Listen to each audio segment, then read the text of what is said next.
Chapter 136.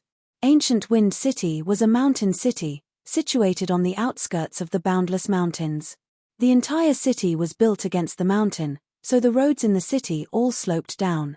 The holy church passing through the gloomy city gates, a wide, open road appeared before them. It slanted upwards, and at the end was a manor that seemed like a city of palaces. It occupied the entire ancient Wind City. It was even more impressive than the Hawkwolf Guard in Jarping City.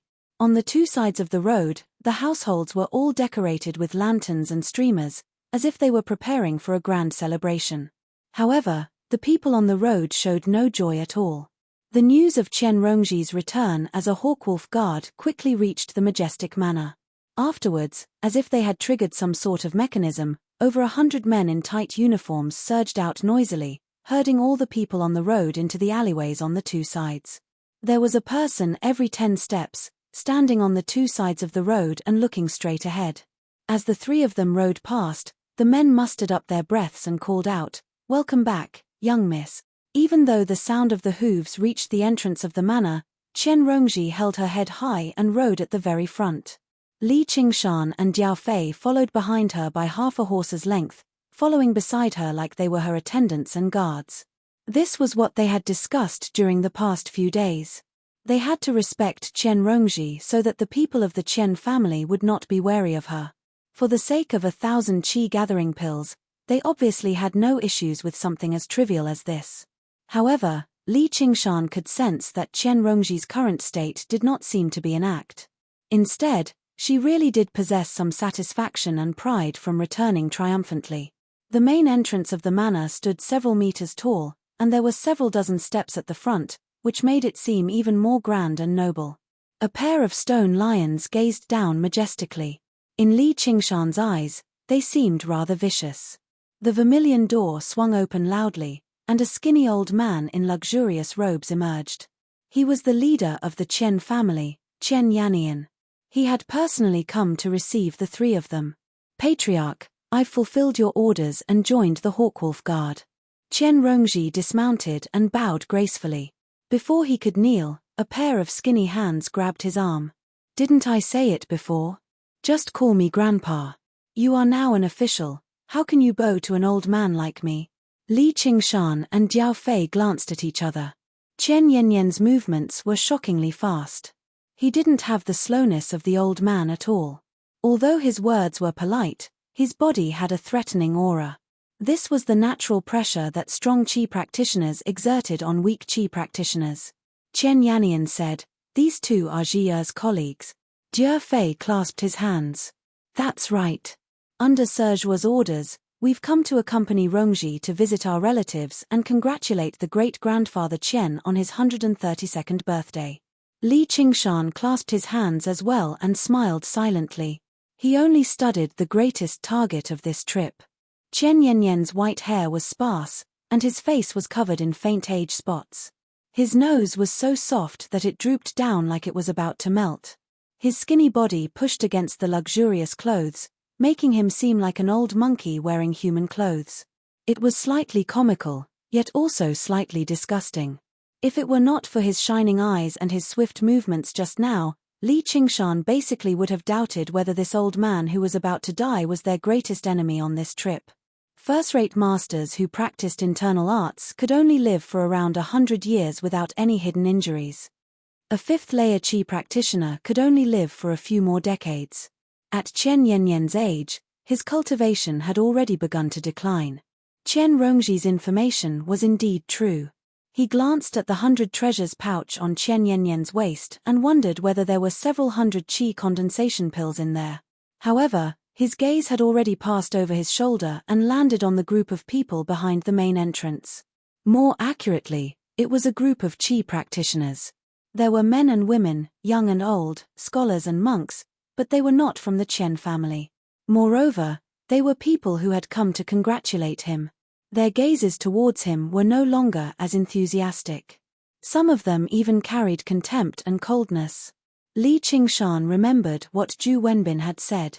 They, the hawks and dogs of the empire, were very shunned by the entire cultivation world, especially those from sects and clans. Everyone liked their freedom, free from supervision and control. However, the Hawkwolf Guard just happened to be the representatives of legalism that watched over the world and upheld the law. Chen Yannian waved his hand. Please. In a secret room, Chen Yannian's face no longer possessed the same valiance he displayed in front of everyone. Instead, he stared at Chen Rongji with bloodshot eyes. Where's Chen Rongming? Chen Rongji said sorrowfully, Rongming, he's been killed by someone. What? Chen Yannian grabbed Chen Rongji's shoulder firmly. Who was it? Who did it? Why are you fine? Chen Rongming was not an adopted surname. Instead, he was the true bloodline of the Chen family. He had taken in a lot of wives and concubines, finding a suitable descendant among over 100 descendants. Chen Rongji said, It's Li Qingshan. He's the kid who came with me today. He's the one who killed Rongming. She actually told him the entire story in detail. All Chen Yannian could do was accept this reality. He said viciously, if he weren't a Hawkwolf Guard, I would definitely tear him to pieces. Afterwards, he used his skinny hand to touch Chen Rongji's tender cheek. But fortunately, you're here. His eyes flickered with an obscene light. Chen Rongji said, Grandfather, you're willing to spare them, but they're unwilling to spare you. What did you say? Chen Yannian was surprised. We've come on a secret mission from the Hawkwolf Guard this time. We've come to investigate the Chen family. How is that possible? I've managed ancient Wind City like it's an iron bucket. I've never been stingy with what needs to be done. Why would the Hawkwolf Guard target me? The silver light in Chen Yannian's eyes vanished, replaced with some panic. Small clans like them feared the Hawkwolf Guard the most. Once they were in the sights of those hawks and hounds, they would be hunted down by the falcons and eaten by the wolves. Chen Rongji said, It's still that Li Qingshan. He stole brother Rongming's 100 treasures pouch, and he became greedy. He resented me out of jealousy, so he spoke ill of the Chen family to our commander Zhuo. Chen Yannian said, Didn't you speak up for the Chen family? What's the point of having you around? Bitch, have you rebelled against the Chen family? Chen Rongji said, How could I not speak up? However, Li Qingshan even has some background in Clear River City. He joined the Hawkwolf Guard without taking part in the competition. Zhuo Zhibua was afraid of offending him, so he ordered us to investigate. Rongji has only achieved her current glory because of the Chen family's great kindness. Without the Chen family, there would be no grandfather, and there would be no Rongji right now. Why would she betray the Chen family? As she said that, she was on the verge of tears, as if she was tempted to die. Chen Yannian recalled how obedient she had been in the past, and his expression eased up slightly. Then what do we do now? Why don't we give him some bribes? If not, you'll have to sacrifice yourself for the Chen family. Chen Rongji said, Grandfather, he's a ravenous wolf who eats people whole. As long as he swallows the entire Chen family, how can they be defeated with just a single bone? If you don't believe me, just watch their reactions carefully. Chen Yannian said, What do we do? If I hadn't listened to you and sent you to join the Hawkwolf Guard, why would we have attracted such a disaster? Chen Rongji became vicious. We can't let them, especially that Li Qingshan, leave ancient Wind City alive. Chen Yannian said, You want me to kill Hawkwolf Guards? As long as Li Qingshan remains, the Chen family will never be at peace. I'll blame their deaths on something else. Grandfather, this is all for the Chen family. Quite a while later, Chen Rongji emerged from the secret room.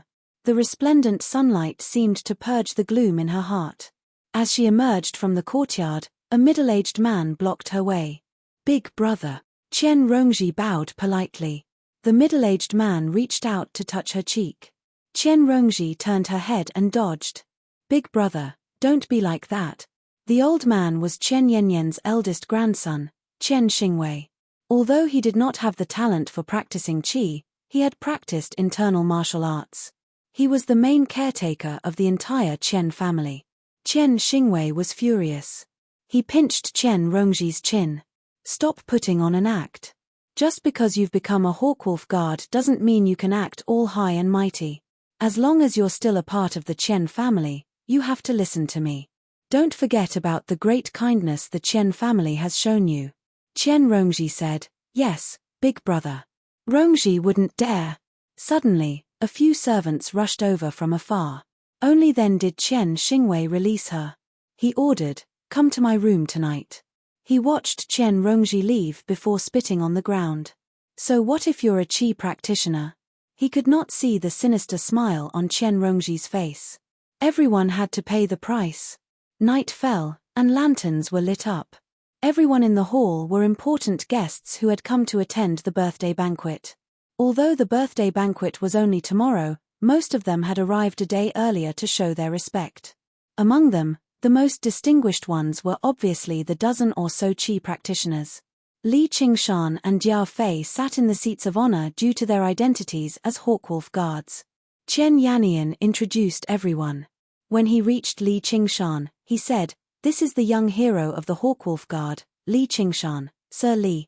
No matter what everyone thought, they all said things like "I've heard a lot about him" or "I admire him." "You're called Li Qingshan?" A sharp voice rang out. Li Qingshan looked in the direction of the voice and saw a scholar sitting on the ground. His hair was disheveled, and he seemed quite wild. He was also a third-layer qi practitioner, and he currently looked over with hostility. Li Qingshan said, "That's right. And who are you, sir?" "This is Gong Liangbai, known as the Mad Scholar of the Jianghu. He comes from the humble Maple Academy." Chen Yannian introduced the two of them first. Afterwards, Gong Liangbai said, "What, do you recognize Sir Li? In this world where even the district magistrates were powerful qi practitioners, places like academies were not just for studying. Just like in Buddhist and Daoist temples, practicing martial arts and practicing qi were part of the curriculum." Gong Liangbai did not even look at Chen Yannian. He only stared at Li Qingshan. "Do you recognize Wei Dandong?" Li Qingshan said, "I don't." Gong Liangbai said, "But he does recognize you. If I've guessed correctly, you come from Qingyang City, right? That junior brother of mine paid a visit there a few months ago. His body has always been frail since he was young. Originally, he wanted to find a way to treat it, but he never returned." Suddenly, Li Qingshan recalled the sickly scholar who had come for the spiritual ginseng back in Qingyang City. He was the first-rate master to die to his hands in front of the Wind Mountain Divine Temple. The other first-rate masters were all middle-aged men. Only he was in his 20s, so he had a rather deep impression of him. "I think I've met him a few times." Gong Liangbai straightened his back subconsciously. And then... Chapter 137. Gong Liangbai suddenly stood up. He widened his eyes and pointed at Li Qingshan. He was momentarily speechless, as if he had never expected him to admit it so straightforwardly.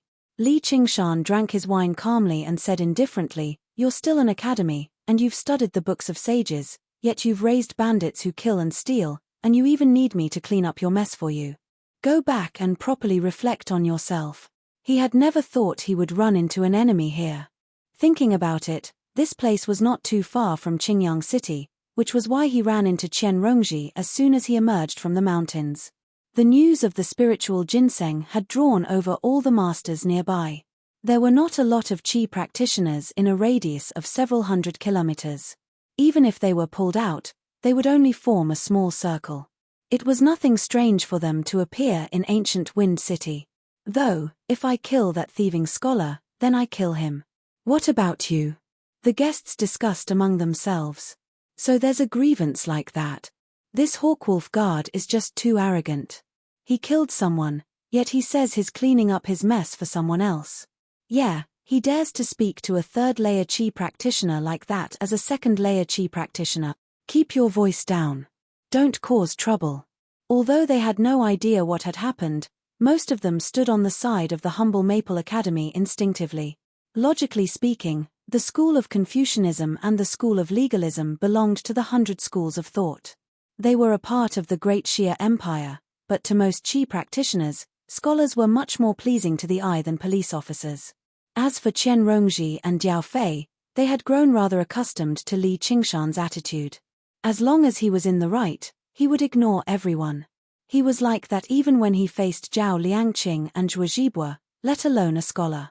Invisible true qi burst out of his body, causing Gong Liangbai's robes to ruffle. The heavy table before him toppled over, producing a series of clattering sounds. That junior brother of mine was only a step away from breaking through to the innate realm. Originally, he could have reached the second layer very quickly, and it's all because of you. Li Qingshan remained seated. It's a good thing that I made my move early. He's only a first-rate expert, yet he dares to bully others like this. If he were to advance to the innate realm, it would be terrible. With a flash of white light, Gong Liangbai drew his sword from his waist and pointed it at Li Qingshan from afar. Others might fear the harsh laws of your Hawkwolf Guard, but I, a disciple of Confucianism, do not. It's not a question of whether I'm afraid or not, but a question of whether I'm right or not. If I'm wrong, it's fine even if I have to kneel. But you're also a scholar. You don't follow justice and only care about personal feelings. Have all the books you've read gone to waste? You're pissing me off. Gong Liangbai couldn't argue back, so he took a step forward and slashed his sword down at Li Qingshan's head. Holy Church, Jia Fei's expression changed. He pressed down on the wind-entwining saber, and his body went from kneeling to half-kneeling. Li Qingshan's expression did not change. He did not move at all. He lowered his head and tasted his alcohol. He said indifferently, "If you touch even a hair on me, I'd like to see if there's still a place for you in the world. Can the humble Maple Academy protect you?" The sword stopped above Li Qingshan's head, trembling slightly, but it was unable to fall down. Gong Liangbai's expression changed as he gazed at the swordsman Li Qingshan. This young man had not given off any aura at all the entire time, but when he did things, he possessed a boldness that no one dared to look down on. As the boss, Chen Yannian had allowed the matter to develop without interfering.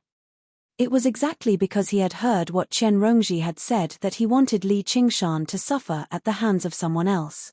However, he never thought the matter would end up like this. He could not help but re-evaluate Li Qingshan.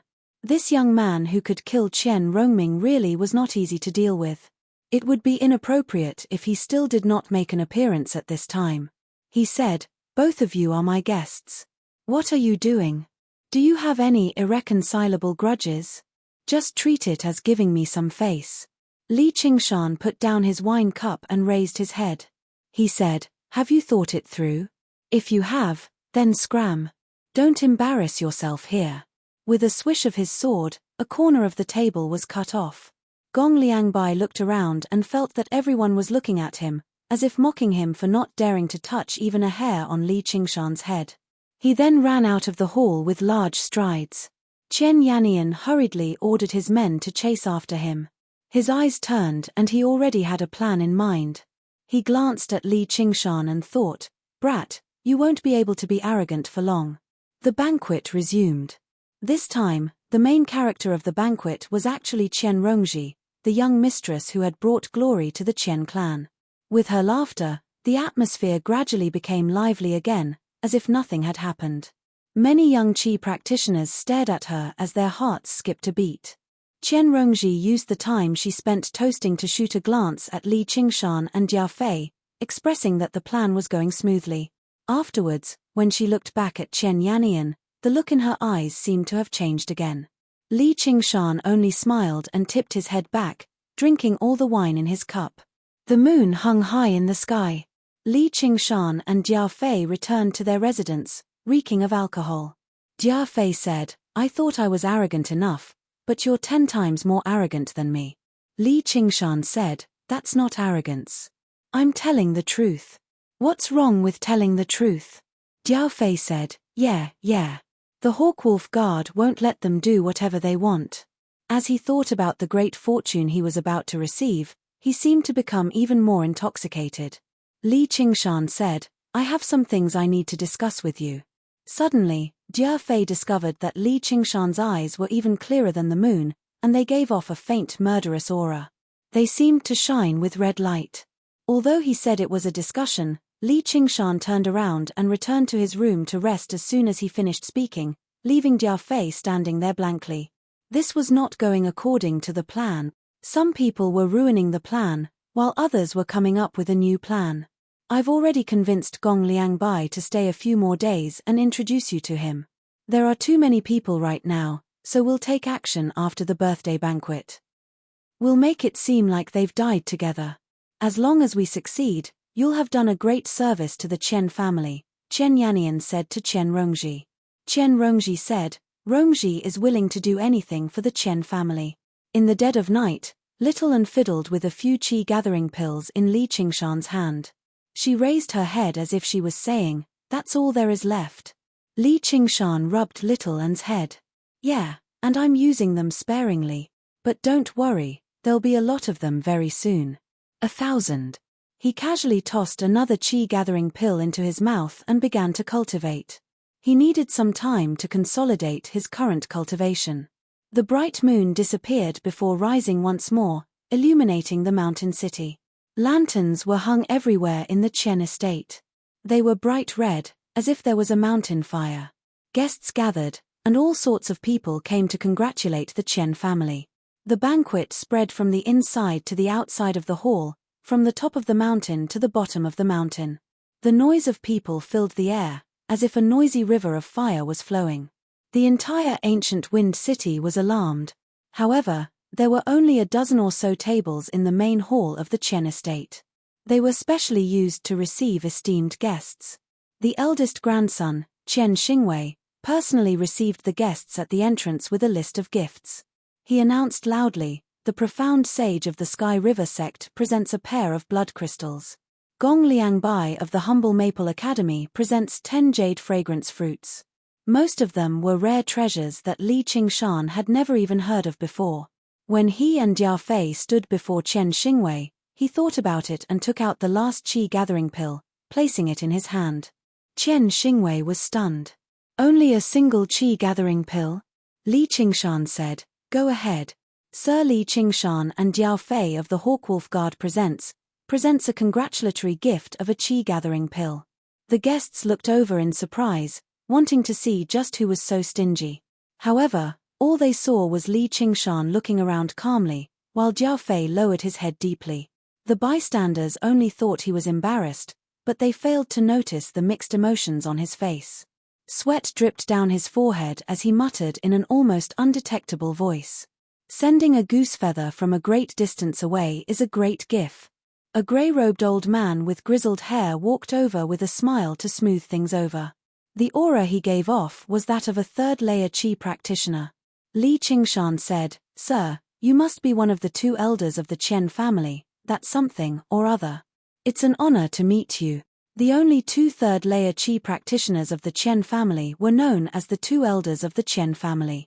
They were both Chen Yanyan's foster sons, and they had come to receive the esteemed guests in Chen Yanyan's place. The corner of the old man's eye twitched, and he suppressed his anger. That's right. This way please, sir. Last night, Chen Yannian had urgently summoned the core members of the Chen family to discuss a plan against Li Qingshan. He had already learnt about Chen Yanyan's plan. After tonight, Li Qingshan would be a dead man, so there was obviously no need for him to argue with a dead man. Li Qingshan said, May I ask where that elder is? Afterwards, he followed the old man's gaze and saw another old man. He said to Jiao Fei indifferently, Brother Jiao, why don't you go over and get closer to him?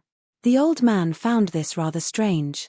Li Qingshan could actually order around a third-layer qi practitioner Hawkwolf Guard, and why did he want to get closer to him? However, he did not have the time to think too much about it. Li Qingshan pulled him by the hand and made his way over. He asked, Is it over there? He left Jiao Fei behind as he stood in the flow of people. He looked around rather blankly with his slanted eyes, basically like a child at a loss for what to do.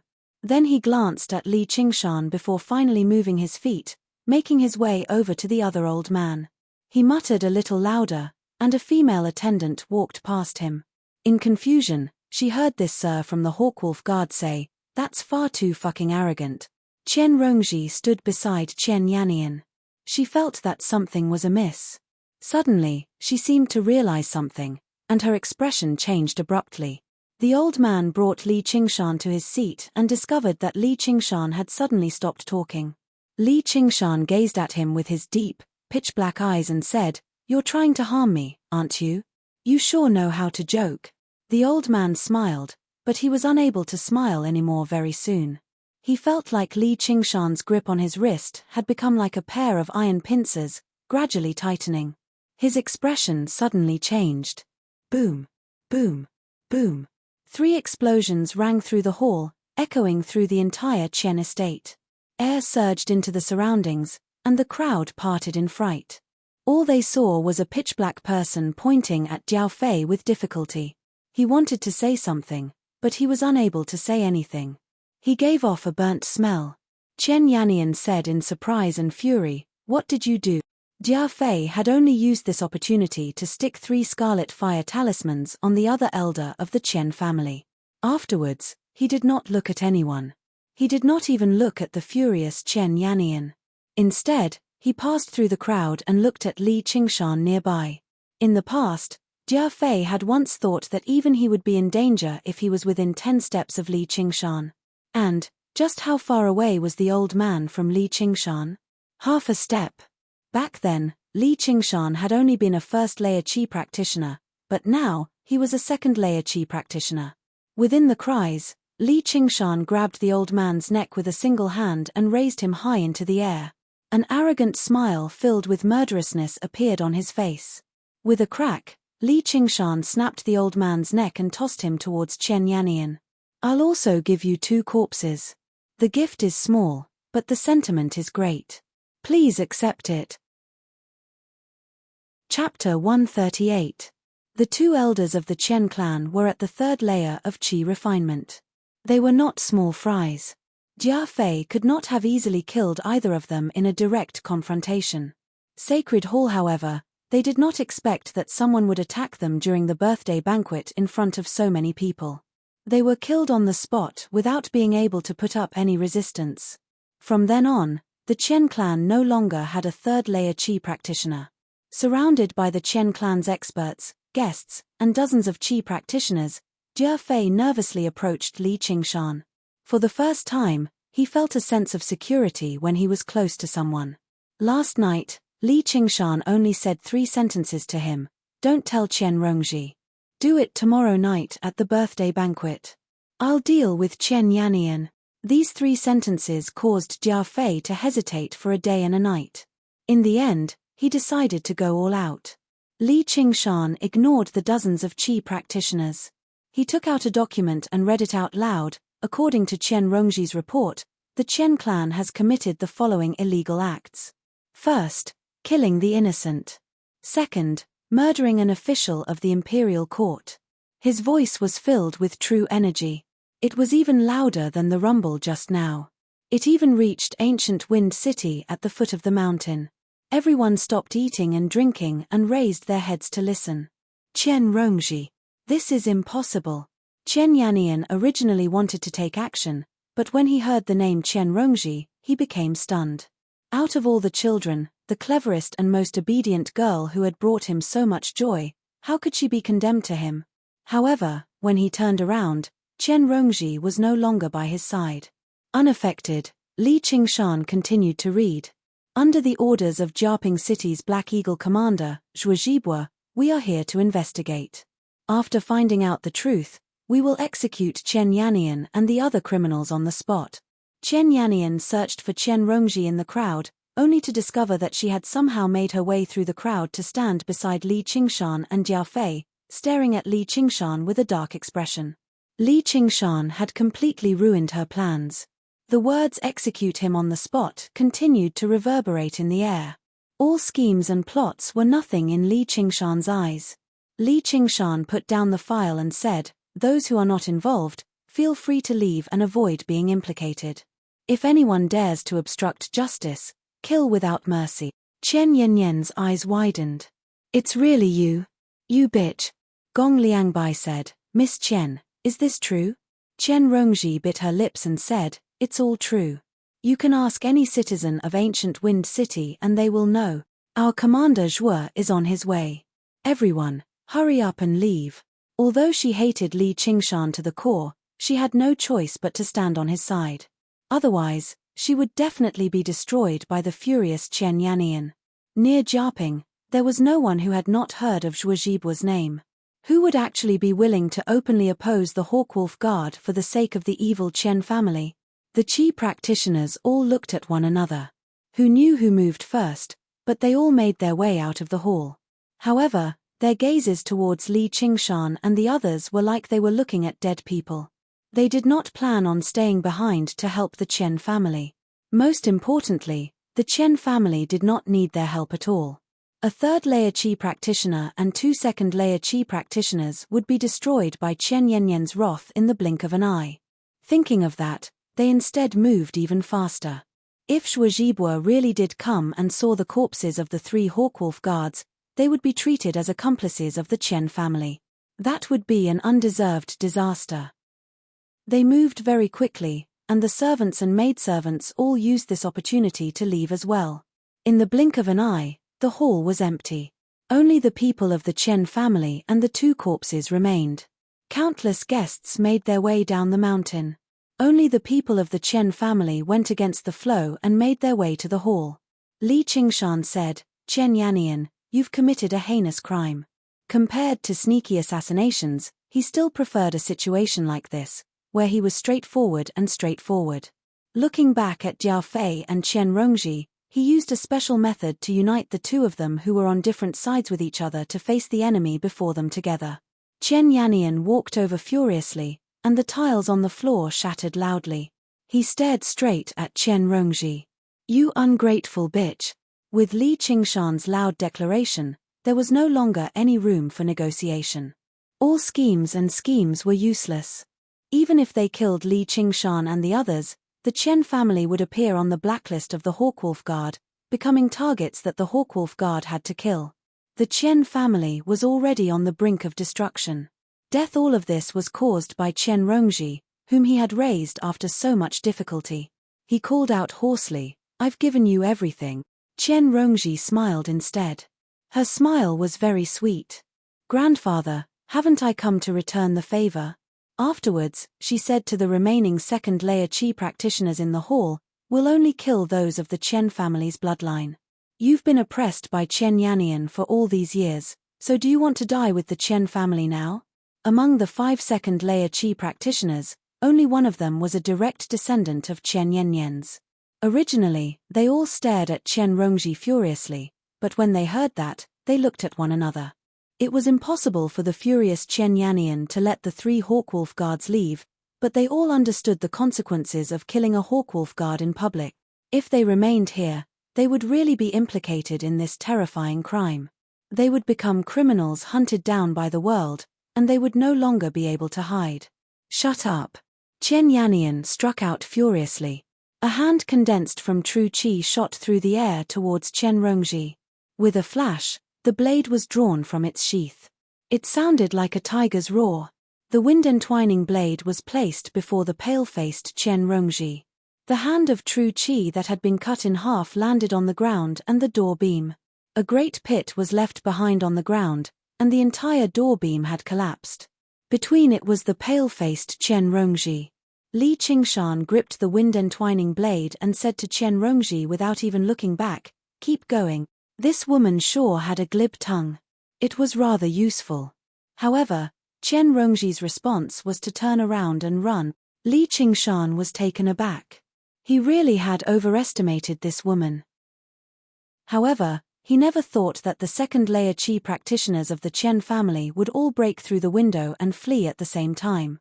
Even the one who was related to Chen Yannian by blood, basically his own son, was no exception. This wasn't just because of Chen Rongji's words. It was also because Chen Yanyan's rule over the past few years had caused the entire family to fall apart. There wasn't the slightest bit of unity in them. Normally, they could still maintain their unity by relying on their strength and medicinal pills. However, once they encountered a huge crisis, they would immediately collapse into a pile of loose sand.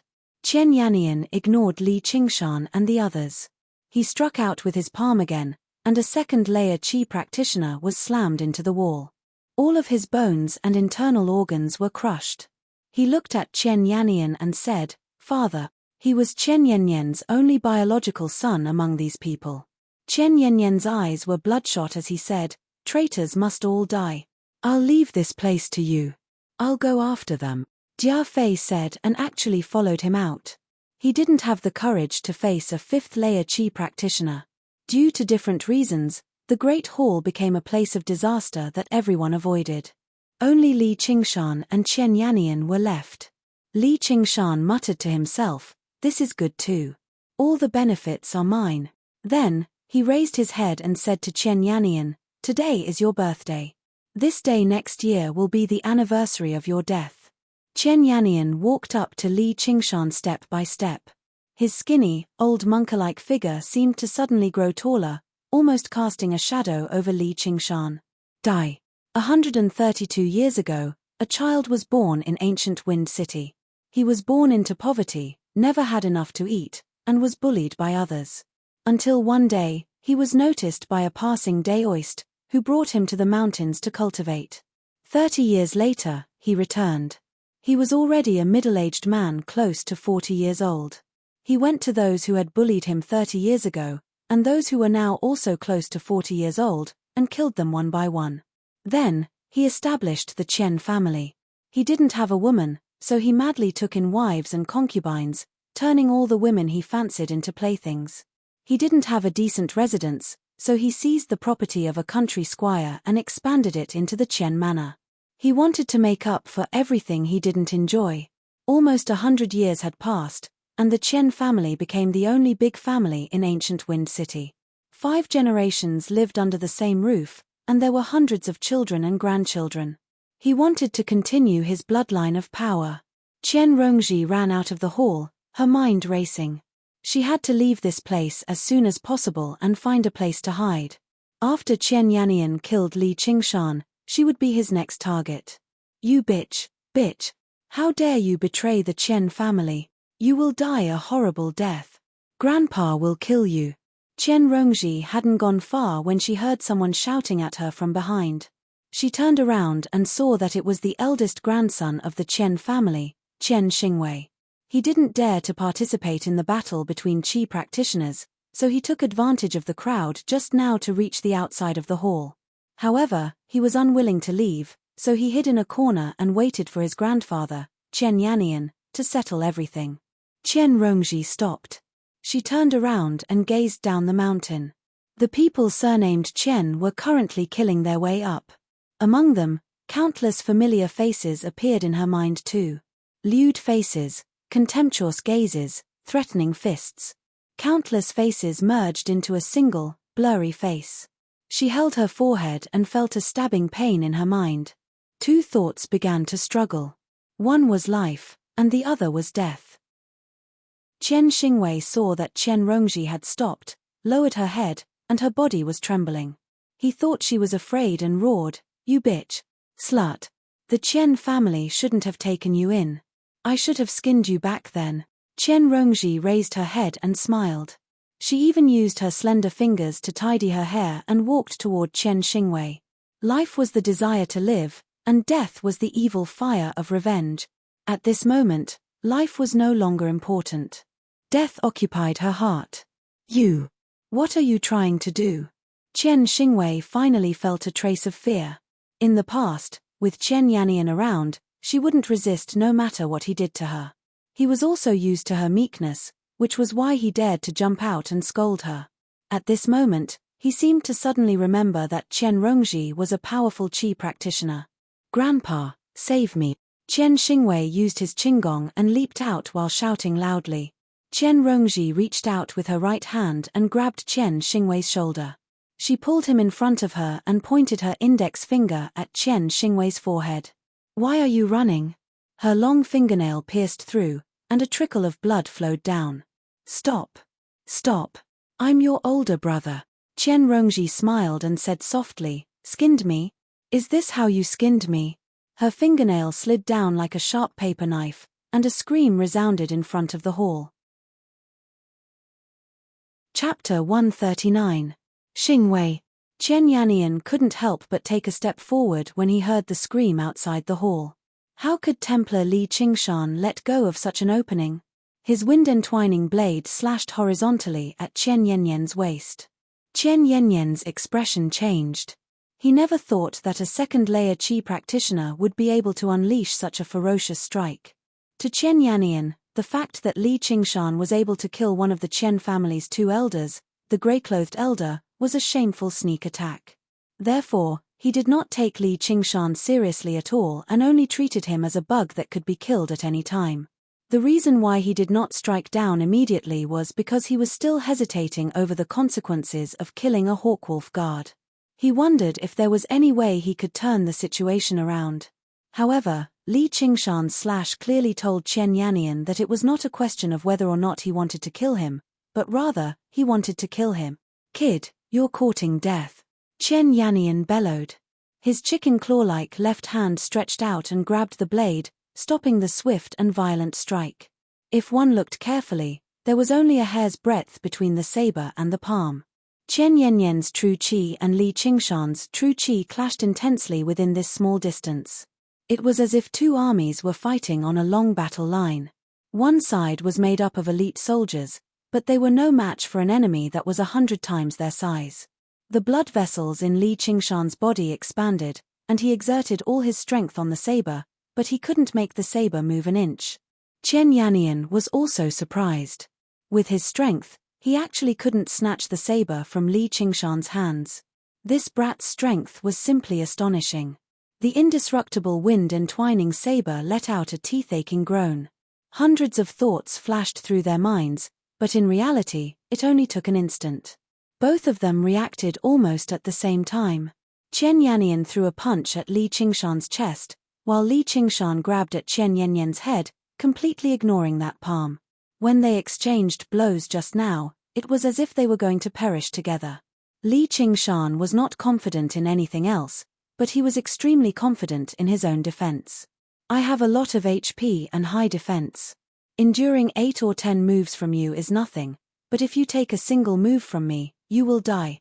Chen Yannian felt like if that claw landed, even his head would be crushed. With it. Just when Li Qingshan wanted to take advantage, he saw 17 or 18 fists condensed from his true qi. Chen Yannian's condense, rush and defend himself. Just when Li Qingshan wanted to use this opportunity to gain the upper hand, he saw 17 or 18 fists condensed from true qi rush towards him. The wind-entwining blade turned into a streak of light, protecting him. Bang! Bang! Bang! Bang! A series of banging sounds could be heard, and a strong wind blew. The huge table was overturned, and all the candles in the hall were extinguished. SDT. TT-san and TSTTTT. Li Ti Qingshan T with the Li Qingshan St Lilis. He Li Ti Qingti his feet to his T. You're a body practitioner. Chen Yannian exclaimed. If he was an ordinary second-layer qi practitioner, his true qi would have already shattered his lungs. He might even have been torn to shreds on the spot, unless he used a body tempering technique to strengthen his body. Li Qingshan didn't feel any discomfort. Instead, he felt like he was stretching his muscles and bones. He stared at Chen Yannian with bloodthirsty excitement in his eyes. Chen Yannian looked at Li Qingshan. The disdain in his eyes was gone, replaced by a little more caution. However, it was only a little. He had been too careless just now, giving Li Qingshan the opportunity to swing his blade at him. A second-layer qi practitioner was definitely no match for a fifth-layer qi practitioner. This was common sense.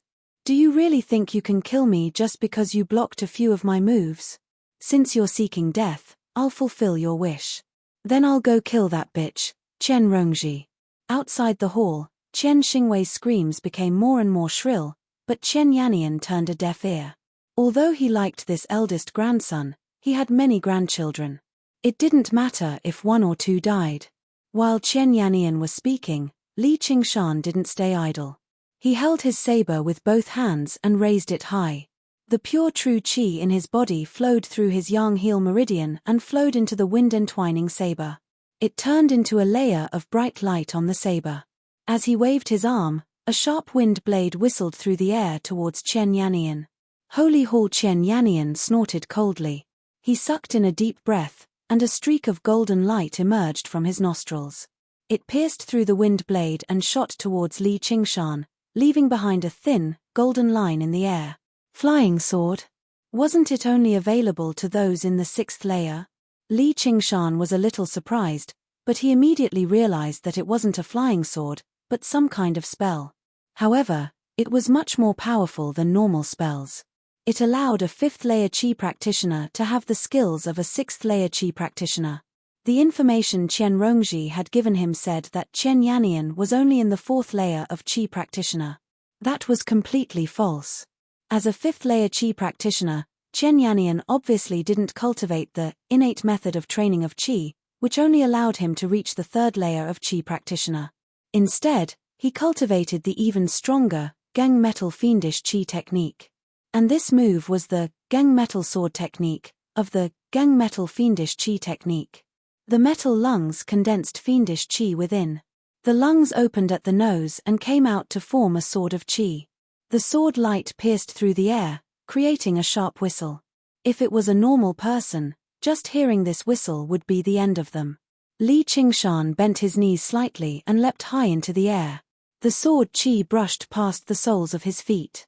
Taking advantage of the fact that he couldn't retrieve the sword Qi, he leapt towards Qian Yannian and quickly closed the distance between them. Qian Yannian looked at Li Qingshan, who was pouncing towards him, and let out another cold snort. His eyes were filled with malice. Suddenly, another sword Qi came out of his nostrils and stabbed towards Li Qingshan in midair. At the same time, another sword Qi turned around and stabbed towards Li Qingshan's back. There were 2 lungs on the left and 1 on the right. The Gung Metal Sword Qi also had 2, 1 on the left and 1 on the right. Li Qingshan hooked his right foot around the beam and flipped up, avoiding the crisscrossing swords of Qi by a hair's breadth. However, in the next moment, the sword Qi pierced through the beam from bottom to top. He abruptly leaned back, and the sword Qi brushed past his face, illuminating his eyebrows. Li Qingshan was already prepared. The blade in his hand flashed, and like an antelope hanging its horn, it struck the sword Qi without a trace. Clang!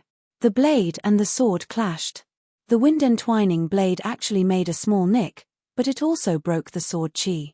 However, before he could celebrate, the broken sword Qi once again condensed, just that it lacked a trace of fiendish Qi. Li Qingshan leapt backwards, and the sword of Qi pursued him relentlessly. He constantly leapt and twisted in the spacious hall, avoiding the sword of Qi by a hair's breadth every time. He was as nimble as a monkey. When he couldn't dodge, he would use the wind-entwining blade to forcefully strike the sword Qi, temporarily blocking it. He realized that although the sword Qi was close to a flying sword, it wasn't as agile and fast as Zhu Wenbin's flying sword. Otherwise, he wouldn't have been able to dodge it with his body. However, it must be because Qian Yannian's strength wasn't there yet. If he had cultivated to the 6th level of Qi refinement, this sword Qi would definitely be a weapon no less powerful than a flying sword. Qian Yannian was so angry that his face was pale. He grunted continuously, focusing even more on controlling the Gung Metal Sword Qi to chase after Li Qingshan. However, he was extremely cautious, leaving a sword Qi around him. It wasn't just because he was worried about Li Qingshan's golden body assassination, but also because he was too old and his mental state had declined. It was difficult for him to control 2 swords at the same time. However, he believed that with just 1 sword Qi, it was enough to kill Li Qingshan.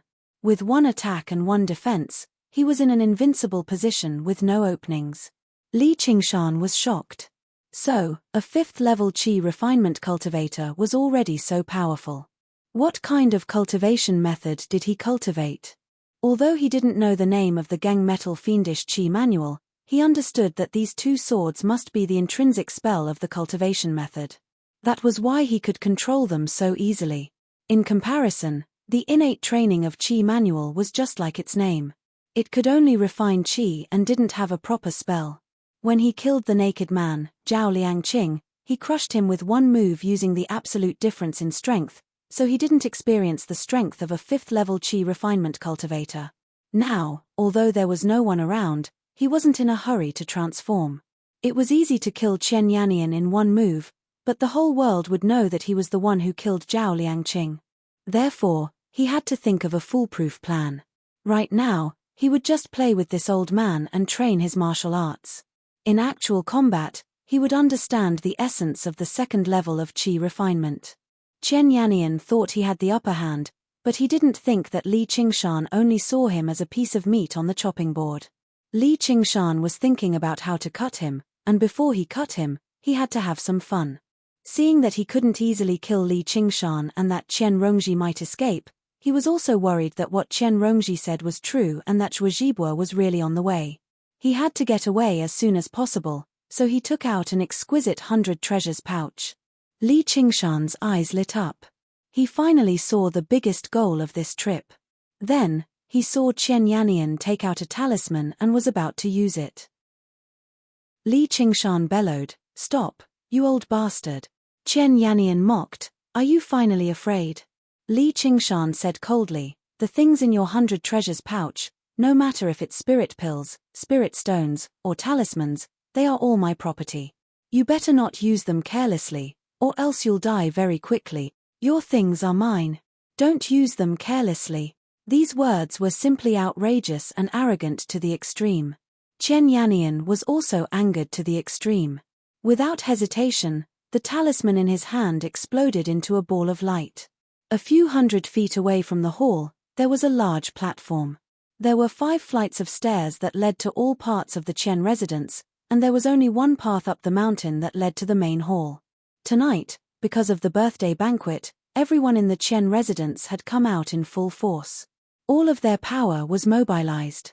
They were alarmed by the unforeseen event on the mountain and gathered from all directions. Even many of the Qian residents who didn't know martial arts or qi refinement wanted to know what was going on. In the distance, a figure could be seen standing in front of the platform. Someone with sharp eyes shouted, "That's Qian Rongji. Kill her." Everyone in the Qian residence heard Li Qingshan's words just now. Many people hated this great traitor of the Qian residence to the point of gnashing their teeth, but when they got closer to take a look, they were all stunned. Qian Rongji was covered in blood, but there was a psychedelic smile on her face. Under her feet, there was a person who looked like a bloody gourd lying on the ground, moaning miserably, and in her hand, there was something that floated along with the night wind. Chapter 140. Many of the more timid ones screamed and almost fell down the stairs. In the main hall behind the holy hall, the rumbling sounds were endless. The magnificent hall was shaking in the darkness as if it would collapse at any moment. Qian Rongji looked back. It seemed that Li Qingshan could still hold on for a while, giving her enough time to do what she wanted to do. She was really grateful to Li Qingshan. Of course, it would be a big mistake to think that her personality had changed. In her mind, the best outcome of this battle would be for Li Qingshan and Qian Yannian to perish together. "Master, master, is that you?" A middle-aged woman recognized the identity of the person on the ground from the hoarse scream. She scolded with a sobbing tone, "Qian Rongji, you slut, you lunatic. What did my master do wrong to you? Not only did you seduce him, you even want to kill him?" "I seduced him?" Qian Rongji licked the blood at the corner of her mouth. "He said he wanted to skin me. I asked him if that was the case, but he didn't say. Do you know?" She kicked the bloody gourd off the platform, causing it to roll down the stairs. As if avoiding the plague, the crowd parted.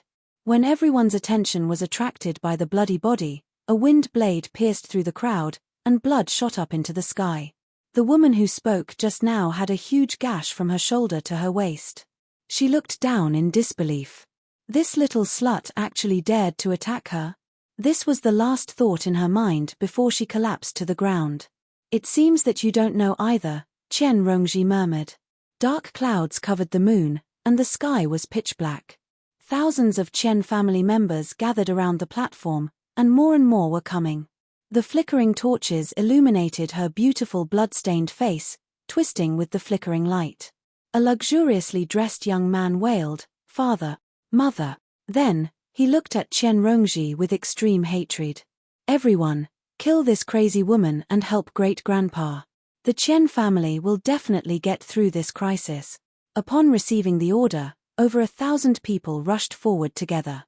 Their imposing manner was enough to scare ordinary people to death. Even qi practitioners would run out of true qi, not to mention that there were more than a dozen first-layer qi practitioners among them. Qian Rongji was in danger. However, there was no fear on her face. With a psychedelic smile, she opened her red lips and casually called out a string of names: Chen Ronghui, Chen Rongcheng.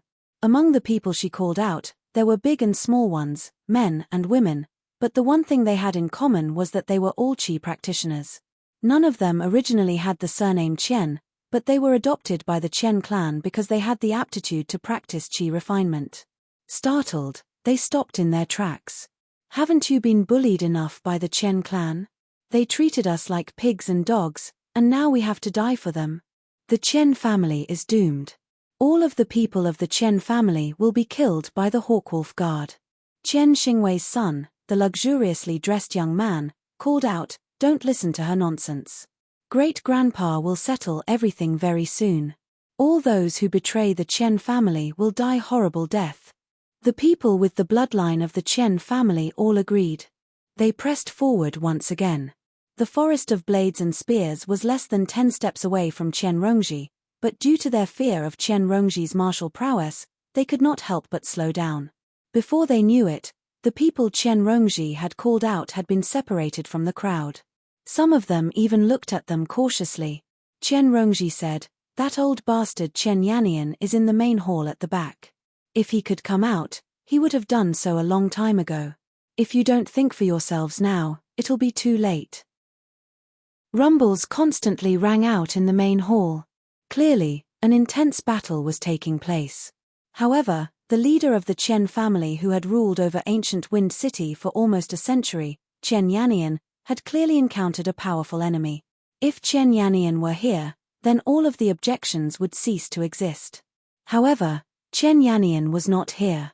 Many people thought uneasily, is the Chen family really going to be destroyed? Just now, the first person to be called out, Chen Ronghui, could not help but ask, "What do you want?" Chen Rongji said, "It's not too late to leave the Chen family right now. Otherwise, when the nest is overturned, no one will be able to escape unscathed." Chen Ronghui hesitated. Many people hesitated as well. The young man called out, "Chen Ronghui, are you bold enough to betray my Chen family?" Chen Rongji said with a demonic voice, "Do you see that? Is this the attitude of the Chen family? Or do you want to die to the wind-entwining blade of the Hawkwolf Guard?" Chen Ronghui glanced at the main hall in the darkness one last time and bellowed out, "All right, I'll leave the Chen family. I have nothing to do with the Chen family anymore." He turned around and made his way down the mountain.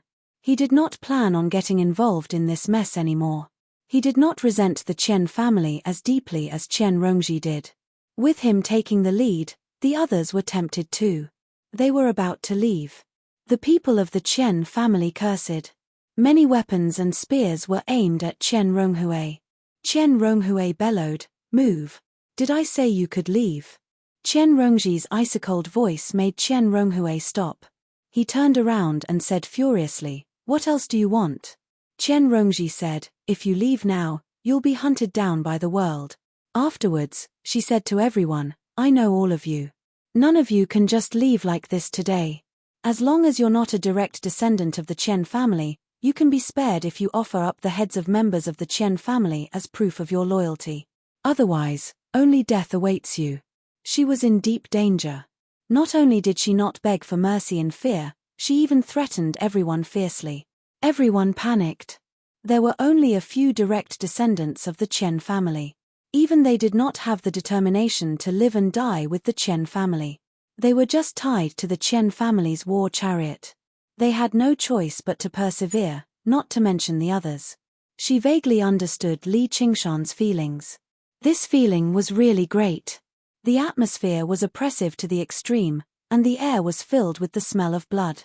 In this hot summer night, under the illumination of the fire, many beads of sweat rolled down from their foreheads. Everyone looked around vigilantly, trying to distinguish who was not their own kin from the fire and who was a possible proof of allegiance. This century-old clan had a dense web of interpersonal relationships. There were countless grievances and hatred. In the darkness, it was unknown where the first saber fell, but it was unknown where the first scream came from. It was as if a fuse had been lit. The first flash of blood was like a spark falling on a wasteland. It quickly spread into a prairie fire. Someone shouted, "Kill these traitors." surround the Chen family. There were also people shouting, "Take revenge," but there were more screams and wails.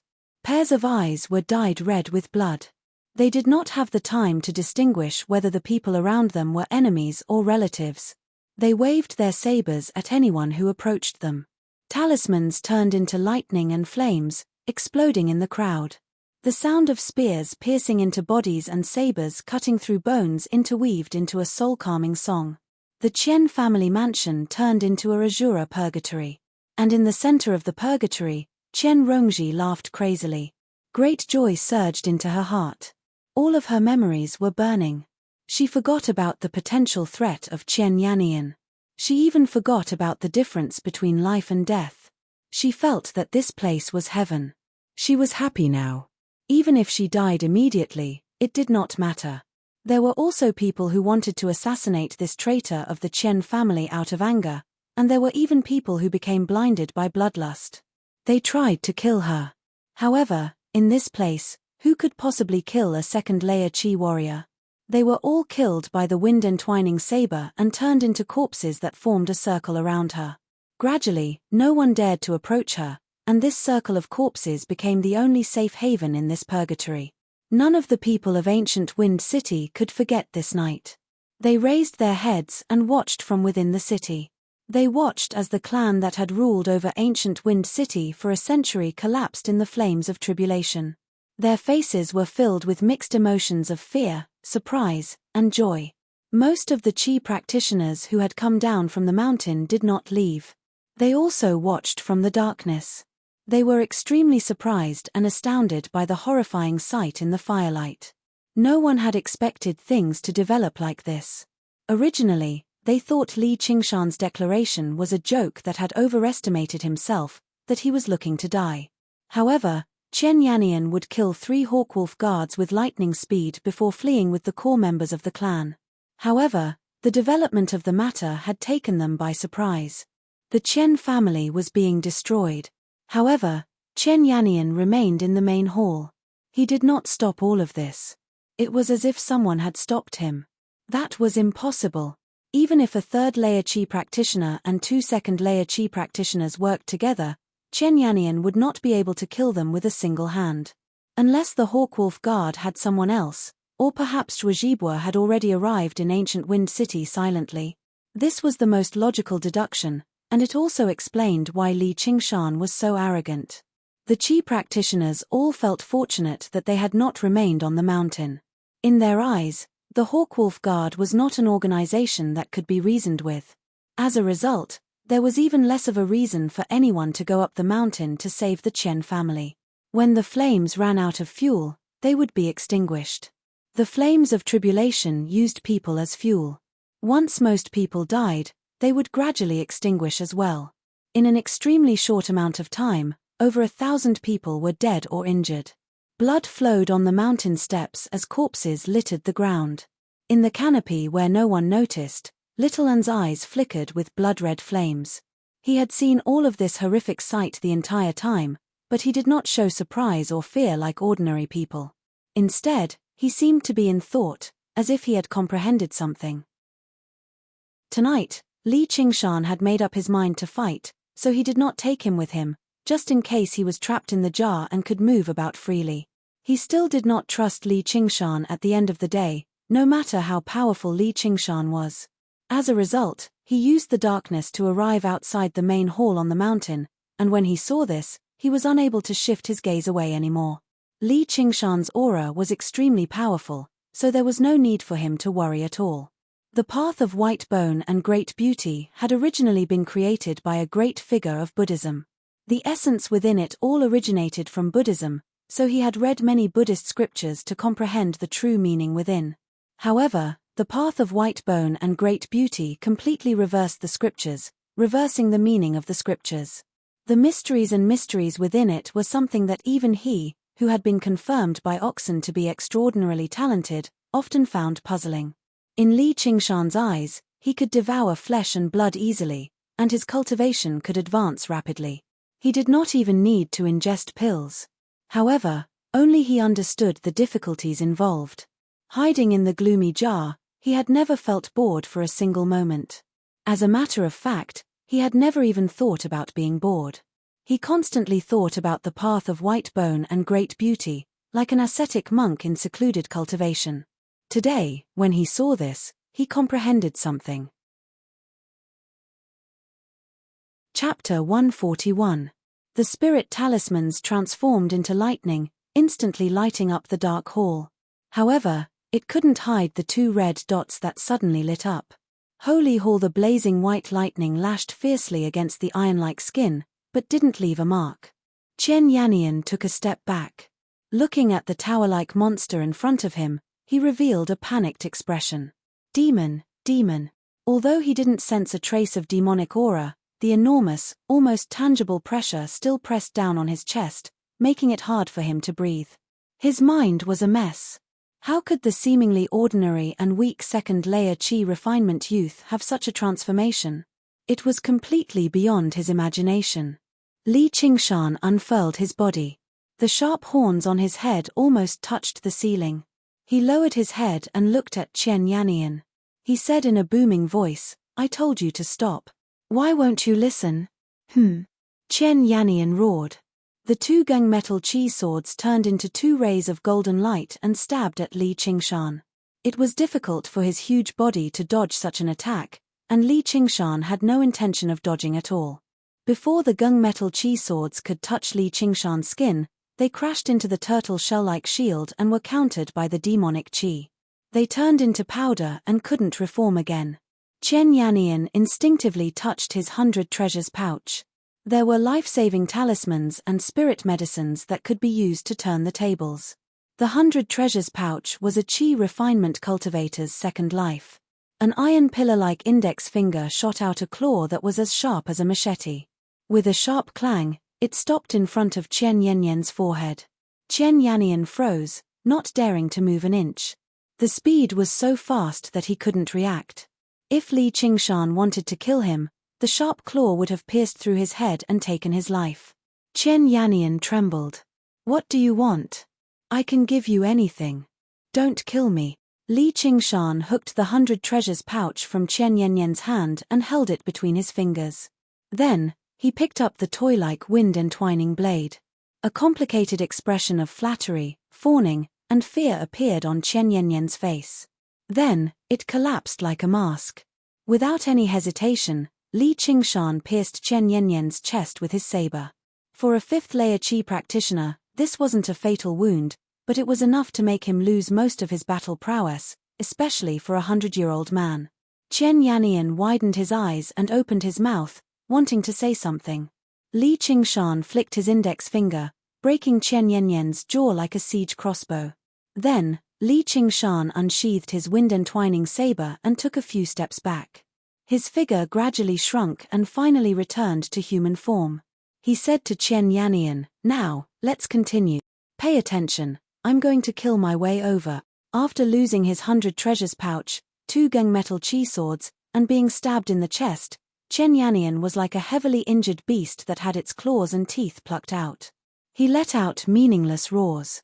As if he knew it was impossible to escape, Chen Yannian forcibly sealed his wound with true Qi, stirred up all the true Qi in his body, and pounced at Li Qingshan. Chen Yannian didn't know who he was, but a gust of wind hit him in the face. A layer of pale golden luster appeared on Chen Yannian's body. Li Qingshan slashed down with all his strength, but Chen Yannian didn't dodge.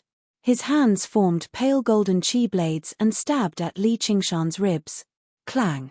The wind-entwining saber, which contained Li Qingshan's true Qi and great strength, broke through Chen Yannian's gunmetal true Qi and left a bloody mark on his shoulder. Li Qingshan also turned a blind eye to it. The wind-entwining saber slashed at Chen Yannian's neck.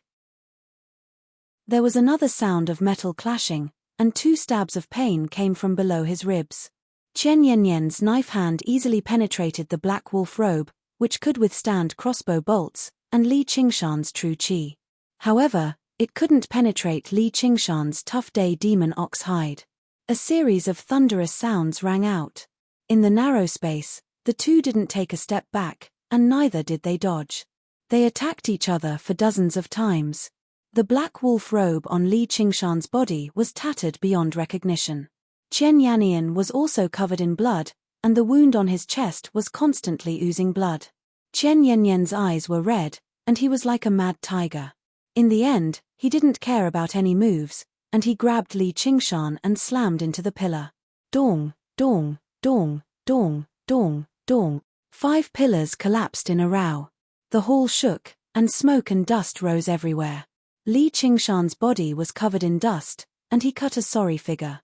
However, his eyes were still as calm as water. This kind of crazy attack obviously couldn't hurt him, and this kind of earth-shattering battle effect was exactly what he wanted. A 5th-layer Qi practitioner who knew he was going to die and fought like a cornered beast was tenacious beyond Li Qingshan's imagination. Even in a situation where he was heavily injured, he still displayed shocking battle strength. Li Qingshan discovered that with just the strength of a 2nd-layer Qi practitioner, even if his body was strong, it would be very difficult to win. Under the violent bombardment of true Qi, Li Qingshan didn't even have the strength to fight back. Finally, a punch landed solidly on his chest. He didn't control his body, and let it fly more than 100 feet away, landing heavily on the platform. He didn't forget to say, "So powerful." Of course, all of this had a purpose.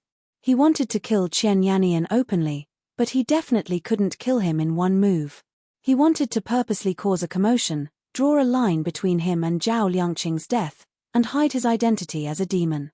Not only could he show weakness to his potential enemies to numb their nerves, but he could also confuse some of his potential enemies so that they wouldn't be in a hurry to attack him. This would give him more time to grow. This was a very deep plan. But before Li Qingshan could feel proud of the show he had directed, he was stunned by the scene around him. The thick smell of blood enveloped the entire platform. The wet blood had dried and turned black. Thousands of corpses, men, women, adults, and children, were piled up on the platform and the mountain path. Those who hadn't seen it before would never be able to imagine what kind of tragic scene it was. There were countless hands and feet, countless twisted and hideous faces, and eyes that were wide open, unable to close in peace. Li Qingshan was engaged in a battle to the death with Qian Yannian in the hall, so he was in no mood to pay attention to the battle cries outside. He basically turned a deaf ear to it.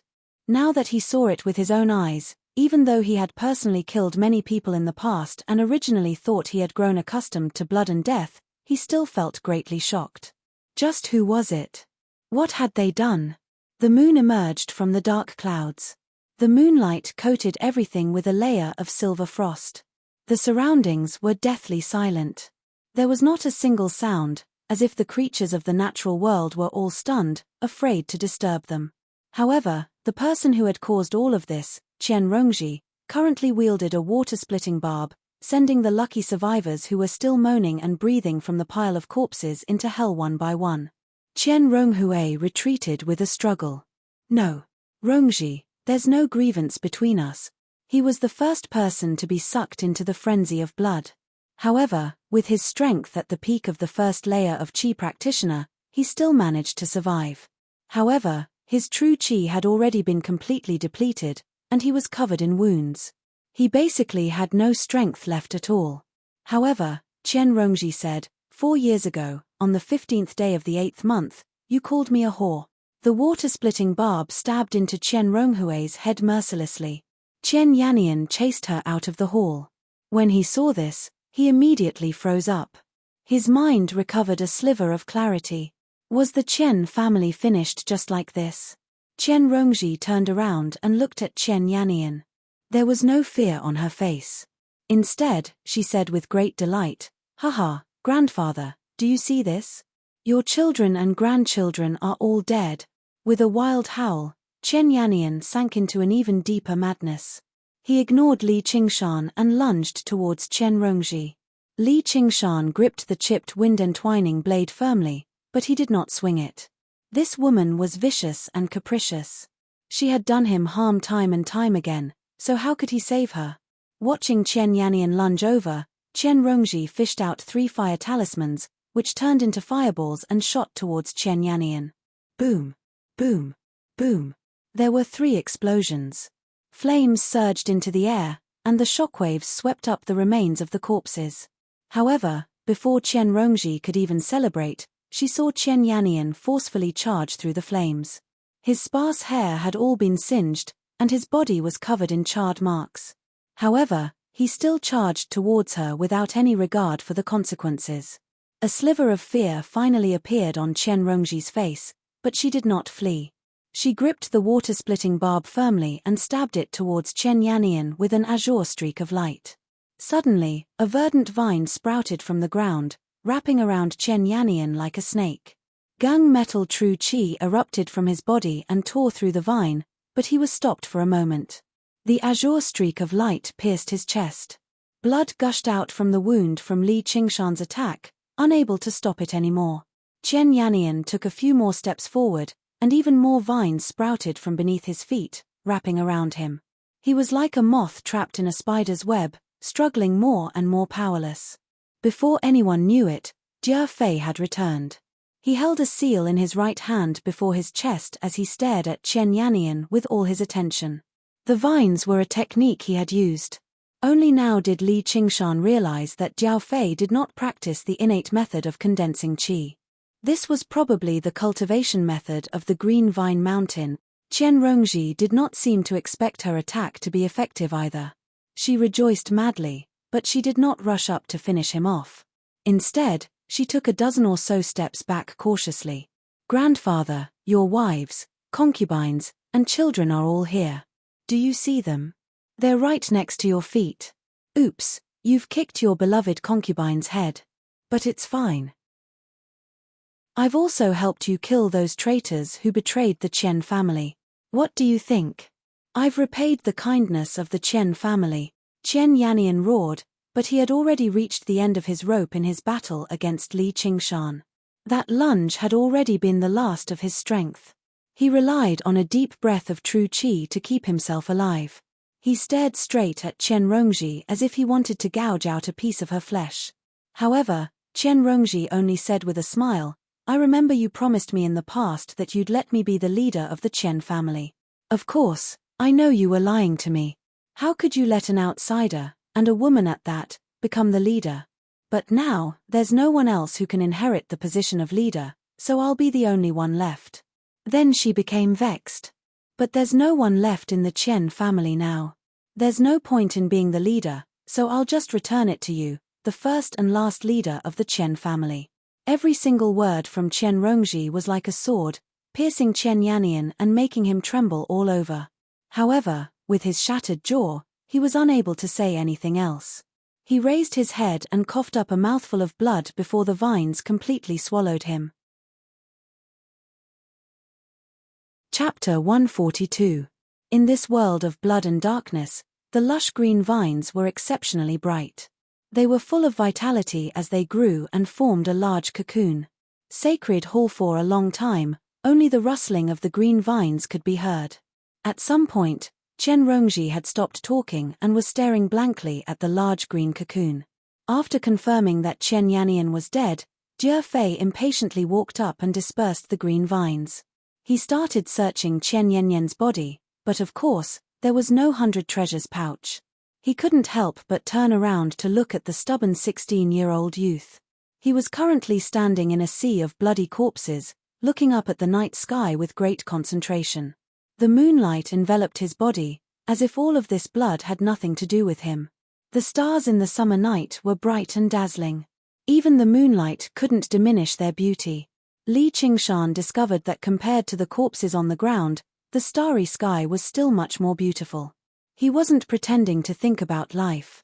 He just suddenly felt a sense of regret. As for what exactly this feeling was, he didn't know. He couldn't help but think of that dream again, the stars sinking into the sea of blood. After thinking about life, Li Qingshan lowered his head. "How many did you catch?" 3. 2 escaped. Not bad. You praise me too much. After a few words, Jia Fei obviously wouldn't ask where Chen Yannian's 100 treasures pouch was or ask Li Qingshan to give him a share. He also had his own plans, which were to chase down a few second-layer qi practitioners who posed no threat and then sneak back to see how things developed. If Li Qingshan was defeated, He would quietly leave and report to Zhuo Zhibue to ensure that he wasn't in any danger. But he never would have thought that Li Qingshan would really be able to drag Chen Yannian to this point. Jia Fei knew very well that his entanglement of green vines couldn't possibly catch a fifth-layer qi practitioner. Chen Yannian was clearly at the end of his rope, and this was all thanks to Li Qingshan. Sacred Hall. Although he seemed to be in an extremely difficult and horrible shape, Li Qingshan had truly worn down a fifth-layer qi practitioner. It was better to maintain some respect for the strong. As for the qi practitioners at the foot of the mountain, even though they were quite far away, they had many ways to see the top of the mountain. At this moment, their faces were filled with disbelief. From the beginning until the end, they had not seen any hidden masters of the Hawkwolf Guard. It was actually just this young man alone. As a second-layer qi practitioner, he had been able to fight against Chen Yannian for so long. In the end, he actually won out of the blue. Could it be that Chen Yannian's body had deteriorated to such an extent that he was taken advantage of? That was probably the only explanation. Gong Liangbai murmured, "How is this possible?" This was also what the other qi practitioners were thinking. The water-splitting thorn fell to the ground with a clang, and the faint sound of sobbing could be heard. The moment Chen Rongji saw Chen Yannian's body, her entire body trembled. The smile on her face had completely disappeared. She was stunned for a moment, and a warm liquid slid down her face. It wasn't blood, but tears. She had no idea why she was crying. All she did was suddenly bawl. Li Qingshan and Jia Fei glanced at one another. They said nothing. Li Qingshan sucked in a deep breath and said loudly, "Today, Li Qingshan, Jia Fei, and Chen Rongji of the Hawkwolf Guard have executed Chen Yannian in accordance with the law." After a pause, he continued, "And they have annihilated the entire Chen family to serve as a warning to the rest. You qi practitioners are blessed by the heavens, so you should take this as a warning. If you care about right and wrong and commit atrocities, going against the laws of nature, you will suffer from this." His loud voice drowned out Chen Rongji's sobs, clearly reaching the foot of the mountain and echoing through the entire city. The first cheer rang out from a dark corner of the alleyway. It was just a scholar in dire straits. He could not help but sigh in admiration carefully. 2 years ago, the Chen family forcefully demolished his ancestral home to build a garden. He was forced to live on the streets with his wife and child, and he fell ill from anger, almost losing his life. He finally recovered after much difficulty and rented a shabby room, relying on writing and selling paintings to barely make a living. However, he was unable to settle the knot in his chest. Originally, he thought it would weigh on his heart for the rest of his life, but he never thought there would finally be a day where he would get his revenge. However, the cry was like a rock tossed into a still lake, kicking up ripples before turning into a surging sound wave. The sound wave shot up and reached the platform on the top of the mountain, as if it was responding to Li Qingshan's words. Li Qingshan saw that the ancient wind city was lit up one after another. Countless citizens walked out of their houses and cheered excitedly. Many of them hugged each other and cried. It was as if they were celebrating a grand festival. The lanterns and firecrackers that the Chen family had forced them to prepare were finally put to use. They were celebrating the destruction of the Chen family. Li Qingshan smiled faintly. Perhaps, there were many innocent people among the corpses on the ground. However, he was not an American hero who was obsessed with moral purity. As a man of steel, how could he not bear the responsibility of a few lives? He had destroyed the entire Chen family, so he had destroyed the entire Chen family. There was nothing he would not dare to admit. Why not cry for one family instead of another? Only the qi practitioners hiding in the dark had their expressions changed drastically. Li Qingshan's threatening words were clearly directed at them. However, they felt angry and humiliated. At the same time, there was an indescribable pressure and even a hint of fear. They subconsciously checked themselves, wondering if they were like the Chen family. Li Qingshan's killing of Chen Yannian and the destruction of the Chen family was cheered by the crowd. He was like a god of law, standing on the altar and pointing his eyes at all demons and monsters. Who would dare to face him head-on? They could only cower in fear. Li Qingshan did not give these people any face. They came to celebrate Chen Yannian's birthday, but it did not mean that Chen Yannian had committed all sorts of evil deeds. They would probably defend themselves and say that they did not understand the Chen family's actions. However, who would not have heard such a loud voice that soared into the clouds? Even if they heard it, they would turn a deaf ear to it. They understood the principle of self-preservation and were unwilling to offend a Qi practitioner family for the sake of ordinary people. The Qi practitioners hid in the dark and left the ancient wind city. They all remembered a name. Li Qingshan said, "Are you done crying?" Chen Rongji raised her head in a daze. Li Qingshan said, "If you're done crying, then let's go. Our mission is over." Moreover, he had already obtained what he wanted. After saying this, he ignored Jiao Fei and Chen Rongji. He only glanced at the treetops in the distance before striding down the mountain. Chen Rongji said, "Wait." Li Qingshan turned around in confusion, only to see Chen Rongji smiling and wiping away her tears. She said, "I haven't taken anything yet." Then, she started rummaging through the pile of corpses, muttering, "You guys left a weak girl like me here. I'll be scared." Li Qingshan was dumbfounded. He had thought that she would be able to relieve the pressure in her heart after getting her revenge. Not only would she lay down the butcher's knife and become a Buddha, but she would also be able to gain some understanding of life and become less narrow-minded and vicious. However, the truth was exactly the opposite. Getting her revenge had indeed released some things from her heart. However, what was released was not the beautiful feelings that the world expected, or the suppressed innocence and kindness. She finally didn't have to pretend to be the Chen clan's first miss anymore. Laughing amidst the pile of corpses, she seemed to have fused that aura of insanity into her bones, becoming more and more twisted. Only now did he realize that everything about being enlightened and forsaking evil for good was all made up in stories. The true state of the world was that it was easy to change mountains and rivers, but it was hard to change one's nature. There were Buddhas and demons in the world, or perhaps, this was also the state of the world. Chen Rongji slightly curled her dress. "Thank you for your help today. Only then could I get my revenge. If you don't mind, I'm willing to repay you with my body." Her face was full of smiles, and she seemed to be in a good mood.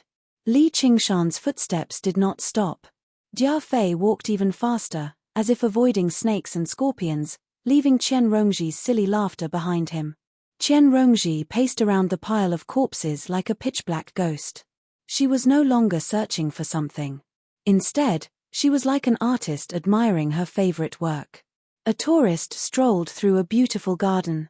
She stopped from time to time, holding a familiar face and saying a few words to it. Even if she didn't get a reply, she would still chuckle for a long time. Compared to this purgatory of corpses, she seemed to be even more strange and terrifying. Little An got the hint from Li Qingshan, but he did not leave immediately. Instead, he hid at the side and entered a state of intense thinking. The eminent monk was blessed with both fortune and wisdom. He saw that the world was like a fire, and the house was like a sea of bitterness, and the people were drowning in it. Greed, anger, stupidity, and could not extricate themselves. Even if he cultivated Mahayana Buddhism, he still couldn't save all living beings. He mourned for their misfortune, and was angry for their inaction. Mourning gave birth to boundless compassion, and anger gave birth to boundless killing intent. During the great calamity of heaven and earth, at the juncture of life and death, he found that his heart was still hindered. Once again, he saw his heart and understood his nature. Thus, he followed his heart and made the 4 great vows, so that his thoughts would not be hindered, and he would be able to survive the calamity. Such as the heavenly demon, his nature was extremely evil. Once he understood his nature, he slaughtered and became free, equal to Buddha. Oh, I understand. That eminent monk was a super genius. He saw that all living beings were stupid and stupid. No matter what he said, they wouldn't listen, and no matter what he said, they wouldn't understand. His heart was traumatized, and he was suppressed by the 4 words "My Buddha is merciful." He could only keep it in his heart and couldn't release it, so the pressure was as great as a mountain. It is easier to kill him with a single blow than to bring him, oh, no, a horrid mass of idiots to the other side. It is like having a swarm of flies around him all day, and he grabs the fly, squeezes its belly open, pulls out its intestines, and puts the intestines around its neck and gives it a good yank. His whole tongue was sticking out. He raised his hand and slashed down. Whoosh, the whole world was peaceful. In a small inn at the foot of the mountain, Little An wrote down his understanding on a piece of paper and told it to Li Qingshan. After thinking about it, Li Qingshan said so. Little An was dumbfounded. He felt that after Li Qingshan said this, the eminent monk's realm had dropped by more than one level. Originally, even if he fell into the path of evil, he was still a white-bone bodhisattva with great wisdom and power. Now, he felt that the pain and troubles this bodhisattva had experienced were no different from those of a commoner. Li Qingshan said, "Hey, Little An, let me tell you, the most important thing to be a person is to be happy. It's the same as being a skeleton. You can't go to extremes. Those who go to extremes are all mentally ill.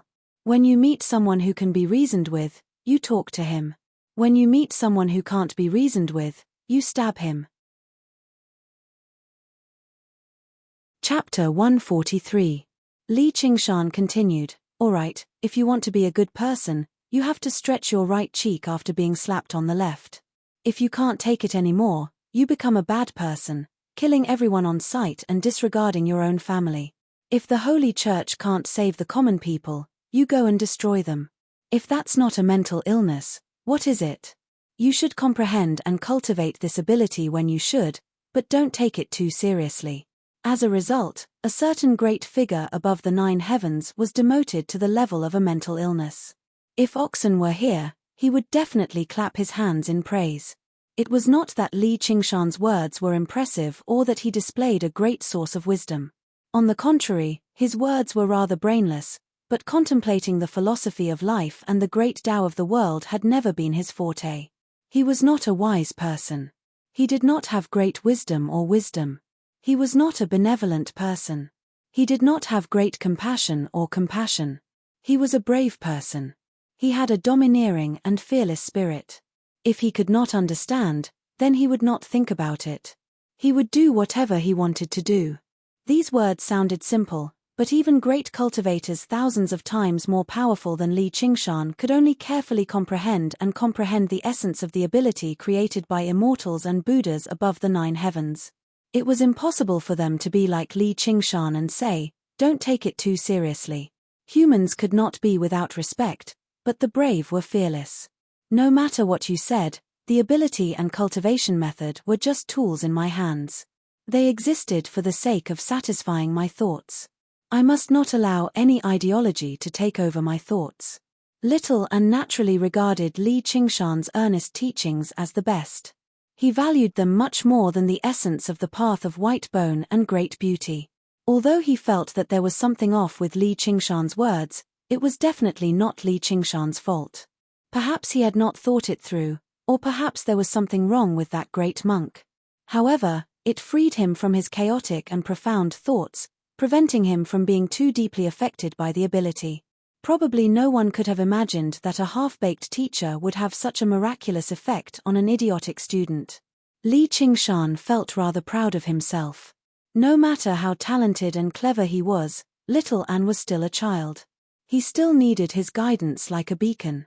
The Holy Church. As he said that, Li Qingshan's stomach growled again. He always got hungry easily after a great battle.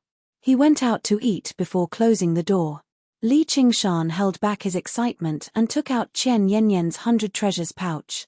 Let's see how we've benefited from this trip now. As soon as he channeled true qi into it, Qian Yanyan's 100 treasures pouch, he could not help but gasp in amazement. The pouch was the size. Qian Yanyan, Qian, he could not.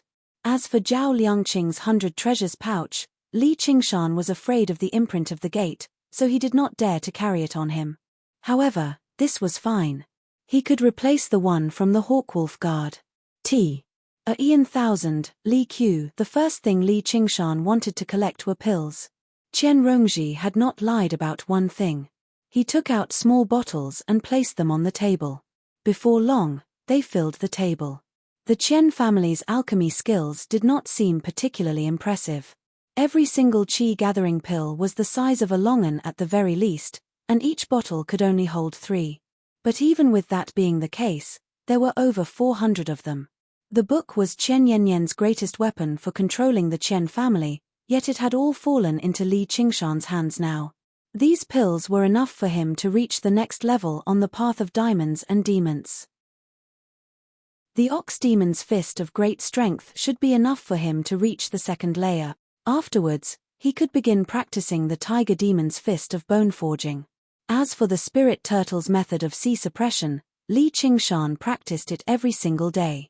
It was basically no exception even when he practiced Qi. Most of the effects of the Qi gathering pills had been devoured by him. Although there was still a very long way to go before he could undergo the first heavenly tribulation and become a demon general, he still sped along this path. Over 100 bottles of Qi gathering pills were stacked together. Li Qingshan felt refreshed as he looked at them. He beamed like a pauper who had suddenly struck gold. He casually fished out a pill and tossed it into the air. However, he did not swallow it directly. Instead, he held it in his mouth like he was eating candy. The Qi gathering pill refined from several dozen herbs was extremely bitter. It stimulated his mouth viciously. However, Li Qingshan tasted it like he was tasting tea. He tasted a sweet taste. Little and saw Li Qingshan furrow his brows and curl his lips as he counted the Qi gathering pills on the table again. For some reason, he thought of how Qian Rongji spoke to a corpse. There were not just Qi gathering pills. There were a few bottles of pills similar to the Pearl Dew pills. They were more precious pills known as 100 Grasses pills. They were the enhanced version of the Qi gathering pills. Because they required more precious herbs and required more skill in refining pills, there were very few of them. There were only a dozen or so in total. Li Qingshan planned to save them for a critical moment, when he was about to break through. Other than that, there were also pills like the blood invigoration pill, used to strengthen qi and blood. Clearly, that old geezer Qian Yanyan knew he did not have long to live and wanted to live a few more years. 27 talismans. This was more than all the talismans Li Qingshan had obtained in his entire life of cultivation. Looking at the winding handwriting, Li Qingshan could only recognize a small portion of them. Among them, there were 5 mid-grade lightning talismans. These talismans were extremely powerful. If they were used outdoors in a thunderstorm, they could even attract lightning from the sky. The killing power was astonishing. Not to mention the other spirit talismans, just these 5 lightning summoning talismans alone, if Qian Yanyan didn't hesitate to use them all at once, he would be able to instantly kill any Qi practitioner below the 6th layer. Even a 6th layer Qi practitioner wouldn't dare to be careless. If it were not for the toughness of his demon avatar, Li Qingshan would basically be dead for sure if he came to make trouble for Qian Yanyan. However, to Li Qingshan's slight pity, there were not many spiritual artifacts among them. There were only 2 low-grade ones. Clearly, Qian Yanyan was not skilled in forging artifacts, nor was it possible for him to go around killing Qi practitioners like the Hawkwolf Guard. Among the 2 low-grade spiritual artifacts, one of them was a patterned hidden sword over a foot in length. However, after channeling true Qi into it, it shone with a light 5 feet long, turning into an extremely long sword. Li Qingshan immediately gave it to Little Anne. The other spiritual artifact was rather special. It was a round, wooden shield the size of a washbasin. When he tried channeling true Qi into it, the round shield suddenly became the size of a millstone and much heavier. Li Qingshan had already known that some spiritual artifacts could change shape, such as the metal ruler in Wang Push's hands. However, this was the first time he had obtained a spiritual artifact like that, and it was a defensive one at that. However, this spiritual artifact suited him extremely well. With it, he could wield the huge shield and charge around. If he encountered an enemy, he could just slam down with the shield. Who could stop him? Apart from that, there were some worldly items. The first item was actual gold and silver. 1,500,000 taels of silver notes was slightly less than he had imagined. Qian Yanyan had occupied ancient Wind City for all these years, but his savings were actually not as great as Zhao Liangqing's. It made sense when he thought about it. The Qian family was large, so they had many people to support. Most of the money was probably in the hands of the caretakers below them. However, It was not just the silver notes that were money. There were also a large number of property deeds and land deeds. With a casual glance, the Qian family occupied most of the property in ancient Wind City, as well as several thousand acres of fertile land outside the city. According to the law, everything a Hawkwolf guard obtained from carrying out a mission belonged to them. As a result, Li Qingshan had become a landlord overnight. When he thought about the days he spent in the cowshed back then, he could not help but sigh. Originally, Li Qingshan wanted to look for the cultivation method that allowed him to emit sword qi from his nostrils like what Chen Yannian practiced, but he did not find it. However, he did not find it to be a pity. He would earn contribution once he returned anyway, so he could visit the library of the Hawkwolf Guard. And, he did not plan on changing cultivation methods before he reached the 9th layer with the innate method of practicing qi. He was in no hurry to find a new cultivation method either. The sounds of celebration outside the window had yet to stop. Gongs and drums filled the air as firecrackers crackled. It actually seemed like it would last for the entire night. Li Qingshan smiled. He ingested another qi-gathering pill and began cultivating. Xiaoan also sat cross-legged beside him like an old monk. The next morning, a bitter but smiling district magistrate knocked on Li Qingshan's door. When he saw Li Qingshan, he was surprised. He never thought that the great Sir Hawkwolf Guard who had destroyed the Qian family and shocked ancient Wind City would actually be so young. He almost doubted whether he had found the wrong person. Li Qingshan said, "Sir, what business do you have with me?" The district magistrate was extremely familiar with the voice that rang through the night sky last night. He was certain that it was the person before him, so he told him the reason for his visit. Li Qingshan had no idea how to react. The district magistrate wanted to parade him through the streets in red, saying that the sedan chair was already prepared downstairs. Of course, he turned him down. The district magistrate did not dare to dissuade him. Who would be bold enough to force someone as vicious as him to do so? Li Qingshan said, "Compared to this, you should hurry up and get people to dispose of the corpses on the mountain. The weather is scorching right now, so we can't let a plague spread." The district magistrate said, "You're right, sir. I've already sent people to deal with it. Near the Chen estate, there's a pit at the foot of the western mountain.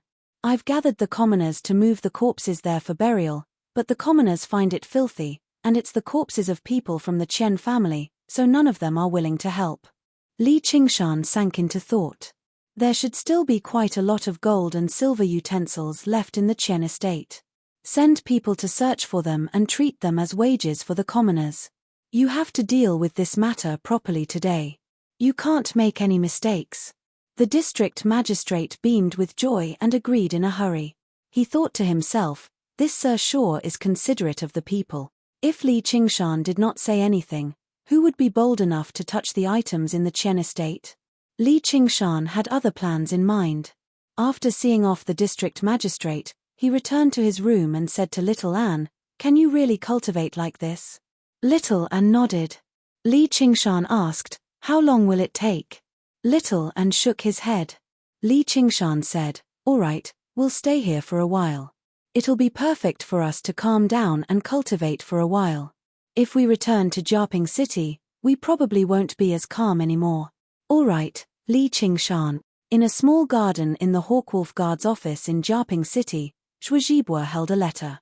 The corner of his eye twitched, and his fury surged. He shattered the stone table with a palm strike. Chapter 144. Li Qingshan had no background at all. As a matter of fact, Wang Pushi did not even like him very much, which was why he just sent him under his command. In the sacred hall, if Jiyu Yangying really cared about this kid, then it was impossible for Wang Pushi to not care about him. It was just like how if Wang Pushi cared about a person, then he, Zhuozhibua, would have to serve him carefully. This was the simplest principle, but Zhuozhibua had been overly cautious, just in case. What affected him the most was still the kid's attitude. He was just too arrogant, which made him feel like he had a powerful background. When the cruel truth was revealed, all Zhuozhibua felt was that he had been viciously toyed with. His face reddened at first before darkening. His fury towards Li Qingshan erupted all at once. Please calm down, Commander Zhuo. Ji Jian persuaded him tactfully.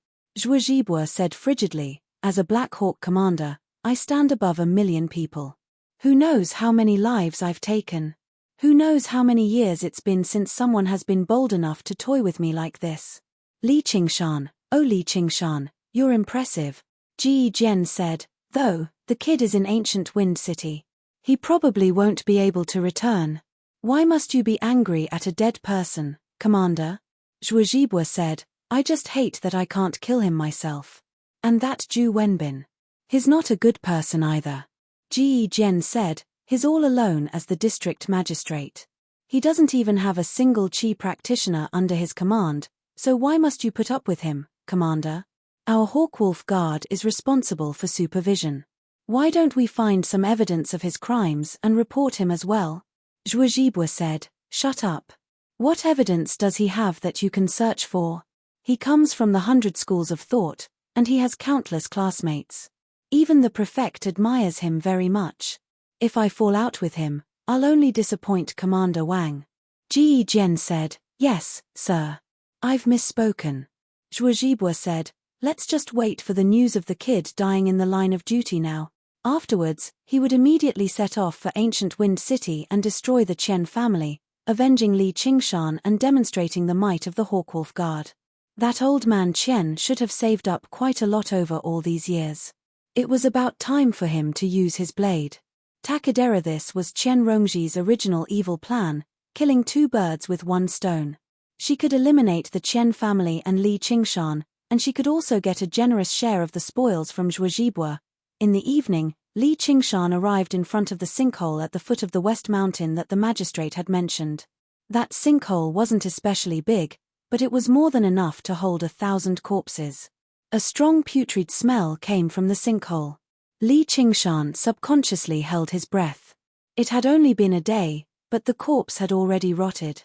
It was even more unbearable than the thick smell of blood from last night. The gathered workers were moving the corpses over, taking off their clothes and throwing them into the fire. Then, they threw the white corpses into the pit. Everyone frowned and used a wet cloth to wipe their mouths and noses. If the district magistrate had not spent a lot of money and threatened them with a plague, no one would have been willing to come. Not only was the stench unbearable, but it was also very inauspicious. A wisp of black smoke rose from the fire and went straight into the sky. There was not even a trace of wind in the surroundings. The dusky yellow sun that was about to set was still emitting a scorching heat, causing the dirty air to distort slightly. Hundreds of crows cawed and circled in the sky. From time to time, they would fly down and peck the eyeballs of the corpses. All of this was even more inauspicious than last night. And in the world, there was probably nothing more filthy than this. The district magistrate had been hiding far away. When he heard that Li Qingshan had also come, he hurriedly came over and said, "My lord, do you think I've done a good job?" Li Qingshan nodded. Before he could reply, the district magistrate looked at the sinkhole, covered his mouth and vomited. Finally, he left in a sorry state. When all the corpses were thrown into the sinkhole, the workers dug up the soil and filled the pit. This work was almost completed when the sun set and night fell. Li Qingshan hesitated for a moment and threw the porcelain jar in his hand into the center of the sinkhole. He let the commoners bury him together with the corpses. Li Qingshan stood at the edge of the sinkhole for a long time. The stench did not dissipate even after a long time. Do you know? Where there are corpses buried, flowers and trees will grow especially well. When I was a child, I poisoned a dog and buried it in the greenhouse. Since then, every year, the flowers will bloom especially brightly. Li Qingshan turned around and saw Jia Fei and Qian Rongji standing not far away. Qian Rongji walked forward and looked at the sinkhole. In less than a year, this place will be the most luxuriant. Li Qingshan was not in the mood to reply to her ravings. Jia Fei said, "The task is completed. Is it time for us to go back?" Li Qingshan said, "I still need to stay for a while to deal with the property and the fields." "You can go back first." Qian Rongji sneered. "Don't tell me you're trying to run away. You don't know Jiyu Yangying at all, do you? How could a country bumpkin like you know a woman like that? Zhuozhibwa has probably already investigated everything now. You'll die the moment you return. But how are you supposed to run away? Just the crime of betraying the Hawkwolf Guard is enough for you to find nowhere to hide in the world. Li Qingshan grabbed Qian Rongji by the neck and said calmly, "Do you believe that I'll kill you right now? I'll bury you with these people." "Stop, Qingshan." Jia Fei wanted to go up and stop him, but Li Qingshan raised his left hand towards him, and he stopped. Qian Rongji said with difficulty, "If you want to kill me, you'll have to silence Jia Fei. Will you do that?" Jia Fei's expression changed drastically. He could not help but take a few steps back and raise his guard. After last night, he no longer believed that he was Li Qingshan's opponent anymore. Li Qingshan was expressionless as his hand gradually tightened. Qian Rongji's face was bright red, and fear filled her eyes. Just when she felt like her neck was about to snap, it suddenly loosened. She dropped to her knees and gasped for air. Li Qingshan said, "Don't provoke me." He met Qian Rongji's resentful gaze. "Go back and tell Zhuozhibwa that I'll be returning to Jiaping very soon. If he can't wait, he can come find me in ancient Wind City. I'll be waiting for him at any time." Afterwards, he crouched down and said to Qian Rongji, "If you want to harm me, then you better be fully prepared. You only have one chance. If you fail, I'll stop at nothing to kill you. Of course, you better give up. Otherwise, if I'm in a bad mood one day, I might just kill you to make myself happy." The resentment was gradually replaced by fear. Under those calm words, Qian Rongji felt an indescribable pressure.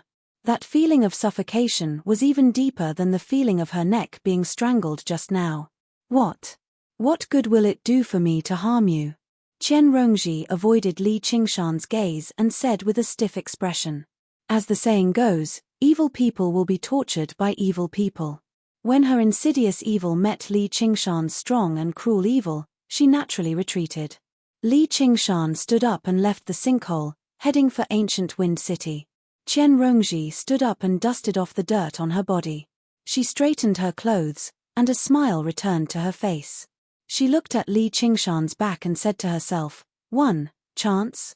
Jia Fei felt a chill in his heart and asked, "Are you going back?" Qian Rongji smiled and said, "It wasn't easy for me to return to my hometown. How can I leave so soon?" Hearing her answer, Jia Fei actually let out a sigh of relief in his heart. Among the three of them, he was in the third layer of the Qi refinement realm. He was also the oldest and had the most experience in the Jianghu. Even his reputation was much greater. His name, Jia Fei, Master Jiao, was also very famous in the Jianghu.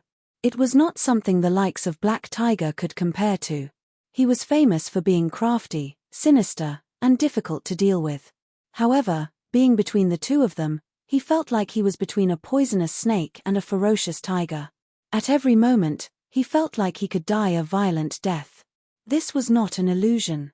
Whether it was Qian Rongji's evil plan or Li Qingshan's unyielding methods, Jia Fei's personal safety was not guaranteed at all.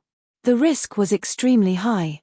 If Qian Rongji asked Chen Yannian to harm Li Qingshan, Jia Fei would be killed as well.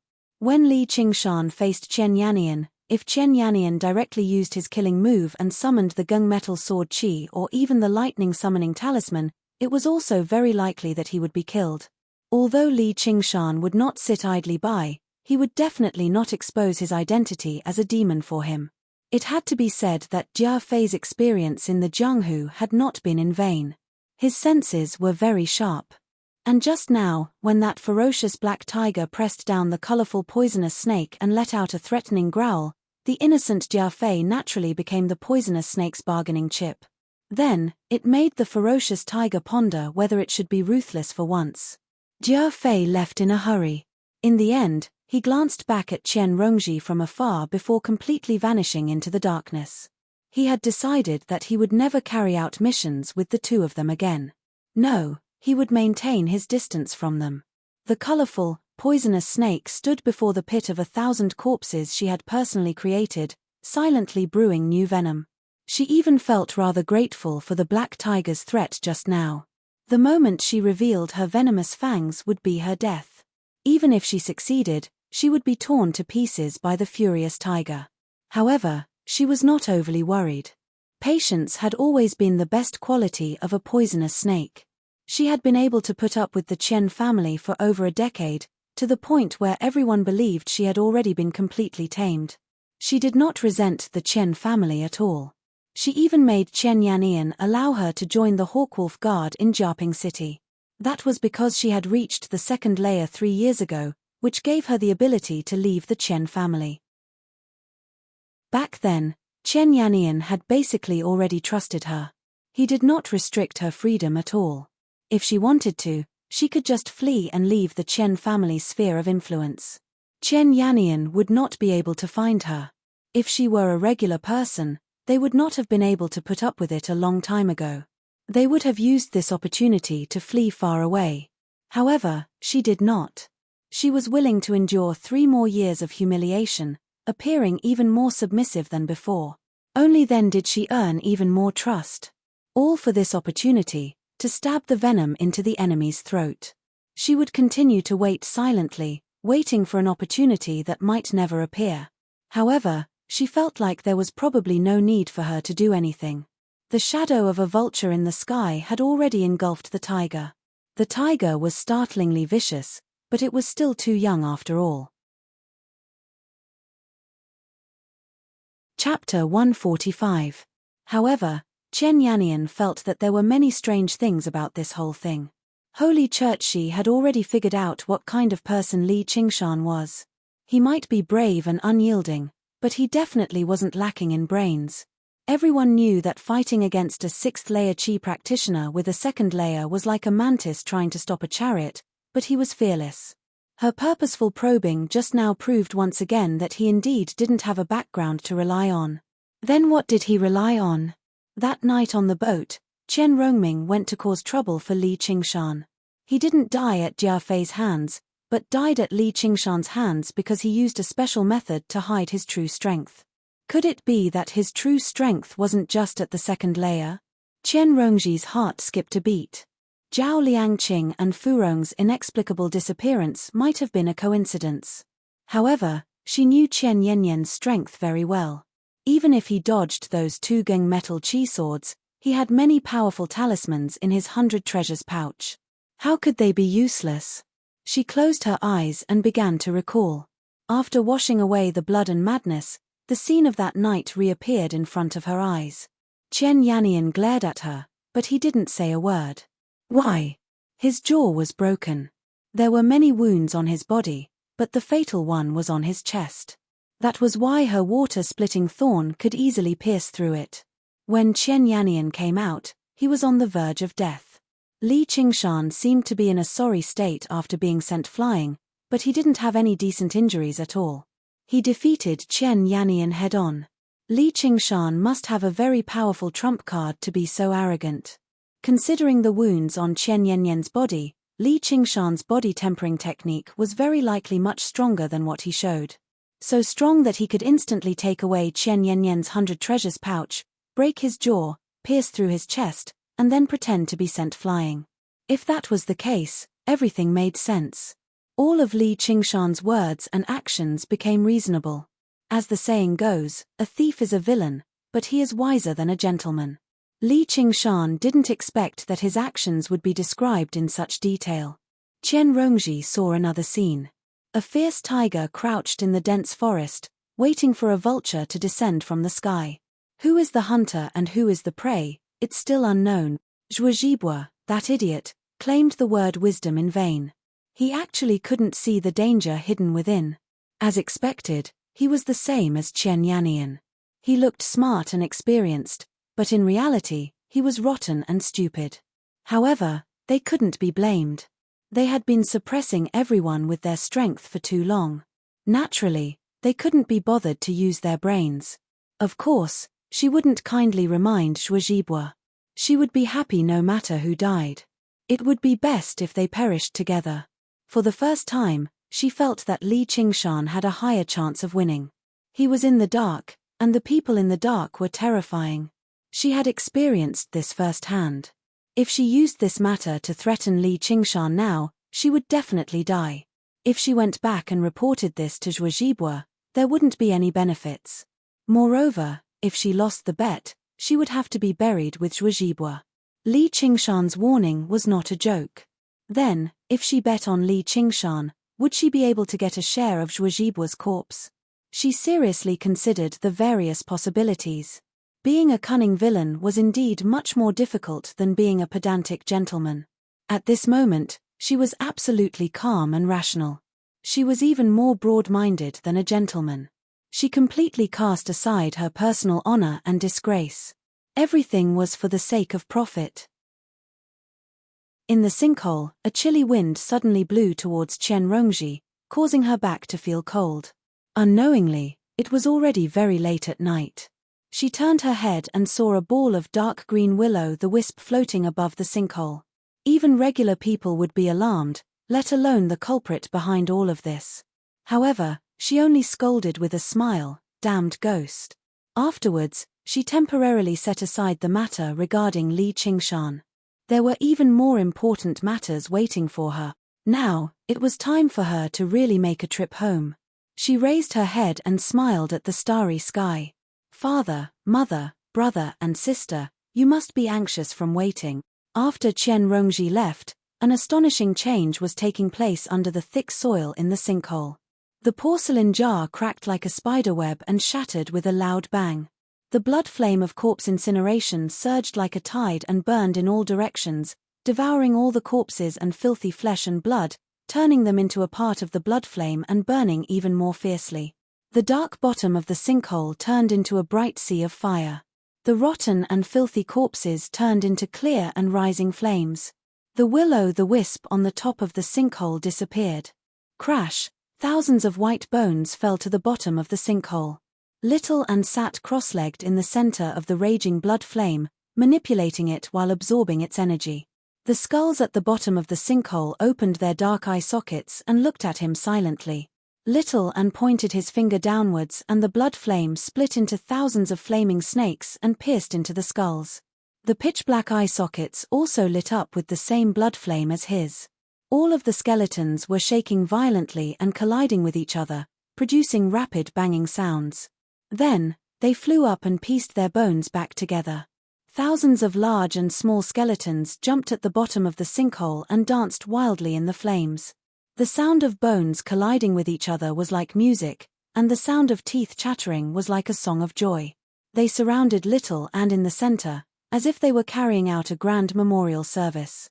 The blood flame of corpse incineration could split off and reside in other skeletons, resonating with Little and being controlled by his will. He knew this a long time ago. However, this was meaningless. These frail skeletons would probably not even be able to defeat low-level cultivators. A skull flew up and landed in Little Anne's hand. Their eye sockets met, and the blood flame burned together.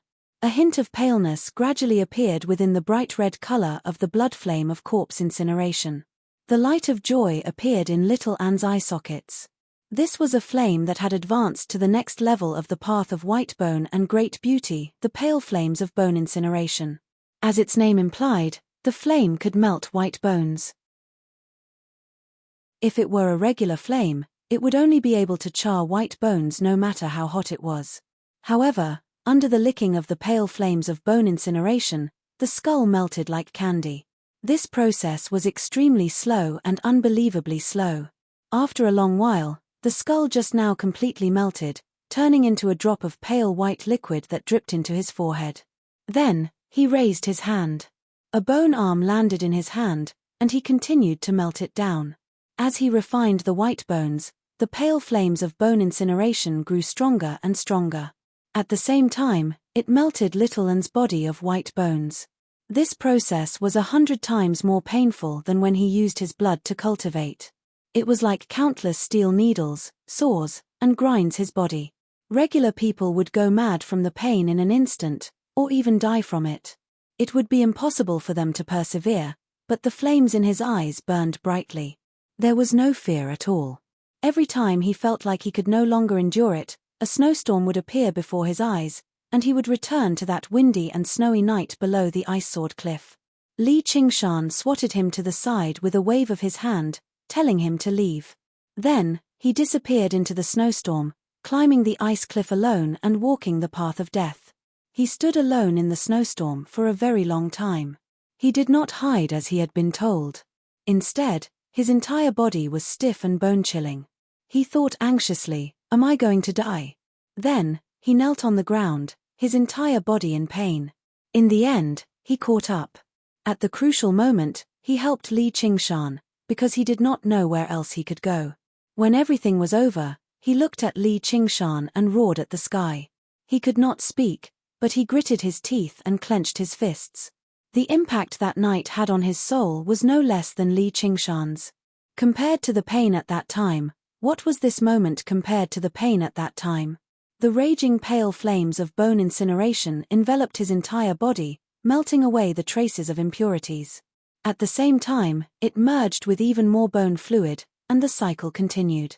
Before he could reconstruct his physical body, he wanted to reconstruct his bone body, become stronger, and keep up with his footsteps. Li Qingshan came to the county office, and handed a pile of land deeds to the county magistrate for him to auction. The county magistrate was overwhelmed by the favor. "My lord, I'm afraid this cannot be sold in a short period of time." Li Qingshan said, "I know that time is of the essence. Even if the price is discounted, it does not matter. Consider it a benefit for the citizens of ancient Wind City." With a few hundred chi gathering pills in hand, he did not care too much about the silver. He had thought of burning it all, but that would definitely cause a huge commotion in ancient Wind City. That was why he had resorted to this method. The county magistrate said, "My lord, your merit is boundless. On behalf of the citizens of ancient Wind City, I thank you for your kindness." Merit? Li Qingshan smiled. He did not believe in this. Settle this within a month. Even without a warning, he did not believe that the county magistrate would dare to cheat him. At most, it would be a small profit, and that was natural. The county magistrate said, "My lord, is there anything else?" Li Qingshan turned and walked out the door. "I will stay in the city for a while. Just don't bother me." As the largest landlord in the city, Li Qingshan obviously would not stay in an inn. He chose a small manor halfway up the mountain. It was not far from the Qian Manor, and the surroundings were very quiet. Most importantly, he could see the pit from here. He stood in the courtyard. There were grape trellises in the courtyard, and there was a rocking chair under the grape trellises. There was also a large fire tank to the side. There were a few carps in the tank, swimming freely. A crescent moon rippled on the dark water surface. Although Little An did not say it, he could vaguely sense that the path of white bone and great beauty was an extremely impressive ability. It did not require spiritual pills or spiritual herbs, and the cultivation speed was extremely fast. Its power was astonishing as well. However, everything was equal. One needed to possess talent beyond the reach of normal people, and one needed to endure pain that normal people could not. Although Little An was only a child, he was a very smart and strong child. There was no need for him to worry too much. The only thing he was worried about was the future, their future. After so many years, Little An's family was probably long gone. Perhaps they'll just go back to reminisce about a few graves, and then I'll adopt him. Li Qingshan scratched his head. Haha, it really is a demonic thought, a demonic thought. In the end, he decided not to think too much about it. He just sat on the ground and tossed a chi-gathering pill into his mouth, crushing it. A heavy bitterness spread, but his mind was clear. He then began to cultivate. A ray of sunlight fell on his eyelids. His eyelashes fluttered a few times, and he opened his eyes. Chapter 146. Looking down from here, ancient Wind Mountain City was like a flight of stairs. Rows upon rows of buildings were built on these stairs, and they were all coated with a layer of red light. Holy churchmany people surged out from the intersecting alleys and streets. There were peddlers, people selling breakfast, people buying groceries, and there were also early morning merchants. It was a bustling scene. Looking down from here, the view was extremely wide, and the mind was broadened. So the scenery here is this good? Li Qingshan was slightly surprised. He took a deep breath and practiced a set of fist techniques, stretching his limbs. He could feel the flow of true qi in his body. After eating the 9 qi gathering pills last night, he had grown a little stronger. His cultivation of qi practitioner level 2 was gradually stabilizing. He was not in a hurry to cultivate his demon core and demon body.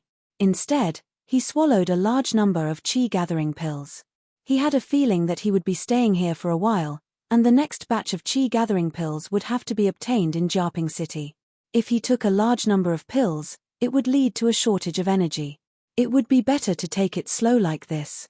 The demon core and demon body would naturally absorb a portion of the medicinal effects. He found an old set of clothes that belonged to the original owner of the room and changed out of the Black Wolf uniform. Then, he opened the door and walked down the stairs. He ate a special snack at a shop with the word tea hanging on it. He felt like his great dream of eating all the delicacies in the world had been realized just a little bit more. Then, he continued walking contentedly. He purposely walked very slowly, admiring the scenery along the street. He did not know how long it had been since he had calmed down like this to do something like this. Ever since he began cultivating, his days had been tense and urgent. Even after returning to the human world and returning to the ancient city of Jiaping, he still had to deal with the endless changes. He had to punish evil, assassinate powerful enemies, and defend against enemies. Even if he had some free time, he had to make good use of it to cultivate, not daring to relax at all. He had almost forgotten the taste of leisure. He thought back to the days when he was herding cows on Crouching Ox Hill. He would look at the mountains, play a flute, and avoid the oppression of his brother and sister-in-law. Before he knew it, an afternoon had passed. Holy Church, it was as if they were two completely opposite lives, but each had their own interesting parts. But he still preferred his current life. He would not reminisce about the past. Now, looking at the noisy crowd on the street, unknowingly, there was already a sense of estrangement. Although they were still cultivators of the lowest and weakest level, qi condensation, they had already formed an irreversible divergence from mortals. Mortals were like walking on flat ground, getting married and having children, from birth to death. Cultivators, on the other hand, were climbing a peak that they could never reach. Every time he advanced, he would be able to see new sceneries, extend his lifespan, and not be trapped by life and death. In front of the county government, a notice had been pasted, and a literate low-ranking official was specially assigned to read it aloud, announcing that all the fields and properties of the Chen family would be auctioned in 7 days. Hundreds of people surrounded the front of the county government office, pointing fingers and discussing animatedly. Li Qingshan stood in the crowd and looked up for a while. This county magistrate's reaction was quite fast. Then, he made his way through the crowd and entered a small bookstore. He spent 2 taels of silver to buy a dozen or so books, including poetry, history, and miscellaneous topics. Afterwards, he found a music store and spent 35 taels of silver to buy 2 music scores and a jade flute. When he returned home, he laid down on the rattan chair under the grape trellis and casually flipped open a book, reading it carefully. The sun had already risen high into the sky, turning from red to white. Through the dense grape leaves, the scattered sunlight landed on the yellowed pages of the book, as well as his face. Only now did he seem like a teenager, rather than a fearless cultivator or a decisive Black Wolf guard. The edges on his face that seemed to be carved from stone seemed to have dulled slightly, while his gaze that had always been as sharp as a sword had returned to its sheath, becoming deep and clear.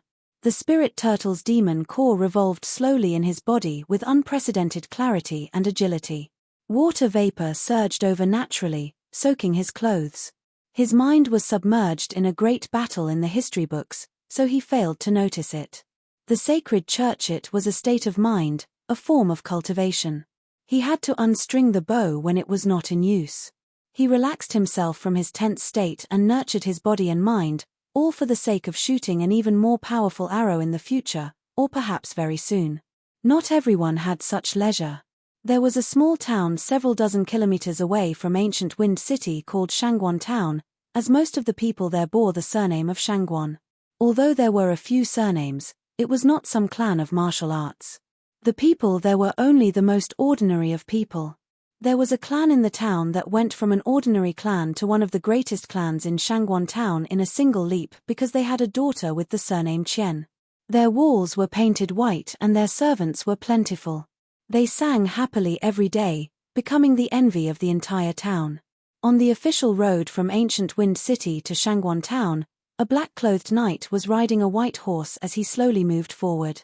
Qian Rongji gazed at Shangguan town on the horizon from afar. Her heart that had been as still as water suddenly became a mess.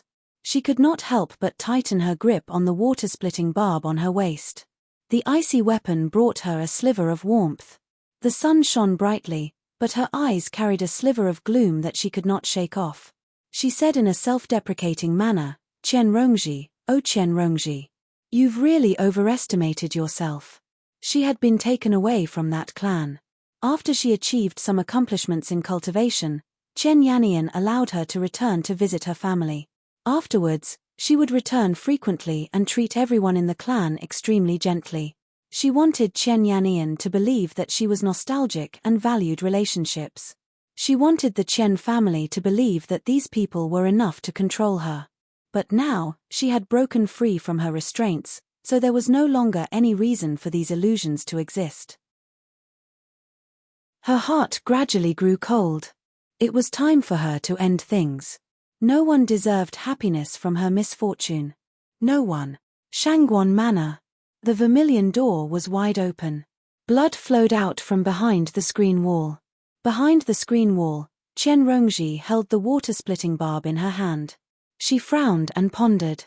Around her lay a dozen or so corpses. There were guards, servants, maids, and old maidservants. She could call out each and every one of their names. But now, they were all dead. She continued to walk into the manor. She saw more and more corpses. When she arrived at the inner courtyard, she saw the corpse of a noblewoman lying dead on the ground. She used to be a village woman. Now, she wore expensive beads on her head. She wore the precious silk that she had brought from the south. However, it was already badly mutilated by the blood. She could barely remember this noblewoman's name. She had called her mother for too long. Yet, she felt an indescribable sense of loss in her heart. She took a deep look at the corpse and stepped over it. Then, she saw more familiar people, including her brothers and sisters. Even though it was noon, the ancestral hall was still very dark. In the heavy darkness, there were many memorial tablets, enshrining the ancestors of the Shangguan family. A gray-haired, green-faced old man held a plump, middle-aged man hostage. He stared at Qian Rongji coldly and hatefully as she walked in. He called out, "Shangguan Rongji, I knew you'd return." Qian Rongji said with mixed emotions, "Third uncle." The old man was Qian Yanyan's nephew. He had practiced martial arts for many years, finally breaking through to the innate realm and reaching the second layer of Qi practitioner. He became one of the masters of the Qian family. That night, he had fled from the main hall of the Qian family. Jia Fei did not choose to chase after him, which was why he managed to escape with his life. Qian Rongji said, "Did you do all of this?" Her third uncle said, "That's right. Shangguan Rongji, you traitor. How dare you mention the word money? You've caused the deaths of everyone in the Qian family. You've destroyed the Qian family. You've destroyed everything I had. I will slaughter your entire family. Rongji, save me." The plump, middle-aged man shuddered. Tears and snot flowed from his nose. Who knew whether he was afraid or sad? It was the person she called father. Qian Rongji said furiously and frantically, "Father, I will definitely save you. Qian Howder, release my father." Qian Howder said, "Do you know fear now? You bitch. Throw down your weapons and kneel." As soon as Qian Rongji hesitated, he crushed the man's shoulder. The man shrieked out and ordered, "Why don't you kneel?" With a clang, Qian Rongji tossed down the water-splitting barb and knelt down. She made her way forward as she knelt. She said sorrowfully, "Please release my father." Qian Howder smiled madly and complacently. He was reluctant to kill her in a single stroke. Not only did he want to destroy her entire family, but he even wanted to torture the person closest to him before her. Qian Rongji took another step forward and reached backwards with her right hand. True Chi swept up the water-splitting barb and returned it to her hand. She leapt up and stabbed at Chen Howder as hard as she could. Chen Howder pulled the plump man in front of him and used him as a meat shield, blocking him firmly. Then he grabbed the man's other shoulder. Once he forced back Chen Rongji, he would torture him viciously. He would definitely make this bitch regret everything she had done. However, he suddenly felt a chill in his chest. Chen Rongji had no intentions of stopping. The water-splitting barb stabbed deeply into the meat shield, and the tip entered Chen Howder's chest. True Chi turned into blue light and passed through his body. Chen Howder and the plump man both stared at Chen Rongji in disbelief. All they saw was that the sorrow on her face had already vanished completely. She had become cold and complacent. Chen Rongji smiled. Originally, it would have been rather difficult to kill you.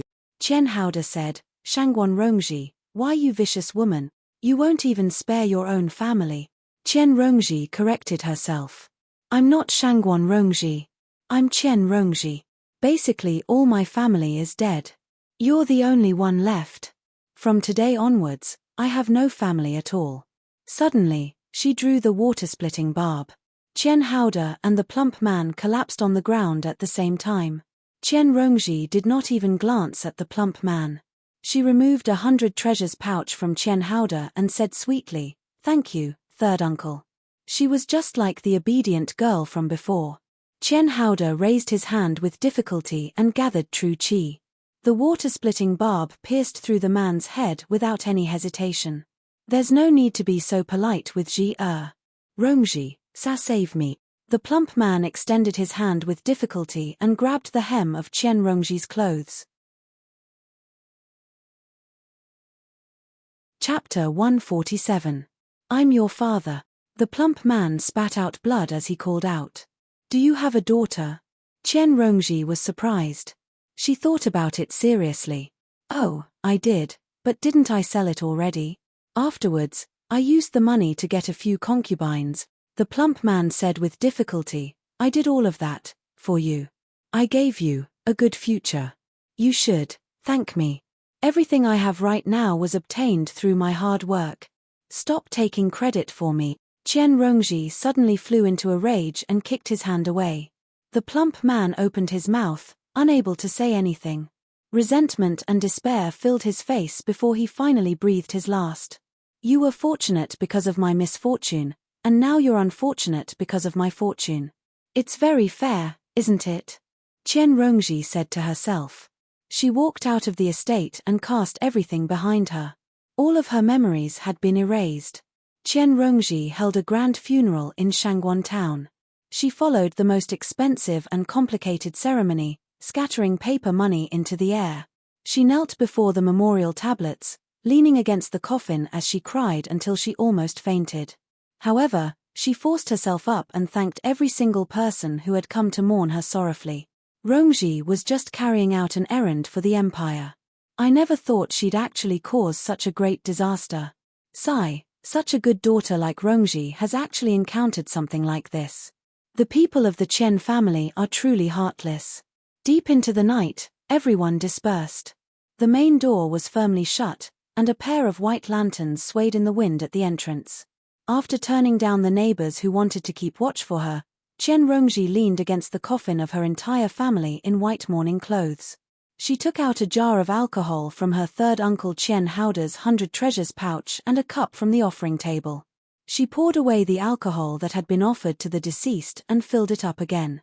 She raised the cup towards the memorial tablets before drinking it all. The next day, the coffin was buried. She was already a great filial daughter who was grief-stricken. She stayed by the coffin for 7 days. On the night of the first 7 days, a dozen or so wine jars were strewn all over the place. Suddenly, she felt a chill run down her spine. She opened her eyes in a daze. A dozen or so shadows were standing in front of her. They were all extremely familiar faces, and they were staring at her coldly. She laughed drunkenly and pulled out the water-splitting dagger. With a sweep of the dagger, the chilly wind dispersed and the shadow shrieked. As soon as he regained his senses, he took a look at his surroundings. There was no shadow in sight, and he was unable to differentiate between reality and illusion. Bang! The wine jar smashed onto the memorial tablets. The memorial tablets fell to the ground, and the wine spilled all over the floor. She held onto the candle flame and gently let go. The flame quickly spread, engulfing the names on the memorial tablets and spreading to the entire ancestral hall. She walked out of the fiery ancestral hall and disappeared into the darkness without looking back. Behind her, the fire spread to the entire mansion. Who was it that made the vow to never return to their hometown? The sound of the flute echoed in the dusk, and it did not stop for a long time. Li Qingshan put down the jade flute. He felt that the quality and intonation of the flute was much better than the bamboo flute he made years ago. He lived a quiet life. Every day, he would read books and play the flute. When he was free, he would wander around the city for a while and eat some fresh food. His life was very peaceful. Splash! The water in the water jar splashed, and the carp swung its huge tail. "Don't be noisy," Li Qingshan said. "I'll give you a bigger pool in a few days." The water jar immediately became quiet. A few days ago, he had crushed a qi concentration pill of poor quality and sprinkled it into the tank. The next day, the carp had grown a full circle, and on the third day, it had grown another full circle. Today, the water tank was so narrow that it could not accommodate the carps swimming around. Li Qingshan stood on top of the water jar and looked at the huge red carp. "Why don't I just stew you?" The carp sank to the bottom of the jar. "It's a pity that my culinary skills are average." Li Qingshan smiled and grabbed at the water jar. The demon core rotated, and the water in the jar surged out. It kept changing shape in the air, and the carp swam in the middle. Li Qingshan brought the carp and walked towards the Qian house. There was a big pool in the Qian house that could accommodate the carp. Climbing over the walls and doors, the huge Qian house was empty. It had turned from bustling to desolate, and there was always something strange about it. It had only been 10 days since anyone had taken care of it. Weeds had grown on the small paths, and Dodder had climbed up the pillars. There was a sense of decadence amidst the vitality. On the stone steps, the dried bloodstains that could not be wiped clean exuded an ominous feeling. After so many days, no one in the entire ancient Wind City dared to go near this place. They only dared to look at it from afar and sigh. Although this house was auctioned by the district magistrate, Li Qingshan knew that no one would buy it. It would not be long before it was completely abandoned and become a haunted house. In the lotus pond, the lotus flowers had long withered, but the leaves were still dense. "No one will come here to eat you." Splash! Li Qingshan threw the carp into the lotus pond. The carp raised its head and bobbed up and down, as if it was thanking him. Then, it opened its mouth. "Good. Consider it your good fortune." Li Qingshan smiled and placed a qi-gathering pill in its mouth. Only then did it turn around and swim into the depths of the lotus pond. Li Qingshan was about to turn around and go back when he suddenly saw a flame in the distance. It shone through the shadows of the trees. He walked through the forest and walked towards the flame. From afar, he could smell a thick medicinal fragrance. He pushed the door open and saw a 3-legged cauldron in the room. It was spitting out white steam, and there was a thick medicinal fragrance in the steam. A slim figure sat on a praying mat in front of the cauldron. She stretched out her hands and sent waves of true qi into the cauldron. The steam was sometimes more and sometimes less, controlled by the true qi. Li Qingshan recognized her at first glance. "Qian Rongji, what are you doing here?" Qian Rongji didn't answer. After a while, she retracted her hands just now and slowly played with the true qi. The lid of the cauldron opened with a bang, and steam filled the room. Li Qingshan was extremely familiar with this smell. "You're refining pills."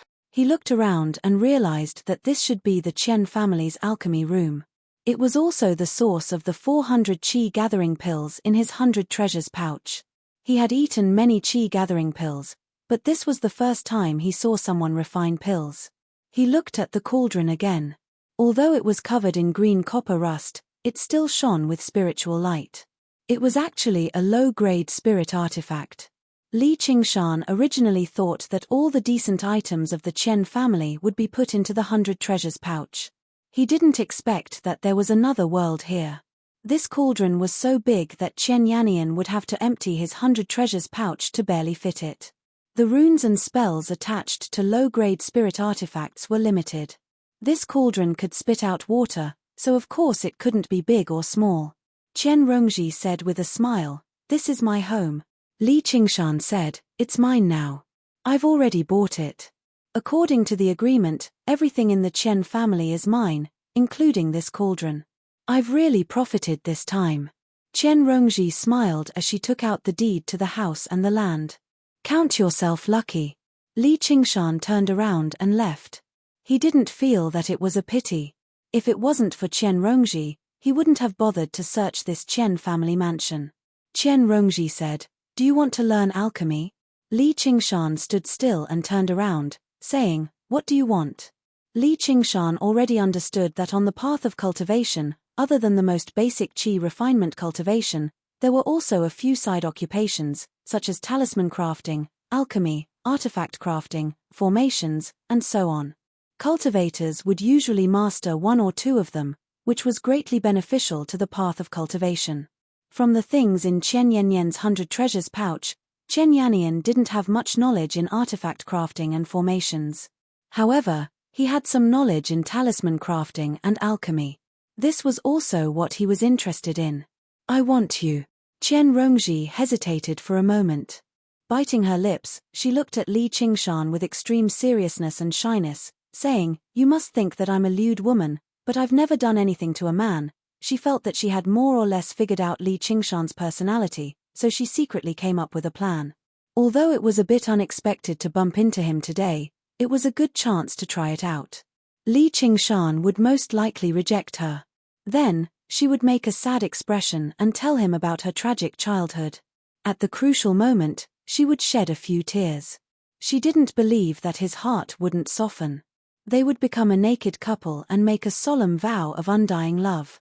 With his forthrightness and generosity, she would definitely be able to swindle something out of him.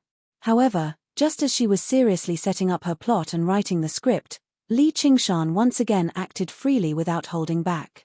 He smiled and interrupted her, saying, "All right, teach me alchemy, and I'll reluctantly sell you out." Although he didn't care about such a person, there was no reason for him to refuse such a good thing. He was a man, so why would he be afraid of her taking advantage of him? Chen Rongji's expression stiffened. Although she had thought of many possibilities, she never thought that Li Qingshan would be so shameless. It was completely different from what she had imagined, so she couldn't continue with the act. She suddenly remembered that the first time she met him, he was drinking wine in a restaurant. It was a huge mistake. The vine wanted to wrap around the tree to absorb the tree's sap and obtain more sunlight.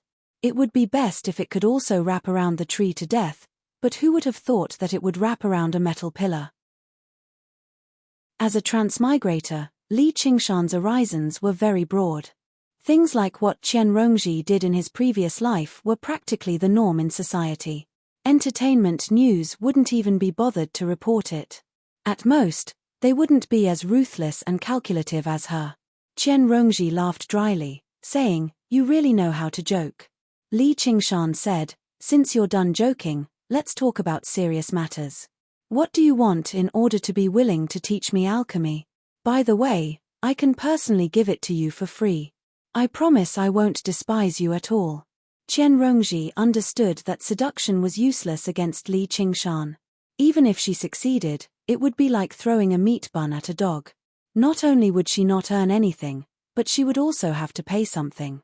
Thus, she returned to her original self and went straight to the main topic. "I want the 7th Metal Fiendish Qi Manual." Li Qingshan said, "The one that Chen Yannian cultivates? I've looked through it. It's not there. Let's try something else."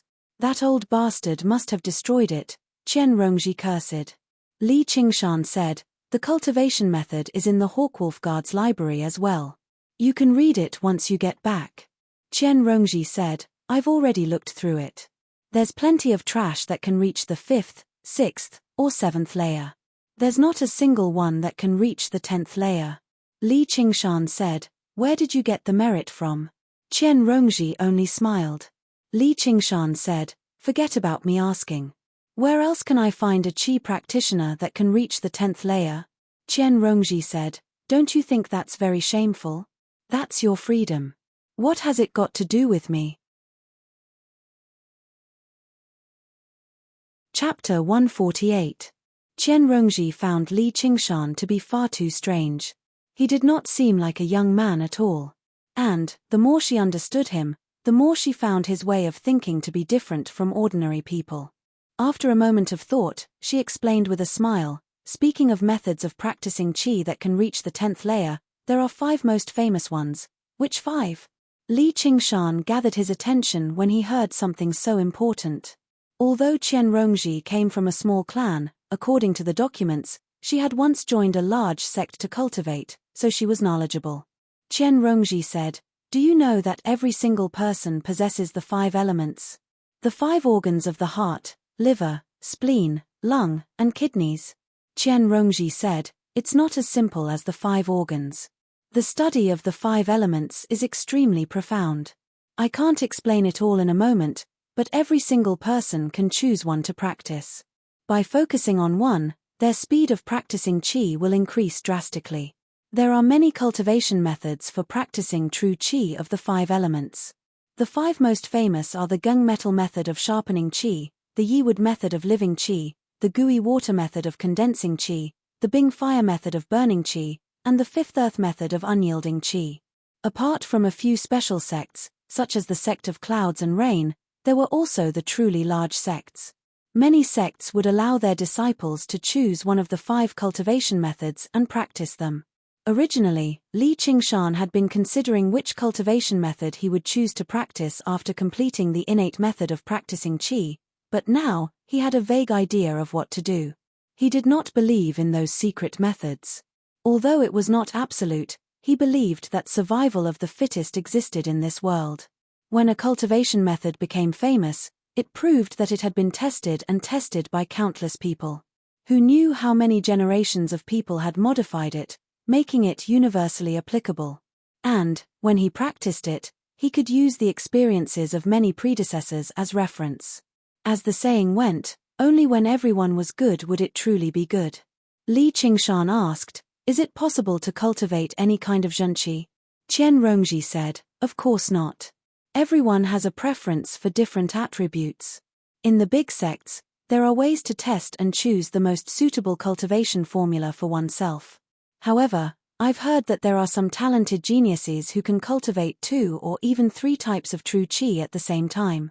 The amount of true qi they have is far greater than cultivators who only cultivate one type of true qi. Moreover, it is easier for them to break through realms. Why did you suddenly become so kind? Li Qingshan was surprised that Qian Rongji did not make any requests. I'm not a bad person to begin with. Qian Rongji smiled. Li Qingshan declined to comment. Qian Rongji said, if you don't believe me, I can teach you alchemy. Li Qingshan said, you don't want anything? Qian Rongji said, I don't want anything. Li Qingshan said, that's great. But his face did not show that he was particularly happy. Qian Rongji really began to teach him carefully. There are 3 most basic things in alchemy. The first is the materials, ranging from the most ordinary herbs to the most precious spiritual medicines. There are all sorts of strange and wondrous things, including everything. The second was the pill formula. Every pill had its own concoction method, and there were extremely precise requirements for the ingredients and the time needed to concoct it. The third is the furnace, or the flame. According to the pill formula, refining the materials is the alchemy. Li Qingshan listened attentively. Unknowingly, 4 hours had passed. Only then did he have a basic understanding of alchemy. This Tao was indeed broad and profound. Even if one spent a lifetime of effort, he might not be able to reach the peak.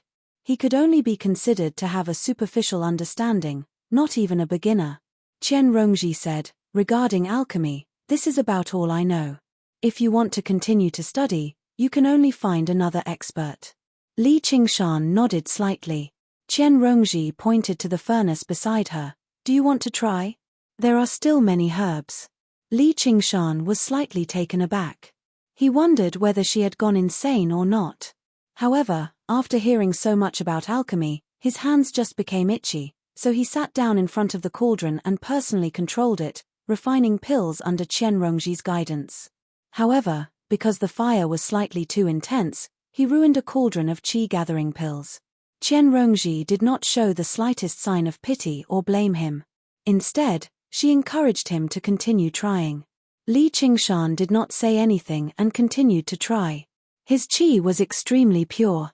Using it was like using a finger. In the process of alchemy, he used it more exquisitely. After another 2 furnaces of pills were wasted, he finally succeeded. He retracted his hands, took a deep breath, and revealed a smile. Qian Rongji also praised him. Li Qingshan saw that the sky was beginning to brighten. Before he knew it, a night had passed.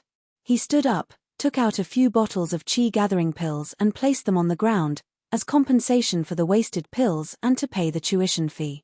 After watching Li Qingshan leave, Qian Rongji picked up the qi-gathering pills. Just now, Li Qingshan did not feel happy because of her generosity. Right now, Qian Rongji did not look happy either. Information regarding the qi methods of the 5 elements and basic alchemy were actually not exactly secrets, and the qi-gathering pills Li Qingshan had left behind were even more than the qi-gathering pills he had destroyed. And even if she was the one controlling the furnace, she could not say with certainty that she would succeed every time. So it could be said that she had earned quite a bit. If it was an ordinary person, they would probably feel happy, but she felt something cold from it. It was an extremely cold alienation, a lack of gratitude, and a lack of human feelings. At any time, if she dared to plot against him, he would not hesitate to put her on his kill list. He would not tolerate it. Another failed attempt. This was not a man who could be manipulated by favors. Could it be that he really had no weaknesses that could be exploited? Li Qingshan did not think too much about it.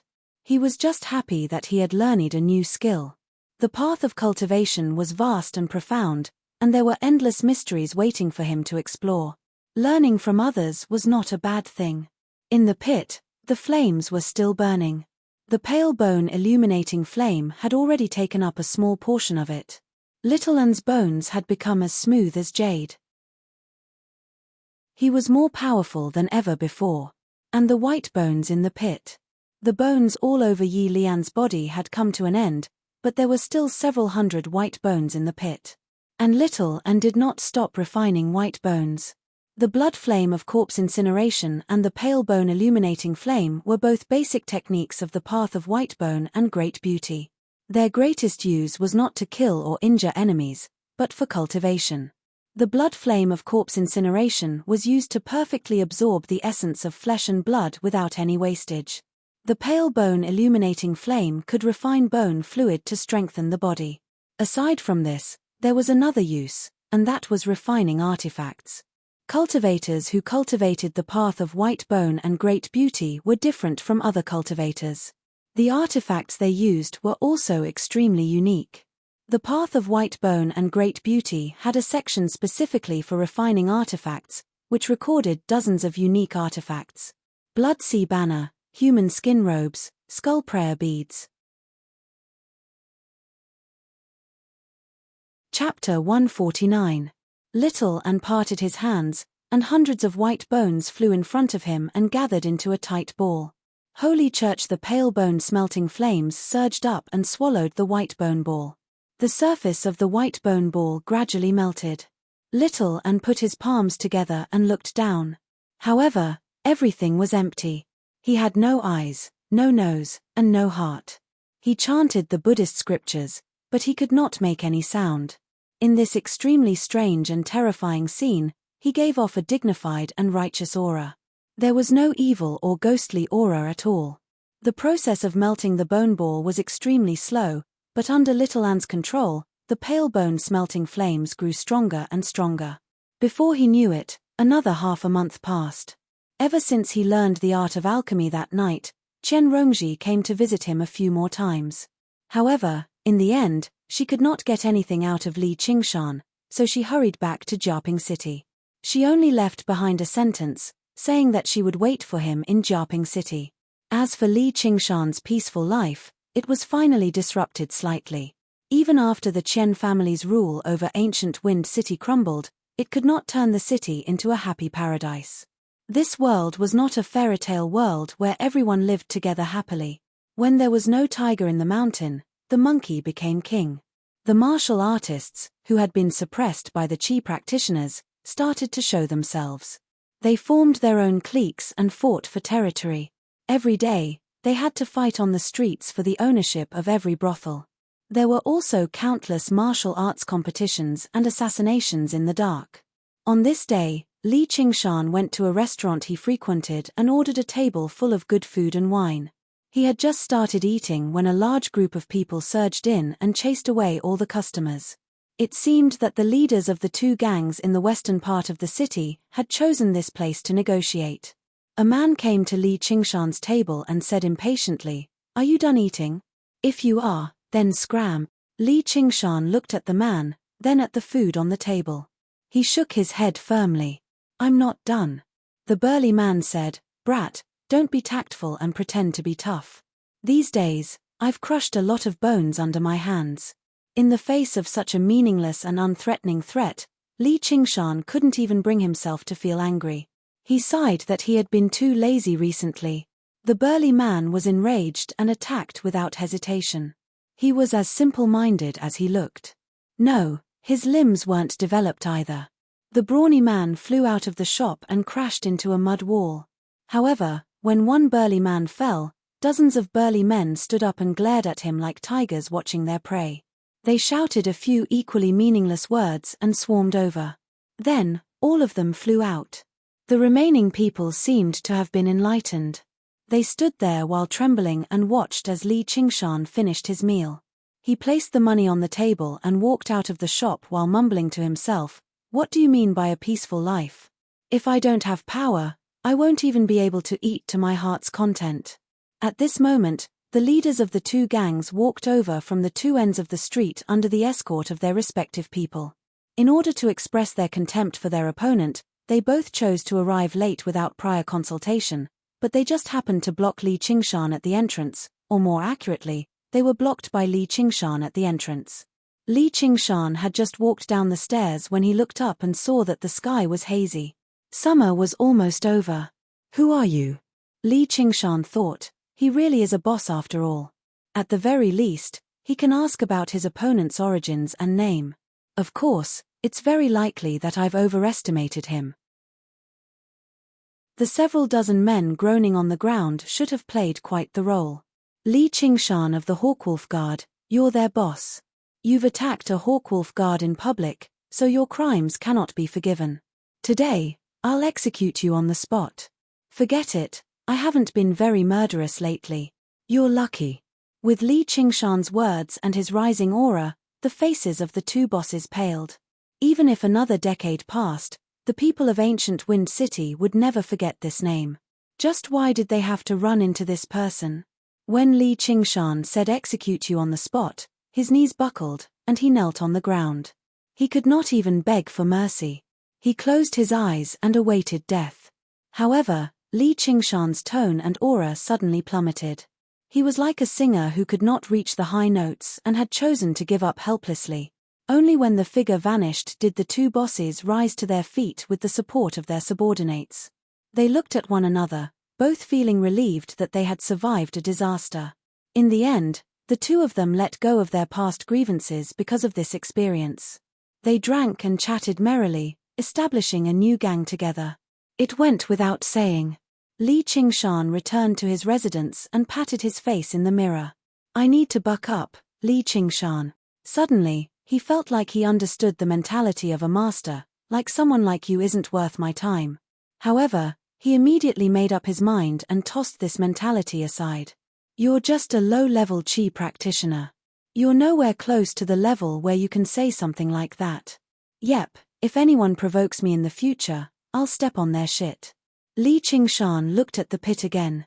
"Little Anne, are you still not done?" He had already begun to miss Jiaping City. He missed Zhuozhibua. Only when there was pressure would there be motivation. Compared to these dull days, he would rather be surrounded by powerful enemies and slaughter his way out with everything he had. However, when he returned this time, He should be able to give him a pleasant surprise. Although he was rather lazy, he did not stop cultivating over the past half a month. He swallowed close to 200 chi gathering pills. Not only did his demon chi skyrocket, his cultivation of the second layer of chi practitioner also completely stabilized. Abundant and pure true chi flowed endlessly in his yang heel meridian. He had also touched the edge of the fifth layer of the innate method of practicing chi. In the pit, the huge ball of white bone had already been completely melted, turning into a pure white, crystalline ball. However, one could vaguely make out that it was an extremely vicious skull. Several hundred skeletons had only been refined into a tiny prayer bead. Xiaoan pinched the prayer bead between her fingers. She would need at least 14 skull prayer beads if she wanted to make one. White bone spiritual artifacts were actually so difficult to forge. This was also the reason why Little An had chosen the skull prayer beads as his first spiritual artifact. Every single item recorded in the path of white bone and great beauty possessed immense power. They were not items that he could forge at his current level. However, the skull prayer beads could be forged one by one. There was no need to forge them all at once. He could do it step by step. Little An held the prayer bead in his hand and felt that his mind was connected to it. It was as if this prayer bead was not a spiritual artifact, but a part of his body. The truth was more or less the same. The flames in the pit were extinguished, returning to his skull. Only 2 specks remained. He leapt through the soil, following Li Qingshan's aura and leaving the pit. Having lost the support of that invisible power, the soil above the pit immediately collapsed. The next day, someone discovered that the corpses of the Qian family members had disappeared, becoming a mystery. In the darkness, Li Qingshan smiled as he opened his eyes. "Little An, are you done?" A little skeleton that sparkled like jade stood in front of him. The flames in its eye sockets were a mix of red and white. Li Qingshan rubbed his head. "You really are much prettier." From the perspective of a skeleton. From the perspective of a skeleton, Little An opened his palm and took out a skull prayer bead. Li Qingshan picked up the prayer bead. "What is this?"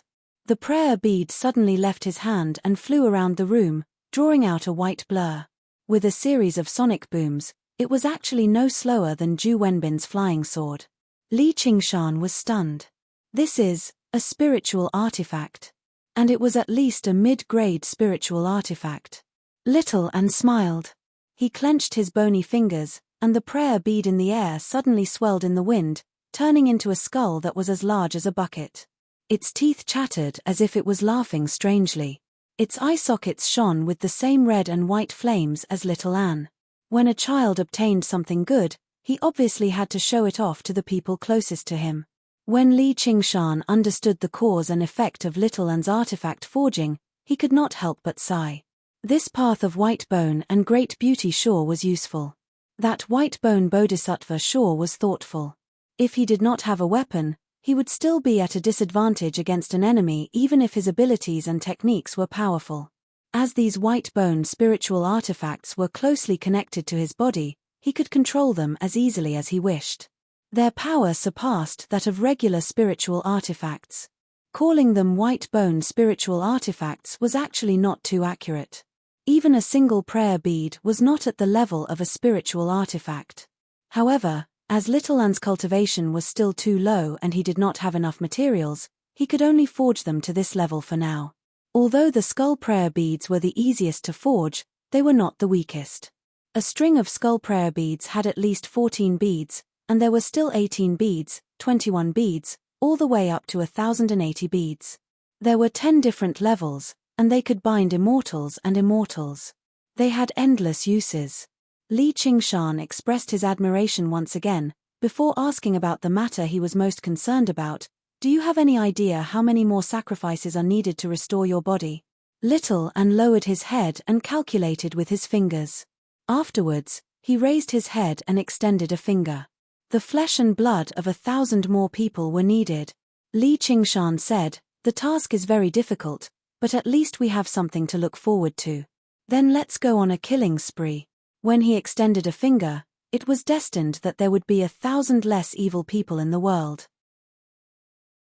That night, Li Qingshan went to the county office and asked the county magistrate for the money he needed to sell his house and land. Although it was an emergency sale, it was still more than 1,000,000 taels of silver. It could be exchanged for 10 qi concentration pills from Ju Wenbin. Before the next day, Li Qingshan took little and left the city that night. He did not look back at ancient Wind City again, nor did he have any plans to return. Meanwhile, in the lotus pond halfway up the mountain, a red carp swam freely, shaking the green lotus flowers. Fate had formed today, and he did not know if they would meet again. Under the curtain of night, Li Qingshan strode through the air in a straight line. By daybreak, he had arrived at the ferry crossing of the clear river. He boarded the boat and traveled down the river again, heading straight for Jiaping. In Jiaping City, Zhuozhibua said, "So you're saying that he really defeated Qian Yannian?" Qian Rongji said, "Yes, I also find it inconceivable. Qian Yannian, that old thing, is old and frail. He's really too useless." He probably didn't expect that Li Qingshan was a body cultivator, so he was careless and fell for it. "It looks like you'll have to do it yourself." When Qian Rongji left ancient Wind City, in order to take the spirit artifact furnace with her, she had hired a large carriage to travel slowly. Now, she had just returned to Jiaping. Chapter 150. Not only did Qian Rongji not warn Zhuozhibua that Li Qingshan might have been hiding his strength, but she even purposefully misled him, as if Li Qingshan's victory was extremely lucky. Even if the Holy Church had no interest in it, she still grew tired of this old bastard. She really hoped that he would die a violent death just like that old bastard Qian Yannian. This kind of silent method was often more terrifying than straightforward plots and schemes. Sure enough, Zhuozhibua followed his usual train of thought and sneered. "It's good that he's alive. It saves me the trouble of making another trip. I can even personally kill him and vent my hatred. Are you going to kill him once he returns?" Qian Rongji hid her smile in the depths of her pitch-black eyes. She was prepared to watch the show that was about to unfold. Zhuozhibua instead said, "We'll have to think about this at length." Although he was a commander, he was not bold enough to kill a Hawkwolf guard so brazenly. Afterwards, he sneered. "Though, do you think he'll be able to do well under my command? I want to show him whether the headquarters of the Hawkwolf guard is surnamed Zhuo or Li." Qian Rongji said, "On this mountain, in this Jiaping city, is there anything that doesn't belong to you? Even I'm the same." Zhuozhibua laughed aloud. He would continue to watch over Jiaping City, watching over everything like a hawk forged from steel, until the day he died. When he saw the clear river turn around the mountain again, Li Qingshan directly leapt off the boat. Under the cries of the passengers, he climbed up the cliff face. He returned to his residence first and settled little and down before going to see Zhuozhibua.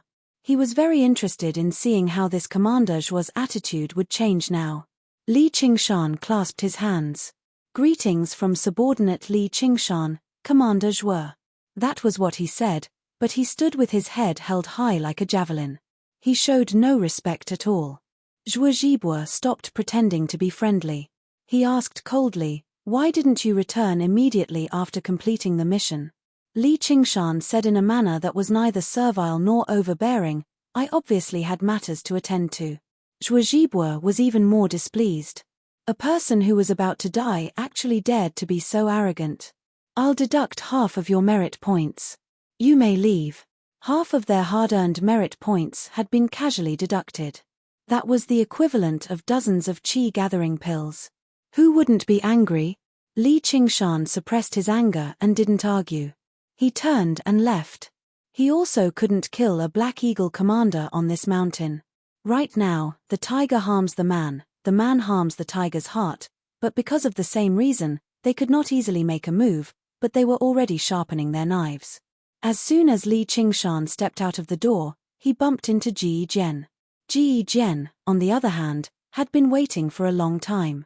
With a face full of ridicule, he said, "Li Qingshan, do you really think you're a big shot just because you killed an old man who's about to be buried? You actually dared to speak to the commander like that, now you're suffering." Li Qingshan said, "It is indeed a good dog raised by Zhuozhibua." His words were full of energy. Of course, he was not afraid that Zhuozhibua, who was in the building, could not hear him. His expression became more and more gloomy. "What did you say?" Ji Jian, who had been scolded in front of his face, was even more furious. This was not the first time Li Qingshan had humiliated him like this. Back then, it was because he was worried that Li Qingshan had a powerful background that he had tolerated him. Li Qingshan sneered, "You only dare to bark at me here." Ji Jian choked and couldn't speak. He had originally wanted to provoke Li Qingshan. As long as Li Qingshan made the first move, Zhuozhibua would have a reason to interfere. But it was true that without Zhuozhibua, how would he dare to provoke Li Qingshan? That was a monster who had killed a 5th-layer Qi practitioner. Li Qingshan waved his hand. Come with me to the front and explain things clearly. I'll let your plot succeed this time, and see if Zhuozhibua can save you." How would Ji Jian dare to follow? At that time, even if Zhuozhibua's plan succeeded, he would still be a dead man. He put on a brave front and said, "You, don't be so arrogant. I'll see what happens to you." Li Qingshan did not look at him anymore. He turned around and was about to walk up when the old man guarding the treasure house stopped him. "Who said you could go up there?" Li Qingshan said, "I have merit points, of course I can go up there." Go. The treasure house is under maintenance right now. Unauthorized people are not allowed to enter." Li Qingshan's pupils shrank and his brows furrowed. The old man felt an invisible force pressing down on his chest, making it hard for him to breathe. He forced himself to say, "What, you still dare to barge in?" Li Qingshan slowly raised his right hand, and the old man's throat skipped a beat. His muscles tensed up. His remaining true qi, which had been eroded by time, began to circulate wildly. He could sense that as long as Li Qingshan struck, it would be a terrifying attack that could collapse the mountains. Under the tremendous pressure, he did not even have the confidence to receive the next strike. However, Li Qingshan only patted the old man's shoulder. "You're on your own." Afterwards, he turned around and left the treasure house. The old man immediately became covered in cold sweat. He clutched his knees and gasped for air. He was a veteran of the Jianghu for many years, yet he had actually been frightened by a half-grown junior. He felt utterly humiliated. He roared at Li Qingshan's back, "You're the one who should be on your own." What happened afterwards was basically the same. There were no spiritual artifacts, no pills. The extremely rare merit points had been reduced to meaningless numbers. Li Qingshan wanted to exchange for a new wind entwining blade, but he was turned down. Originally, the weapons damaged by the Hawkwolf Guard during missions could be exchanged for free. These people did not refuse to give it to him, only finding various reasons to turn it down. However, apart from beating them up, there was no other way to make them submit. These important places that were in charge of wealth were obviously all under the control of Zhuozhibua's trusted aides. As a matter of fact, he did not even need to say anything. All he needed was a single gesture, and Li Qingshan would be completely immobilized in the Hawkwolf Guard. In the end, Li Qingshan arrived before an extremely ancient building. The 3 words "Eagle Hunting Building" were written on it. This was where the Hawkwolf Guard handed out missions. This was probably the only place on the mountain that was not under Zhuozhibua's control. It was not that he could not control it, but because he could not obtain spiritual artifacts or pills from here. He could only obtain a pile of troublesome missions, and he needed Zhuozhibua's permission to exchange the merit from completing the missions for actual items. Li Qingshan smiled. As long as this place was open to him, it was fine. To him right now, whether it be spiritual artifacts or pills, none of them were the items he needed the most. What he needed the most right now was in the Eagle Hunting Building. A few Black Wolf guards were currently handing in missions in the main hall. As soon as they saw Li Qingshan enter, they immediately fell silent. Their mouths opened and closed silently as they communicated with True Qi, discussing quietly. Li Qingshan walked up to the platform, and the attendant behind it stood up in a hurry. He said politely, "Sir, you've only just returned, yet you're already going out to hunt." There were no secrets on a small mountain like this. However, although he had heard about the conflict between Li Qingshan and Zhuozhibua, he dared not show any disrespect to Li Qingshan. Li Qingshan said, Let me see what missions there are. The attendant immediately took out a thick book nimbly. Please have a look, sir. Book of Life and Death. The book was completely black, as if it had been soaked in countless layers of grease, yet it also seemed like the color of coagulated blood.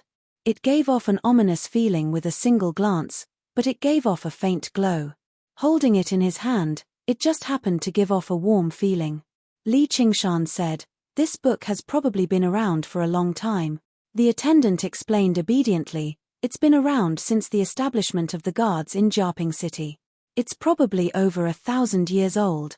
Li Qingshan said, "Then it really is quite old. Does this book have a name?" The attendant said, "This is only a low-grade spiritual artifact used to record missions. It doesn't have an official name either. However, the people of the Jianghu call this book the Blacklist."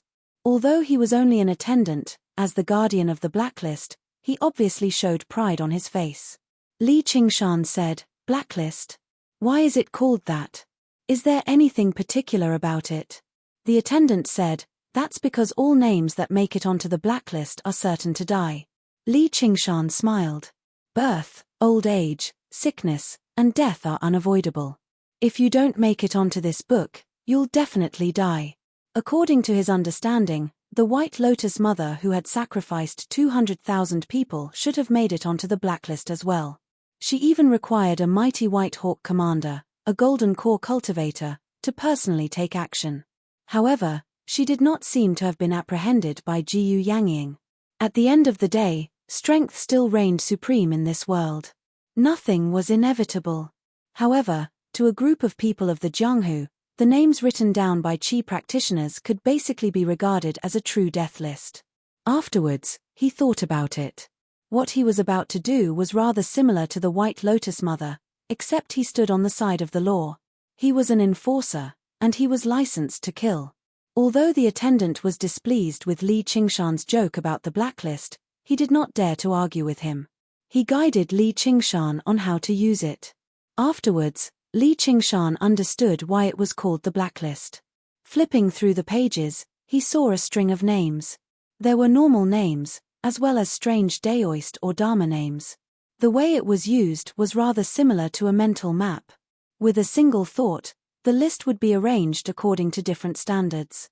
These standards included the amount of contribution, the level of danger, the strength of the enemy, and even the estimated benefits and so on.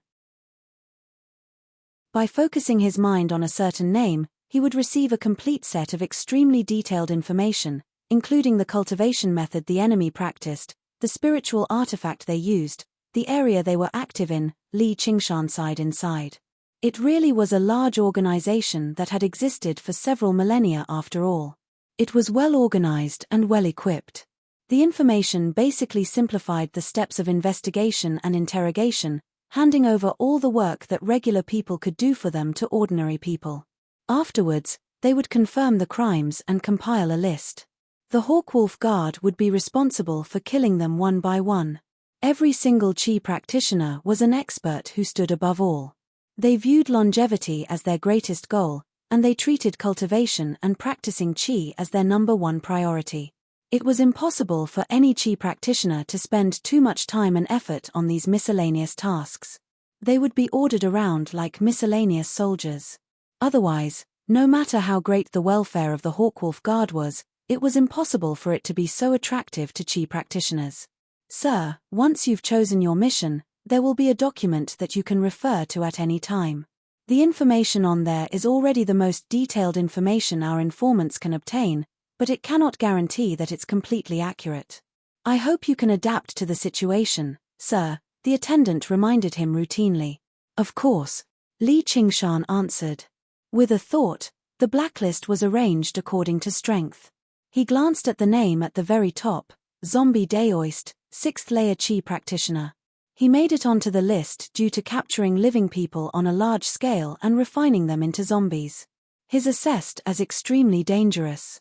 The contribution from completing the mission was actually as great as 5,000. However, it was very clear that apart from Zhuozhibwa and the Black Wolf commander who had never shown himself, no one else could complete this. Of course, Li Qingshan possessed the strength to do so as well.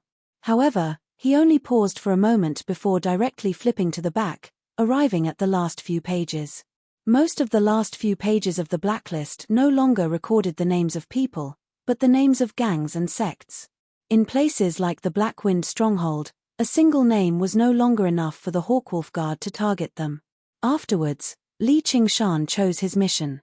The attendant said in surprise, "Sir, do you really want to accept these missions?" Li Qingshan nodded without any hesitation. "Go retrieve the documents. I'll set off right now." The attendant passed down the order in a hurry. Before long, other attendants returned with a pile of documents. Many of them seemed extremely old and gave off a dusty smell. Clearly, they had just been cleaned. Li Qingshan stowed all of the documents into his 100 treasures pouch before turning around and leaving. As soon as he made his way out, the Black Wolf Guards gathered over in a hurry. What mission did he accept? Afterwards, they looked at one another. They were dumbfounded. What does the kid want to do? Uphold justice? Stop joking. No matter how many missions he completes, he won't be able to get any benefits without Commander Zhuo's approval. In the main building, Zhuo Zhibue sipped his tea leisurely. "How's the kid?" Ji Jian smiled. The kid ran around aimlessly and was given the cold shoulder. It had finally alleviated his hatred slightly. Zhuo Zhibue placed down his teacup. "Before I take his life, it's not bad to mess around like this. I'd like to see just how long he can endure it." Ji Jian said, "I think he'll have to endure it no matter what." At this moment, a Black Wolf Guard rushed in. "Commander, that kid Li Qingshan has accepted a mission and left the mountain," Zhuo Zhibue said. "Oh, is he trying to avoid me?" "Which mission did he accept?" The Black Wolf Guard said, "More than one." "How many?" The Black Wolf Guard revealed a strange expression. "He accepted 27 missions." "What? Let me have a look." Zhuo Zhibue accepted the mission document. There was a dense list of the missions Li Qingshan had accepted, but the contents of the missions took him by surprise. It was not because they were too difficult, but because they were too simple. The Pirates of the Water Snake Gang, the Horse Bandits of Giant Deer Valley, and so on were all missions that the Hawkwolf Guard had accumulated over the years. They did not even bother to complete them. That was because the targets of these missions were all regular people of the Jianghu. They would only be able to get some silver from them at most. Pills and spiritual artifacts were out of the question, and because they were too simple, the contribution they gave was extremely low. Only Black Wolf Guards who had just joined the Hawkwolf Guard would use them for practice before refusing to waste any more time. They would rather practice qi and cultivate on the mountain. As the lowest level of organization in the Hawkwolf Guard, the first grade of Black Iron, they were all composed of qi practitioners.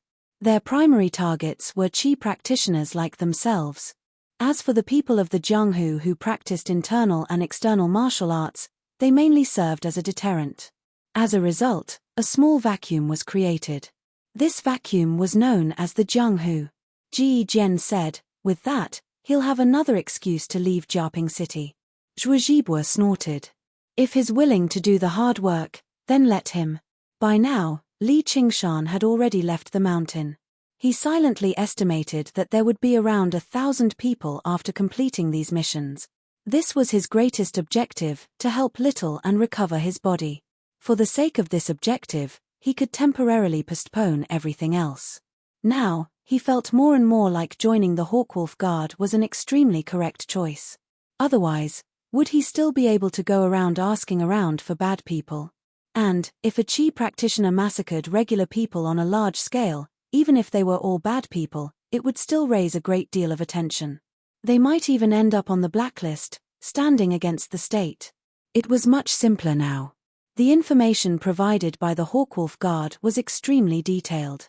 Every single person who could make it onto the blacklist of the Hawkwolf Guard through their martial arts was a criminal who had committed countless crimes.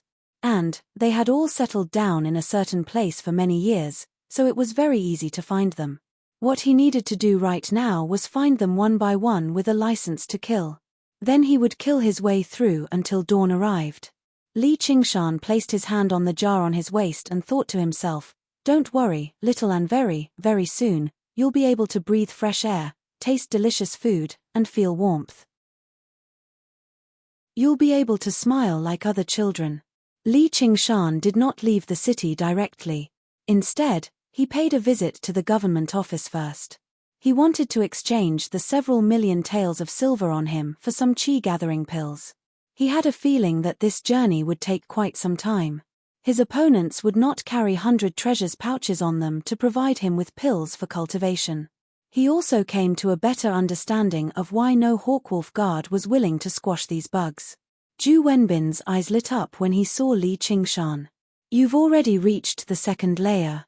You've progressed much faster than I imagined. Li Qingshan said, "Thank you for your concern, sir. With a powerful enemy right beside me, I obviously can't afford to be careless."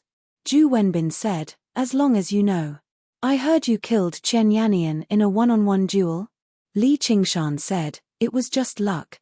Zhu Wenbin said, "Even if it was luck, defeating a 5th-layer Qi practitioner as a 2nd-layer Qi practitioner is still an unbelievable accomplishment. I need to remind you again that the 6th layer is completely different from the 5th layer." Li Qingshan nodded. Afterwards, he thought about Xiaoan's various abilities. According to the standards of Qi practitioners, he was at least at the 6th layer or above. Moreover, he was as fast as lightning and possessed tremendous strength. Even when low-grade spiritual artifacts landed on him, they would not be able to leave a scratch on him. He was much more powerful than regular 6th-layer Qi practitioners. If he actually faced an opponent, there was no need for him to use the skull prayer beads at all. It was a battle between Qi practitioners or whatever.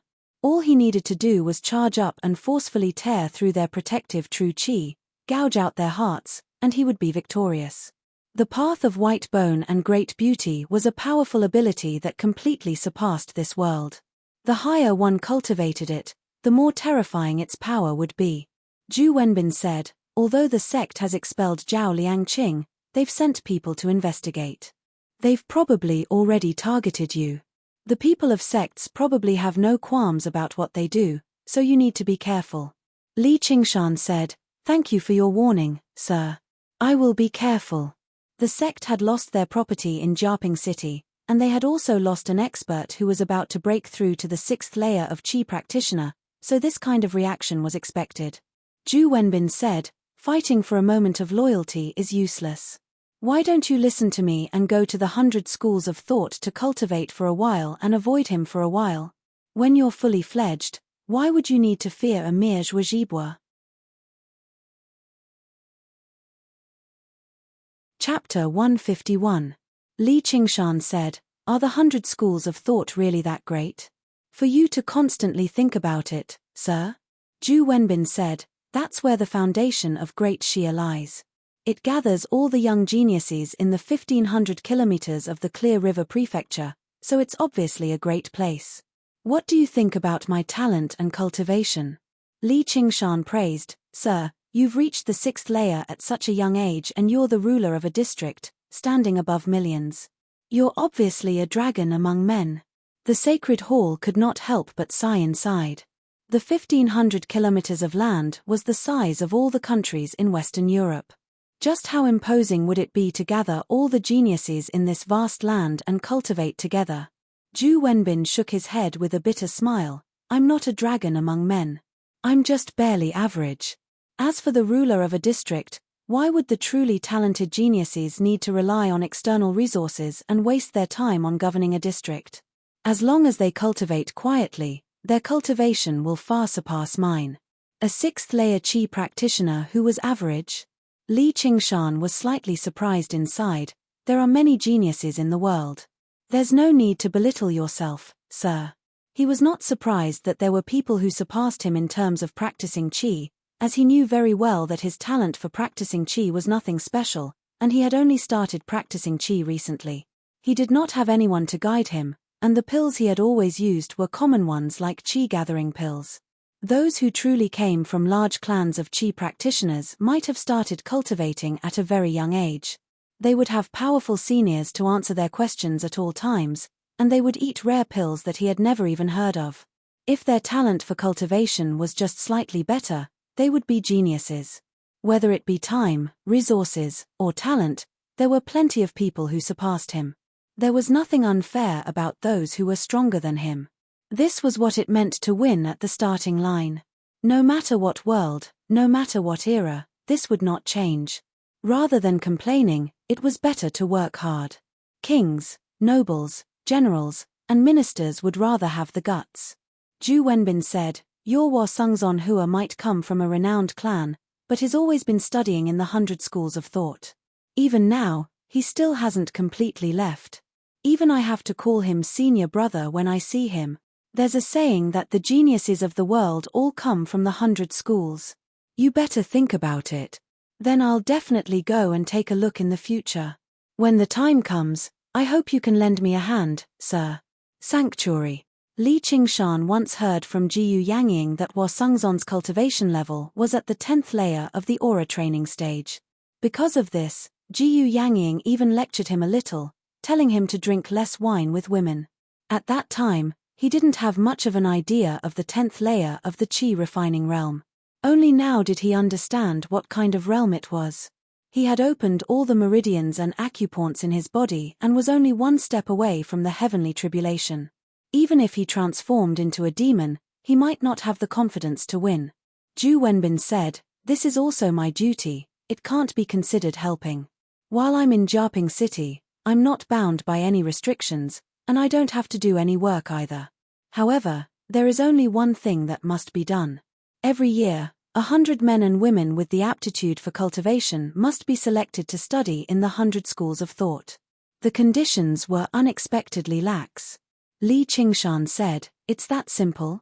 As long as I have the aptitude for cultivation?" Ju Wenbin said, "It's easy to get in, but it's not easy to stay there. How long you can stay will depend on your ability." Li Qingshan pondered for a moment. "That's right. Does my lord still need money?" Ju Wenbin said, "Ever since I became the county magistrate, there has never been a time when I didn't need money. Looks like you've gained quite a lot from this trip." Li Qingshan took out the several million taels of banknotes he had on him, saying that he got them from the Qian clan, and exchanged them with Ju Wenbin for more than 50 qi-gathering pills. The number of qi-gathering pills he had on him once again exceeded 300, just enough for him to use for a while.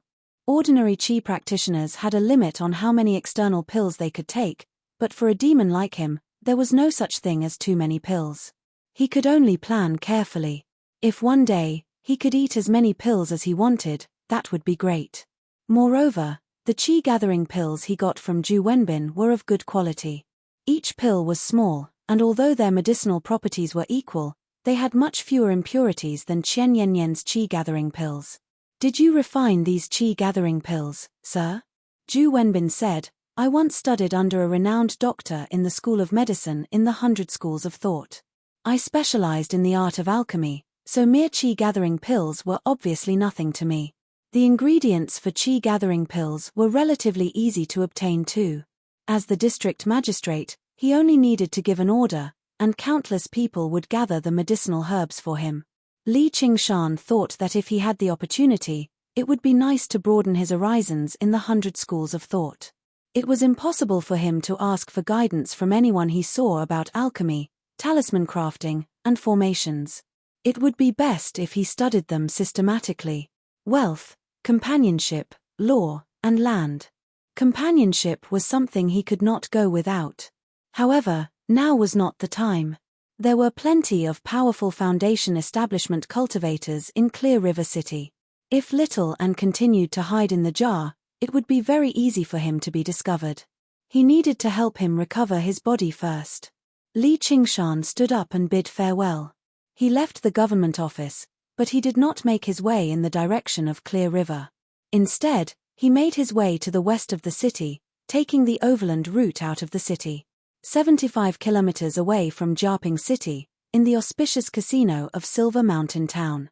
Silver Mountain Town was only a town, but it was more prosperous than many cities, as it truly was right next to a mountain of silver. Who knew how many silver mines were buried beneath the mountain, allowing countless people to strike it rich overnight and then die overnight? Although the auspicious casino was a casino in the town, it was no worse than any first-rate casino. Moreover, it was open to all, regardless of wealth. It treated everyone equally. As long as you had silver on hand, you could gamble here and try your luck. Whether it was the mine owners who had struck it rich overnight or the miners who were in a precarious situation, they would all come here to try their luck.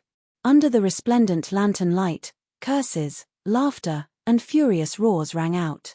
The smell of sweat, smoke, cosmetics, and many other smells were mixed together.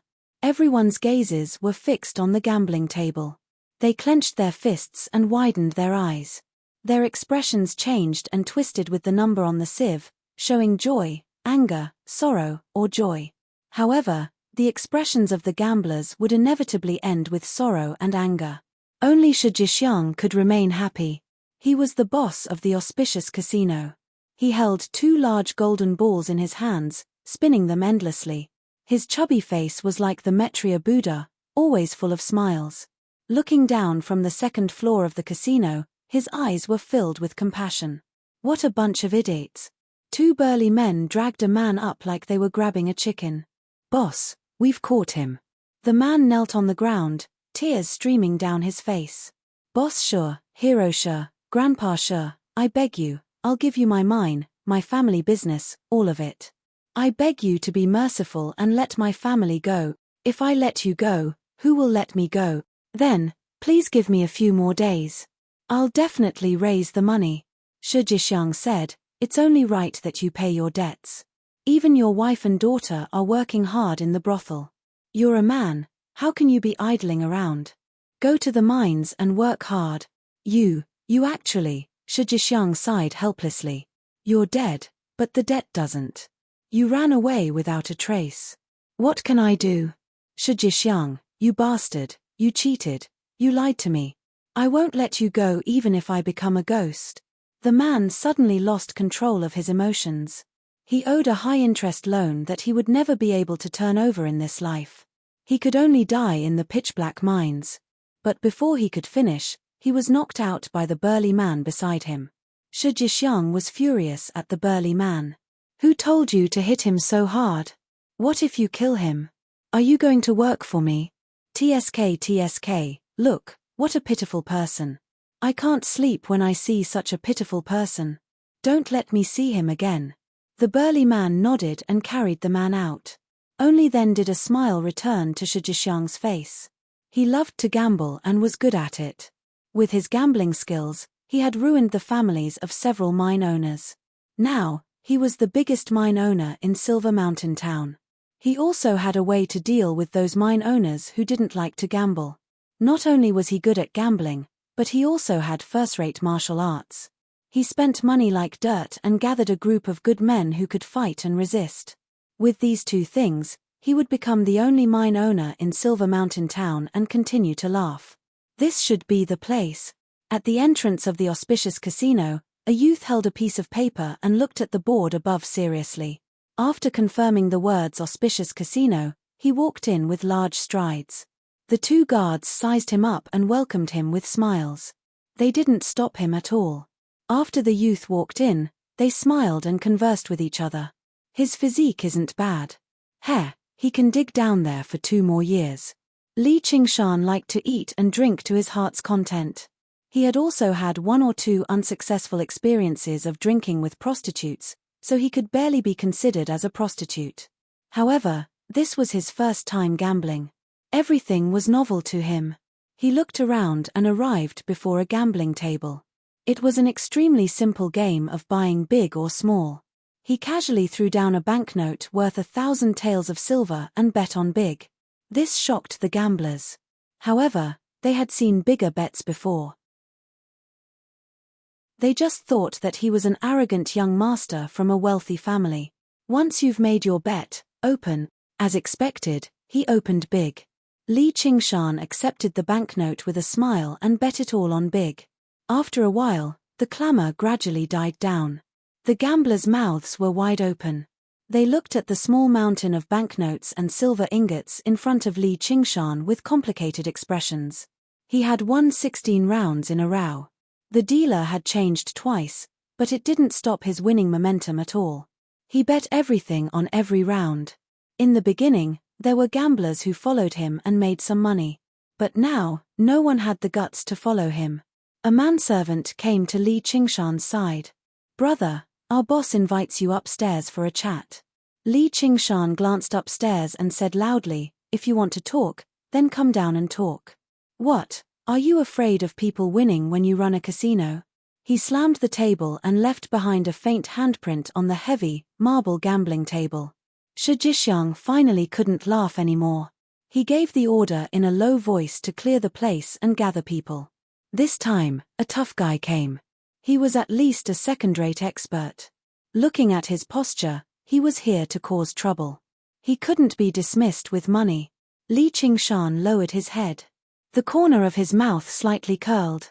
It was best to clear the place. And of course, the more people, the better. If you can gather 1,000 people, I will burn incense on your grave. If you have a grave. Chapter 152.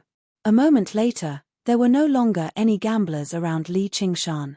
Instead, there were dozens of menacing men with swords and sabers, either sneering or staring at Li Qingshan viciously. Holy Hall, all the doors and windows were tightly shut, ensuring that not even a fly could escape. Shi Jishiang then slowly walked down the stairs with a calm demeanor, as if everything was under his control. "Brother, who are you? Why don't you reveal your identity? Who knows, we might be friends. If you're short on travel expenses, feel free to ask. I, Shi Jishiang, am not a stingy person." Li Qingshan looked around and said regretfully, "Is that all?" Although he had the intention to eliminate evil, he obviously couldn't carry out another raid in Silver Mountain Town after killing Shi Jishiang. He didn't have the time or energy to do so. There were still 26 missions and more than 900 people. But when it came to something as big as challenging the arena, those who should come should come.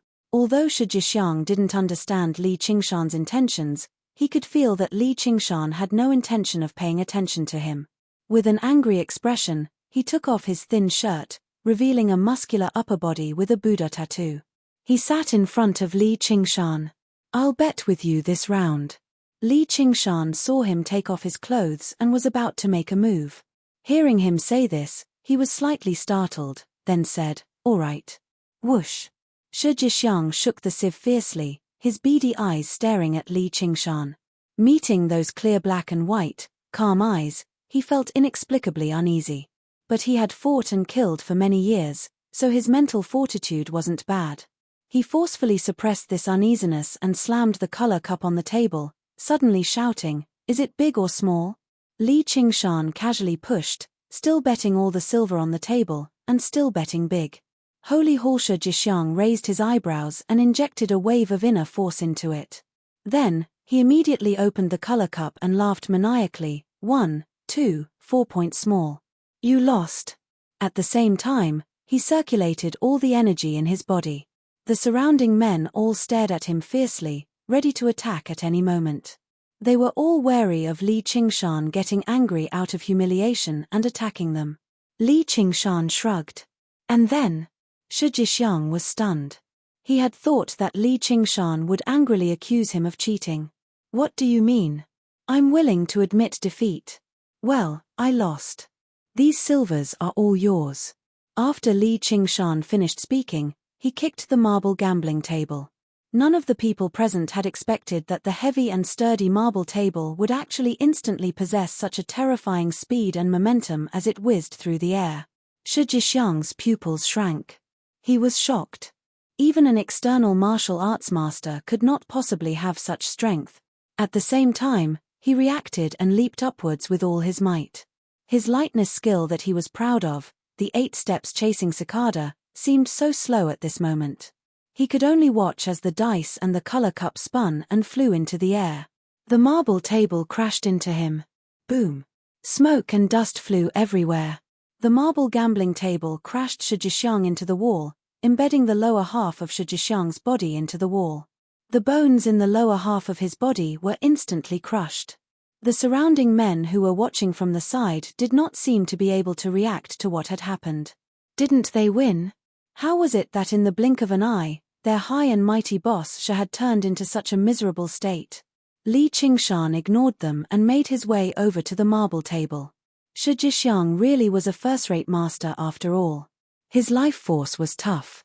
Even though his lower half had been crushed, he still retained a clear mind. "WW, who are you?" Li Qingshan said. "I work for the Hawkwolf Guard. I find it annoying when people like you smile. Only an expression like this suits you." He casually caught the falling dice beside him. "Also, size doesn't depend on this." He tossed it backwards without even looking at it. The dice pierced a man who was about to launch a sneak attack from behind. "Why are you betting against me?"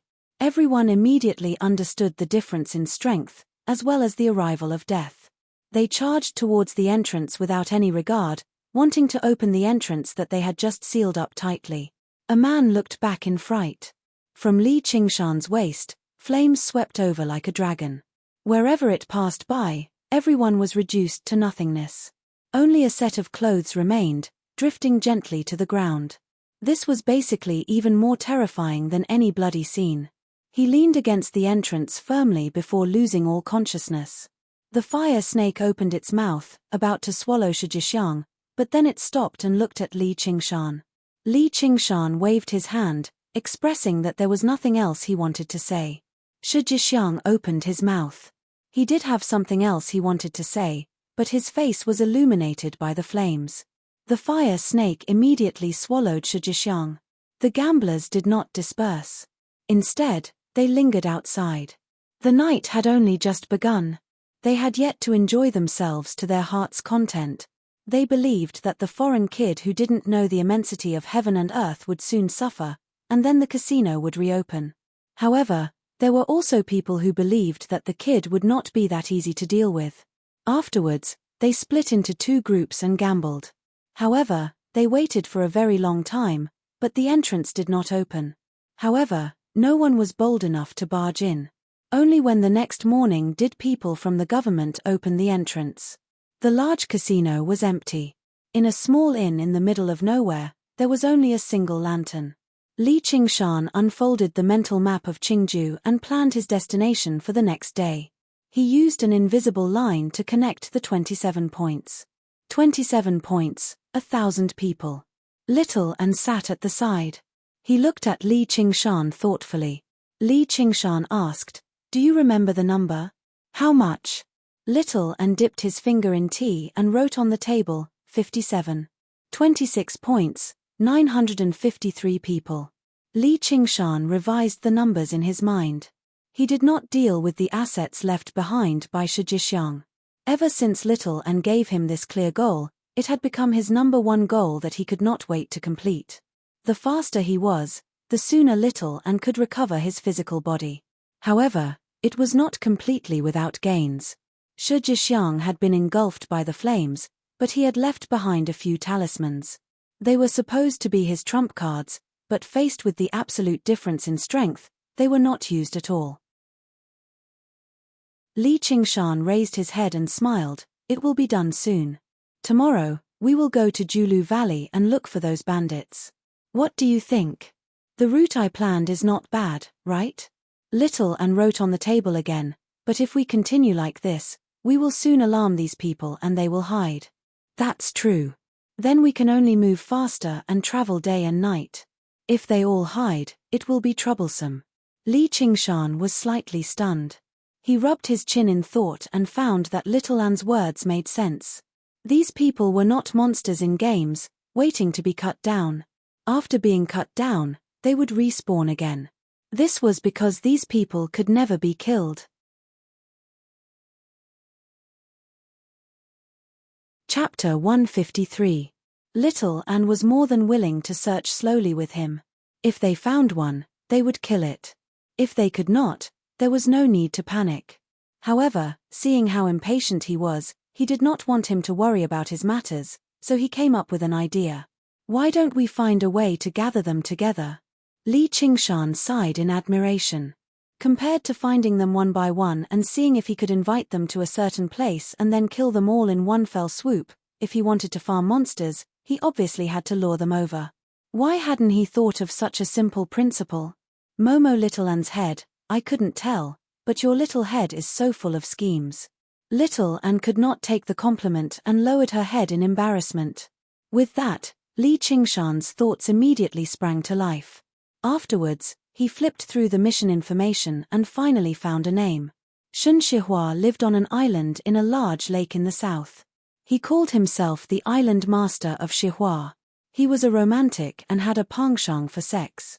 According to investigations, he was a pervert who had committed over a dozen crimes in the past. His cultivation was also the highest out of the 27 missions that Li Qingshan had completed. He was a first-layer qi practitioner and was extremely reputable in the underworld. He was rated as someone with a wide network of friends. To the Hawkwolf Guard, he was perfectly stuck in a situation where he could defeat all martial arts practitioners. He could be described as a master of survival. Li Qingshan muttered to himself, Chen Yannian only had a birthday and he managed to invite so many people to celebrate. You might be a little weak, but you can't be too bad. Right now, all I care about is quantity, not quality. Of course, he probably would not be able to celebrate his birthday so coincidentally, but there had to be a reason for him to marry and have children. If he did not have a reason, then he would create one for him. Afterwards, he would invite many masters of the blacklist to attend the gathering. The corner of Li Qingshan's lips gradually curled up into a smile. Perhaps there would be even more unexpected benefit.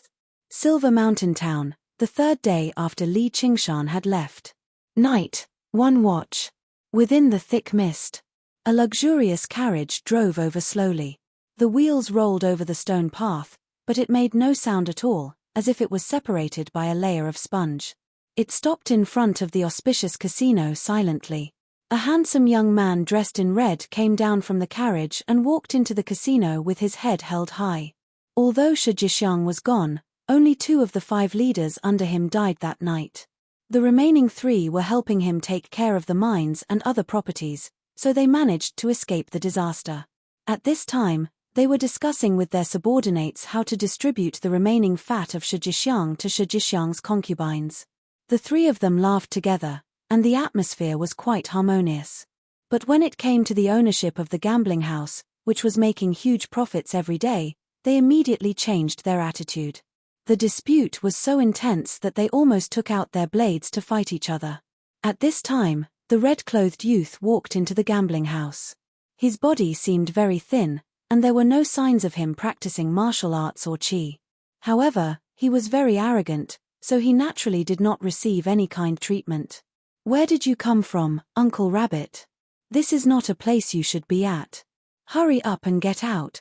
Before the person finished speaking, his shoulder fell off his head. His face was still filled with shock. He did not know how this world had suddenly turned upside down. At this time, a cold snort came from the carriage outside the gambling house, and a skinny finger stretched out of the curtain. The red-clothed youth turned back and smiled. Thank you, lady. A Xiantian expert. The 3 leaders were shocked at the same time. Moreover, it was a Xiantian expert who was unimaginably powerful. And the real trick was probably only qi practitioners like Shuozhibua, who had opened up their qi si, could see. To be able to directly release qi over 30 meters away to kill someone, even a 6th-layer qi practitioner would need the help of a spirit tool to do so. This was a different concept from using spells. Li Qingshan could also use a suitable spell to attack from this far away, but using qi, 3 meters was the limit. Moreover, it could only be used to slap people, not behead them. And for ordinary 2nd-layer qi practitioners, 1 meter was already considered not bad. After all, if the power was similar to using qi directly, then why would qi practitioners spend so much effort to create spells, and then painstakingly condense their qi into spells? An old, shrill voice came from inside the carriage. You'll answer whatever he asks. If you don't know, then go investigate. If you don't get an answer, you'll all die. Everyone in the gambling house trembled. The red-clothed youth took out a portrait. That night, the person who came to the gambling house, was it him? The face on the portrait was extremely lifelike. It was Li Qingshan. After a while, the red-clothed youth came back to report. Lady, it's confirmed that the person was Li Qingshan. He left Silver Mountain Town. Where did he go? He probably went to Julu Valley. It seemed like he had completely grasped Li Qingshan's whereabouts. Then let's hurry. How impatient. This time, it was an old hand that stretched out of the curtain. Its long nails were painted bright red, making it look a little strange. A series of screams rang out in the gambling house. An ordinary long blade suddenly danced in the air, crisscrossing and drawing streaks of white light, killing everyone in the gambling house one by one. Compared to using chi to kill people directly, it was easier to use a tool. Of course, it would be even easier if the tool was a spirit tool. Everyone in the gambling house knew martial arts, and the three leaders were second-rate experts. But in the face of the all-pervasive long blade, there was no way they could resist. In a few breaths, the gambling house was littered with corpses, and the long blade finally fell to the ground with a clang. The red-clothed youth was slightly taken aback. He heard the old voice in the carriage say, "You humiliated my Jera, and you still want to live?" The red-clothed youth immediately revealed a look of incomparable happiness. He entered the carriage and threw himself into the arms of an old woman. The old woman was dressed in red, and her hair was white. Her face was haggard, and she hugged the handsome youth like a lover. They weren't just the two of them in the carriage. There were 3 other youths in the carriage, and they were just as young and handsome as the red-clothed youth. One of them complained, "Granny is biased. She only loves Jera." Jera said, "We agreed to serve Granny for the rest of our lives. You're not allowed to be jealous. Lady, there's no need for you to personally investigate something like this. You can just send any disciple from the torture chamber. The incident at the Jiaping Gate Tower is likely related to this person. To be able to kill Zhao Liangqing without anyone noticing, he must be at least in the 6th layer of qi refining. If we send a normal disciple, he'll just be sending himself to his death. There's no point in staying in Clear River City all the time." Granny's title was Grandma Shimon, but her surname wasn't Shimon, but Gate. There were 4 grannies in the east, west, and west. Each one of them had opened all 8 extraordinary meridians and was a powerful cultivator in the 9th layer of qi refining. No one dared to call her by her real name, and the people outside had gradually forgotten her real name. All that remained was a title of respect, and that was Grandma Shimon.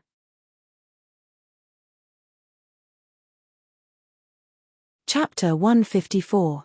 Fang Ben grumbled to the young man, "Could it be that Granny has fallen for Li Qingshan because he's so strong? Granny already has us, so she can't be too unfaithful." It was completely the adoration of a lover, without the slightest hint of reluctance. It was just like the men of ancient Wind City looking at Hibiscus.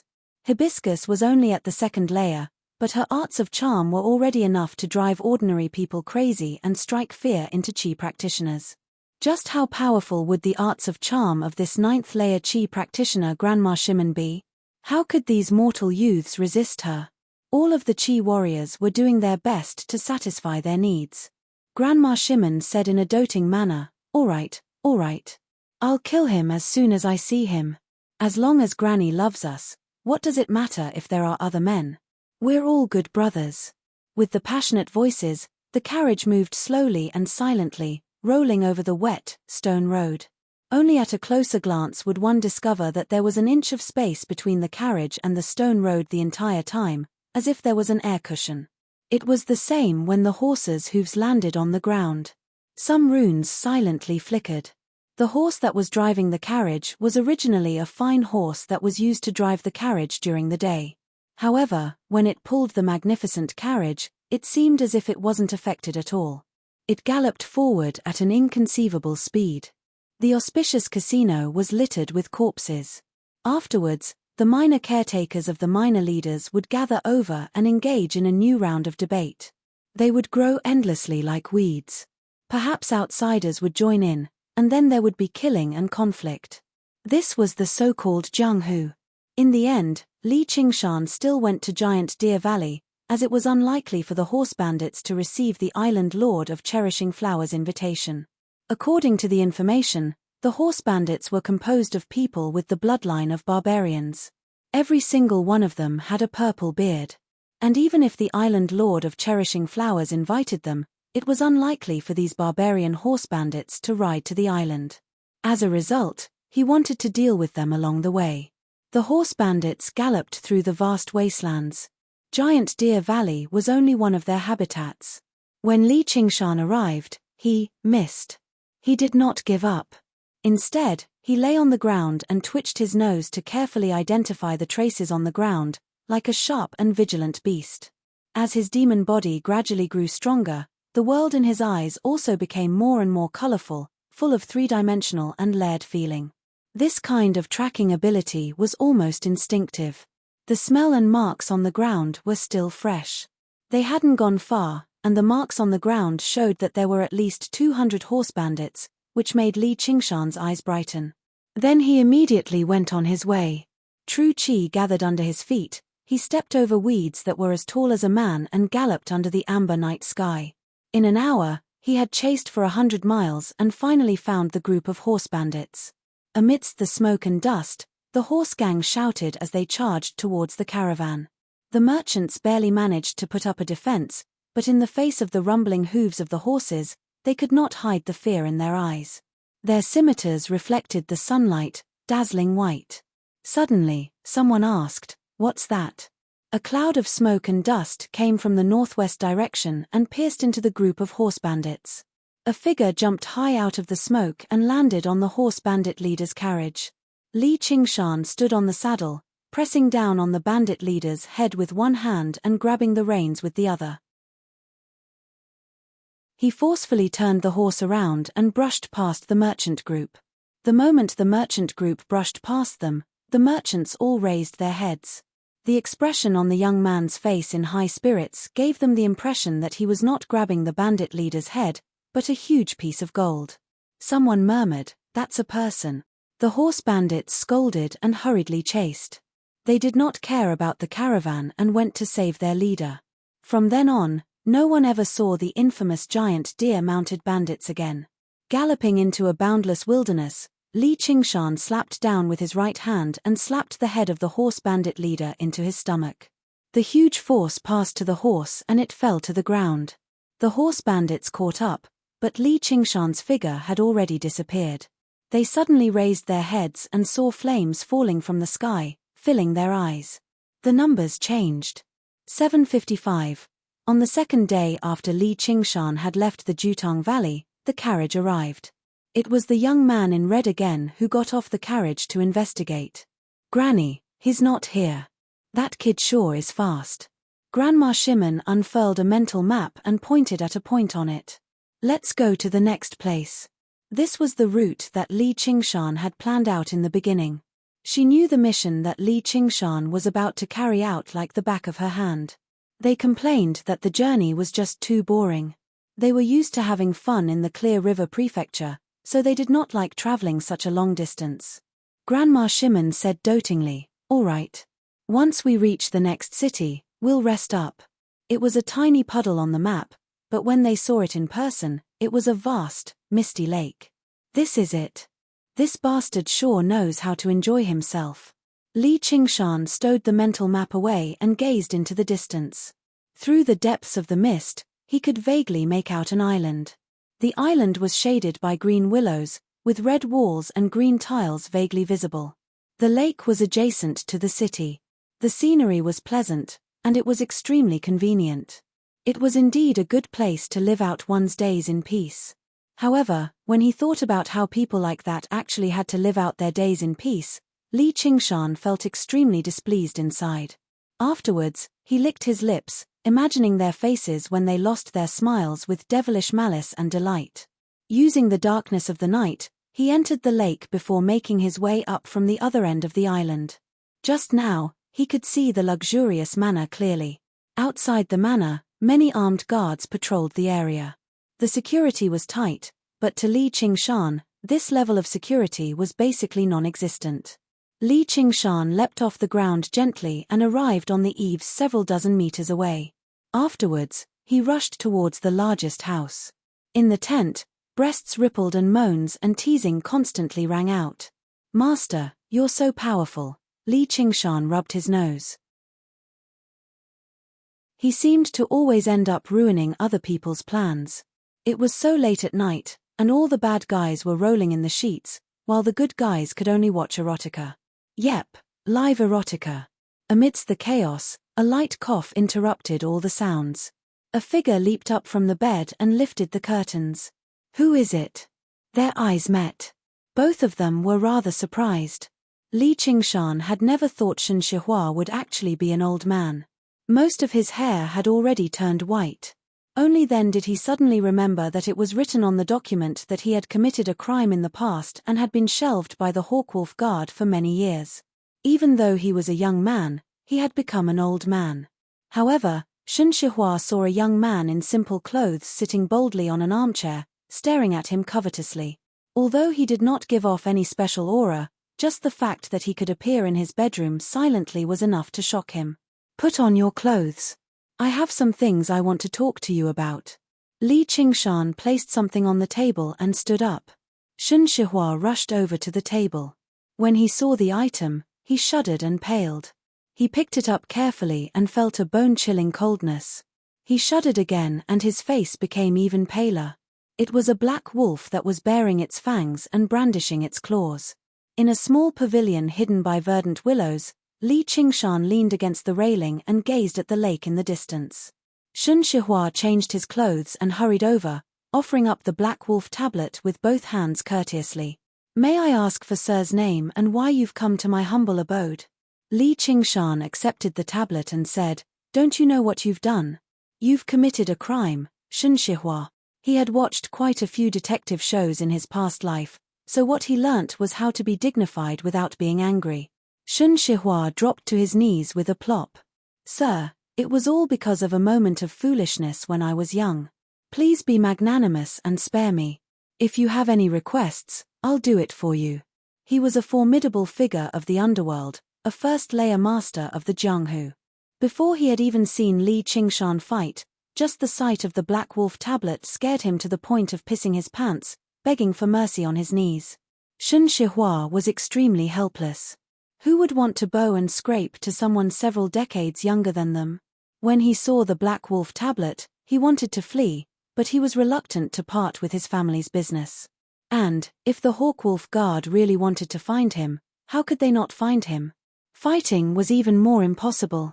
Let alone what would happen if he lost. Even if he won out of luck, his entire family would be buried with him, whether it was angering or killing a Hawkwolf Guard. When Li Qingshan stood before him, he was no longer alone. Instead, he faced an organization of violence that the so-called people of the Jianghu feared. Of course, it was impossible for him to understand the hostile relationship between Li Qingshan and Zhuo Zhibua. To him, that was already a struggle between the upper echelons. However, Shen Shihua was still hopeful. Since Li Qingshan did not directly attack him, it meant he still had a chance. As a result, he mustered his courage and came over to listen to what Li Qingshan had to say. Sure enough, Li Qingshan said, I have something for you to do. He sat on a stone bench in the pavilion and looked down at Shen Shihua, refusing to let him get up. Li Qingshan could treat regular people with courtesy, but he would be out of his mind if he paid any attention to courtesy when it came to someone like Shen Shihua. Compared to killing and robbing, he found actions like this even more shameless. If it were not for the fact that he had a plan in mind, he wanted to kill Shen Shihua right now. Shen Shihua riled up. Feel free to tell me what you need, Yamato. Li Qingshan took out 24 documents and tossed them before Shen Shihua. I want you to invite all the people up here, including their subordinates and their disciples. Anyway, the more people, the better. Shen Shihua's expression changed drastically. He immediately realized what Li Qingshan was trying to do. This young Hawkwolf Guard actually had such terrifying thoughts, as if he wanted to capture all the masters of the underworld within a range of several hundred kilometers in one fell swoop. Li Qingshan said, for a birthday, for having a child, or for some other reason, for obtaining a supreme cultivation method or a divine weapon for everyone to appraise. As for the specifics, I'll leave it up to you. Shen Shihua said, Sir, you're trying to make me feel unjust. Li Qingshan sneered. Do you think a rapist like you is worthy of mentioning the word unjust? Shun Shihua's face reddened. He argued, "It's all in the past. I left behind quite a lot of wealth for those women. They might not necessarily be unhappy."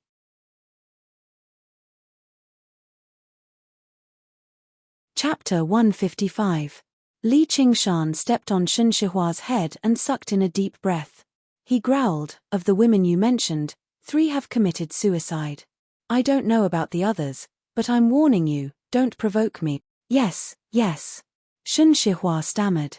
He was willing to face a second-layer qi practitioner with his strength at the first layer. Even if he could not win, he would be able to escape. However, only now did he discover he was wrong. The stomp was so fast that he could not react at all. The heavy killing intent was even more suffocating than the pressure on his head. Li Qingshan slowly removed his foot. "Think about it." Shun Shihua lowered his head for a long time before raising it again. "Will you let me go like this?" Li Qingshan said, "I'm not here to negotiate with you. Do you accept or not? You can try your luck." Under Li Qingshan's disdainful gaze, Shun Shihua said, "I accept." Li Qingshan smiled and personally helped him up. You should have said that from the start. However, he had never planned on letting Shun Shihua go in the first place. Since he planned on using him, he could not display a will of "I will definitely kill you." That would not be chivalrous, but foolish. Shun Shihua's expression eased slightly. Li Qingshan saw that his facial features were regular and his appearance was dignified. He must have been a handsome man when he was young. You can be considered to be from a noble clan, so why would you do something like this? Shun Shihua said, "I was young and ignorant. Sir, when would you like to summon those people?" Li Qingshan said, "The sooner the better." Shun Shihua said, "I don't have much of a relationship with a few of them, and a few of them have long-cherished wishes. Even if I invite them, they might not come." Li Qingshan said, "That'll depend on your abilities, Island Lord of Cherishing Flowers. Also, it doesn't have to be them. If you have any evil or heartless friends, feel free to invite them all. The more, the better. If there are too few people and the gathering is too quiet, I will inevitably be a little unhappy." Shun Shihua's heart trembled. Although the person in front of him was young, he was definitely not a soft-hearted person. Otherwise, he would not have thought of such a terrifying thing. Right now, he could only brace himself and continue. He invited Li Qingshan to stay in the lakeside house for the time being and instructed the servants to serve him carefully and not to disturb him at will. The next day, an invitation was delivered to Li Qingshan. After Li Qingshan nodded, it was divided into dozens of copies and distributed to the experts on the blacklist. News of the Jianghu, the ambitious and ruthless figure of the underworld, the Island Lord of Cherishing Flowers, has obtained a bottle of pills that can allow acquired cultivators to reach the innate realm. He wishes to sell it to a group of masters. Please come to the Island of Cherishing Flowers on the 8th day of the 8th month, the beginning of autumn, and bid for it together. It's called the Pill Seizing Assembly. Li Qingshan sighed inside. This was basically the same as what had happened when he had obtained the spiritual ginseng in the past. Shun Shihua was already an innate master, so he obviously had no use for the pills. However, to the other first-rate masters, this was basically an irresistible temptation. Even if they were doubtful, they still had to try it. After throwing out the bait, all they had to do was wait for the fish to take the bait. From that day onwards, Shun Shihua greeted him every day. He was extremely considerate. Li Qingshan meditated and cultivated every day, never leaving his room. The people on the island only knew that he was an esteemed guest of the Island Lord, so they dared not disturb him. Coupled with the fact that he would mutter to himself from time to time, it seemed extremely eerie, which made people even more afraid to approach him. As a result, Li Qingshan decided to meditate and refine his qi day and night. He swallowed the qi-gathering pills like water, converting them into demon qi and true qi. In less than 10 days, he had swallowed 200 pills. The effects were also extremely obvious. On the 2nd of the 8th month, his innate training of qi formula finally broke through the 4th tier and reached the 5th tier. His true qi became increasingly powerful, and it flowed endlessly in his yang-heel meridian. The Fonkai meridian at the back of his head also became more sensitive to the chi of heaven and earth. It was like a blurry picture that gradually became clearer, and he could slowly discern the meaning of the picture. Although he did not reveal his demon form, he must have grown by quite a bit. Li Qingshan walked out of the little hut. The sky was overcast, and it had been drizzling since 3 days ago. The summer heat gradually receded, and the cool air gradually rose. It was almost autumn. The 8th of the 8th month was an auspicious number, and the autumn lord's murderous aura made it a good time to kill. Li Qingshan could not wait any longer. With a punch, his true chi broke through the air, and the surface of the lake exploded high into the air. He turned his head and saw Little Anne leaning on the railing. He could not help but smile. Looking at his skeletal body, he had an idea. Before this, he still had to make some preparations. On the morning of the 3rd of the 8th month, Shun Shihua came to pay his respects again. Li Qingshan said, "Can you prepare some clothes?" Little Anne had reconstructed his body, but of course he could not reconstruct clothes as well. He needed clothes to cover his body. Although Shun Shihua was puzzled, he did not dare to ask, "Clothes? What size do you want? A boy or a girl?" "A boy, about 7 or 8 years old. The size is fine." As Li Qingshan spoke, he felt a little excited. He felt like a father welcoming his child into the world. The next day, Shun Shihua sent over a dozen sets of clothes. They were all of different colors and styles, and they were all made of the highest quality silk. There were even many children's toys. Li Qingshan smiled. He thought, it's not like Xiaoan is a regular child, so why would he play with these pieces of wood? He did not say anything more. He ordered Shun Shihua to continue preparing for the pill-seizing assembly. He had already made up his mind to turn it into a life-seizing assembly. However, when he thought about it, such a great conspiracy that could topple the world seemed to be the prerogative of villains. His idea of killing everyone in the assembly really did make him feel like a great villain. However, he felt that it was wonderful. In this beautiful moment where Little Anne was about to obtain a new life, he sighed emotionally like a poet. Death is new life. Then, he gained some understanding of the true meaning of the path of white bone and great beauty. After Shun Shihua left, Little Anne walked out from behind the curtains. His bony fingers caressed the beautiful silk, imagining himself wearing it. He raised his head, and his eyes met Li Qingshan's. They were momentarily speechless. There was only the sound of rain outside the window, but there was a quiet joy flowing in their hearts. Then, Little Anne happily played with the toys, the windmill, the spinning top, the bamboo dragonfly. This left Li Qingshan rather stunned. Then, he reflected on whether he did not care enough for Little Anne. If he thought about it more carefully, ever since he was with Little Anne, it seemed like the thing he did the most was kill people. Killing people was not a bad thing. In this cruel world, it was probably a necessary skill. There was a need for adult beasts to teach their young how to hunt. That was how Li Qingshan comforted himself so that his conscience would not suffer too much.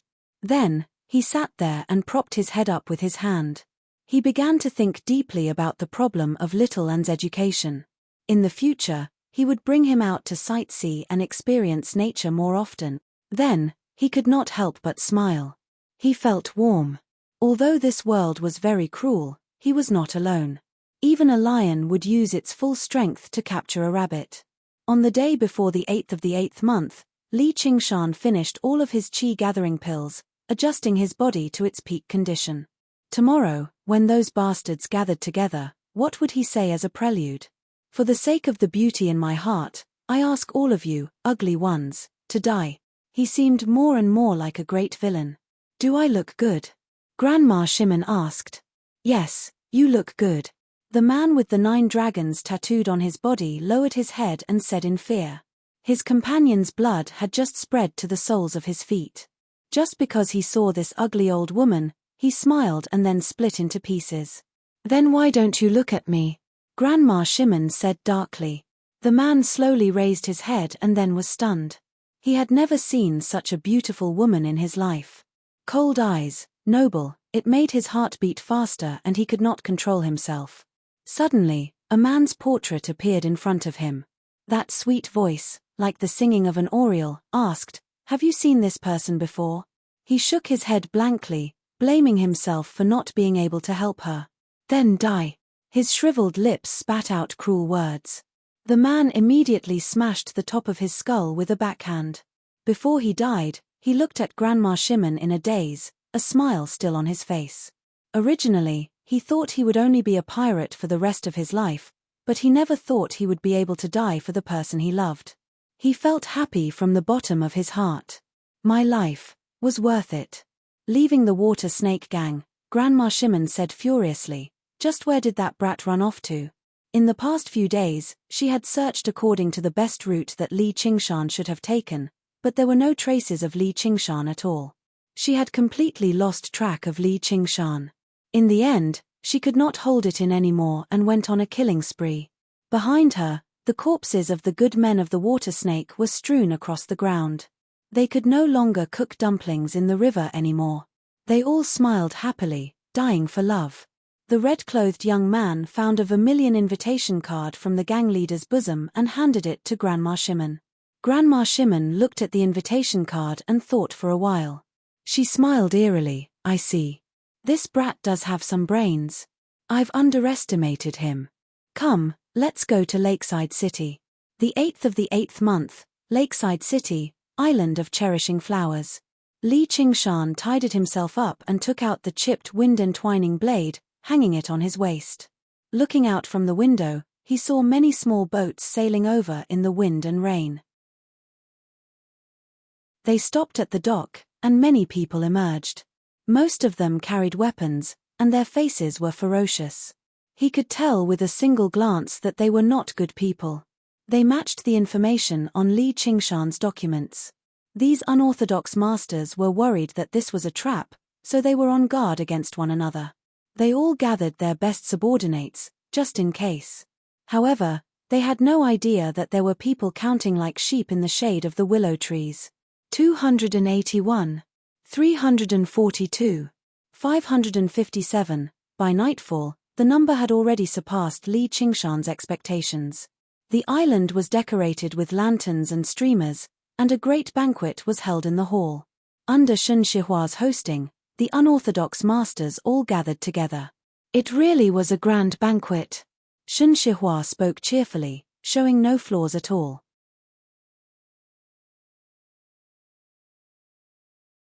Chapter 156. Shen Shihua smiled. "Everyone, please don't be impatient. Please drink a few cups of wine. I'll go get the pills." Retreating into the darkness outside the hall, his smile immediately disappeared. It was obvious that he had a lot on his mind. "Sir, Island Master invites you to the back hall," a servant respectfully said outside Li Qingshan's door. Li Qingshan followed the servant down the long corridor. Two swift and fierce men jumped out of the dark thicket and blocked their way. "Who are you?" The servant hurriedly said. "Two heroes. Are you our Island Master's guests?" The two looked Li Qingshan up and down. "How come I've never seen you before?" Li Qingshan said. "It's not like they're all people you can see." "What did you say?" The two were furious and wanted to draw their swords. With two muffled thuds, the two fell back into the dark thicket, turning into two corpses. "Go see the King of Hell," Li Qingshan said to the servant. "Continue walking." The servant trembled and hurriedly complied. In the study, Shen Shihua rubbed his hands uneasily. Suddenly seeing Li Qingshan come, he quickly invited him to a seat and poured him tea. Li Qingshan said, "Island Master Shen, what do you want to say? Hurry up and say it. I can't wait any longer." With his hearing, he could clearly hear the clamor in front of him. His blood was faintly boiling. Shen Shihua lifted his lapel and knelt in front of Li Qingshan. "I've already done as Sir instructed. I beg Sir to let this lowly one go." Over the past few days, Li Qingshan had never been willing to promise him that he would spare his life, which made him unable to eat or sleep well. Li Qingshan said, "How do you know I'm going to kill you?" "Sir, are you really going to kill me?" Shen Shihua raised his head in shock and stared closely at Li Qingshan. His gaze faintly showed the determination of a cornered dog jumping over a wall. Li Qingshan said, "It's not that I don't want to spare you. It's that what you've done cannot be forgiven. Shen Shihua said in a hoarse voice, but this lowly one has already turned over a new leaf. Li Qingshan said, turn over a new leaf. 6 months ago? Where are you? Do you think the Hawkwolf Guard can't find out? The Hawkwolf Guard did not have many core members, but as an organization of Qi practitioners that did not care about money, they had countless informants and spies in the various major cities. Although no one had asked about the mission to kill Shen Shihua for all these years, the information had never stopped changing. This was to ensure that any Hawkwolf Guard who thought of him would know where he was and what he was doing on any given day. Shen Shihua suddenly recalled that half a year ago, he drank some wine and saw a beauty passing by in Riverside City. He brought her to the island and forced himself on her, reminiscing the romantic days of his youth. He argued, but I've already taken her as my concubine. Then how many more concubines do you want to use this method? Why don't you tell us about it? Li Qingshan's tone was very calm the entire time, but his anger was like scorching lava flowing beneath a frozen mountain, ready to erupt at any time. Shen Shihua's expression changed again and again. He pressed down, and a tile sank in.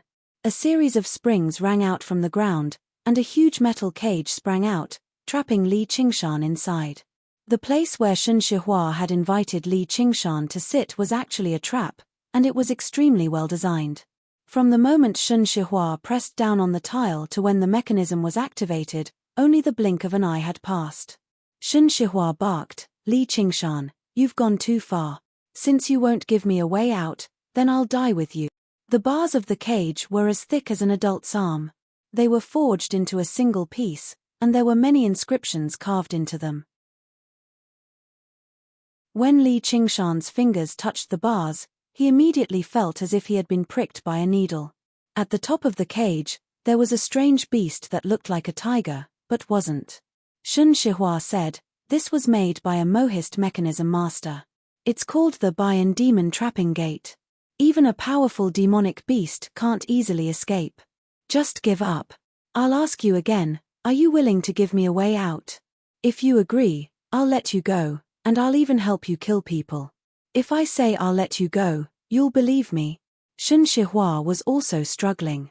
I'm willing to gamble. I believe that you're a man. Bayan. Li Qingshan was silent, and he slowly shook his head. Shen Shihua shrieked, don't refuse a toast only to drink a forfeit. You're currently in my hands. As long as you nod, we can all sit down and make friends. Although your cultivation is high, there might be a time when you need me. Li Qingshan laughed loudly, and his voice shook the entire room. It was as if a gust of wind had swept through the room. The calligraphy and paintings were swept to the ground, and the porcelain shattered. Shen Shihua covered his ears and circulated all the internal energy in his body to resist. He was shocked. Was he really only at the second layer of qi refining? The underworld experts in the front hall only stared at the wine cups on their tables. They couldn't stop trembling. The entire hall seemed to be swaying slightly, alarmed by the noise. What happened? Who's laughing? What a powerful internal energy. It came from behind. Didn't Island Master Shen go to the back to retrieve the pill? Could it be that he's here to steal the pill? As soon as he said this, no one could sit still. Let's go and take a look. Let's see who's blind enough to dare steal food from the tiger's mouth. Li Qingshan stopped laughing and said to Shen Shihua, you're just a pig and a dog. Do you think you're worthy of making friends with me? Even bad people had dignity. Shen Shihua said, you're going too far. A group of underworld experts rushed over and asked in shock, Island Master Shen, what happened? Who is this person? Those who could enter the study were all first-rate masters. Those with weaker martial arts, including their subordinates, could only watch from outside. You've forced me to do this. Shen Shihua's face twisted. He said to everyone, calm down. I want to talk about something that concerns everyone's lives. Everyone fell silent. Shen Shihua said, this person was sent by the Hawkwolf Guard to kill us. Everyone paled in fright when they heard the 3 words Hawkwolf Guard.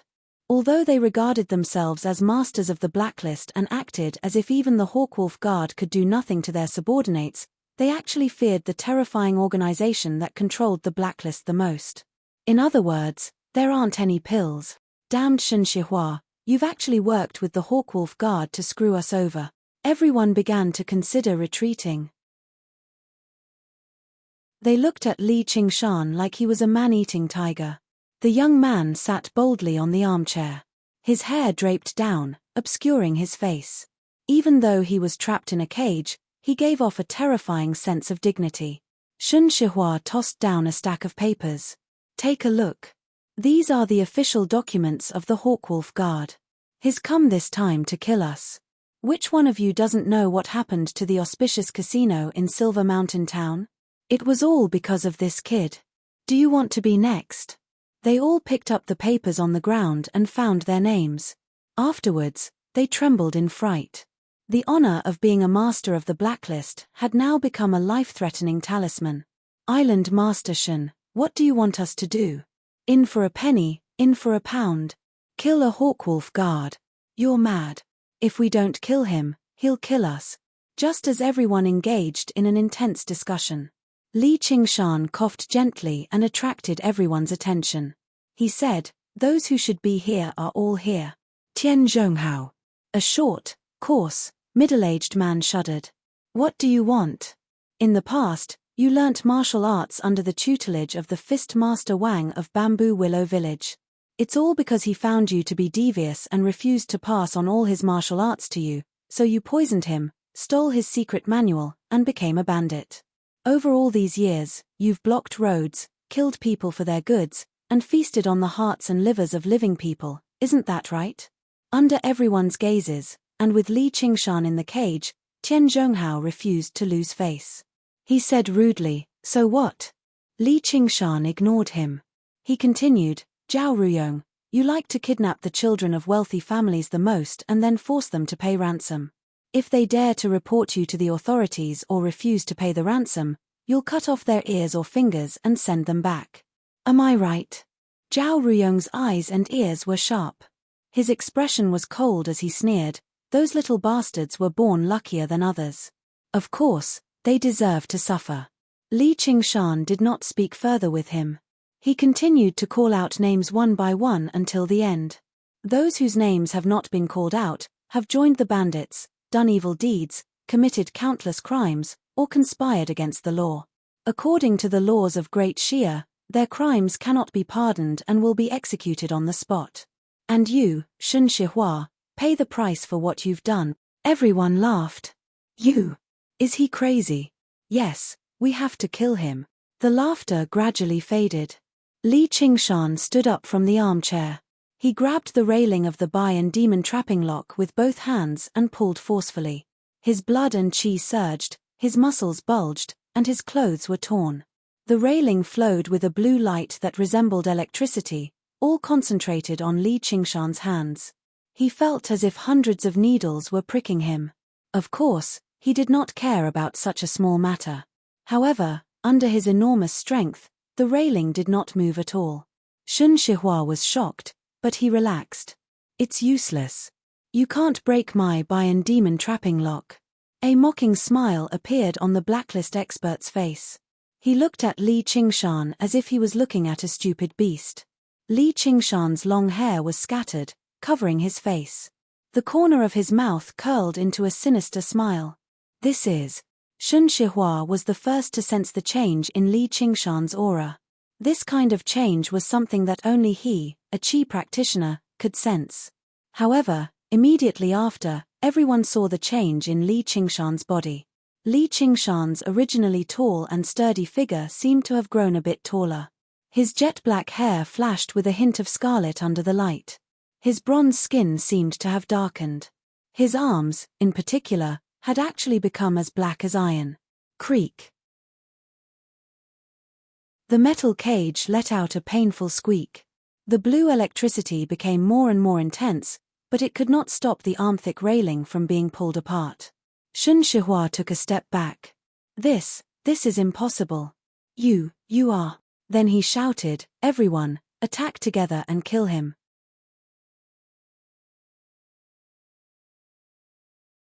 Chapter 157. Ships of all sizes were docked at the docks. A light drizzle continued to fall, creating thousands of ripples on the surface of the lake. A thin layer of fog appeared on the surface of the lake. The light from the glass cover of the boat illuminated a faint yellow circle. Everything appeared to be extremely calm. Many of the experts had been left behind to guard the ships in case someone cut off their escape route. They were all discussing in their cabins. Just now, a loud laugh came from the island. With a loud boom, a two-masted ship seemed to have been hit by something. It shook, and then began to sink at an extremely fast speed. The experts who had stayed behind all heard the commotion and walked up to the deck. They saw that the sinking ship belonged to the Green Wolves gang. Other than the Green Wolves gang members who were flustered and exasperated, everyone else stood on the deck and laughed, watching the show. But then there was another loud boom. Another ship began to sink, and then a third. Everyone felt that something was wrong. They shouted, "What's going on? Not good, water ghosts are sinking the ships. Those who can swim, go down and take a look." The water ghosts they were talking about were obviously not real ghosts, but people who had dived into the water. Immediately, more than a dozen vigorous figures jumped into the water. Their eyes tried to adapt to the darkness at the bottom of the water, and then they revealed astonished expressions. They saw that in the pitch-black and ice-cold water, there were actually two large flames burning, red with a hint of white. No one had ever seen such bright flames that were full of life. The flames quickly grew larger, and they could finally see where the two balls of fire came from. They couldn't help but stare in shock.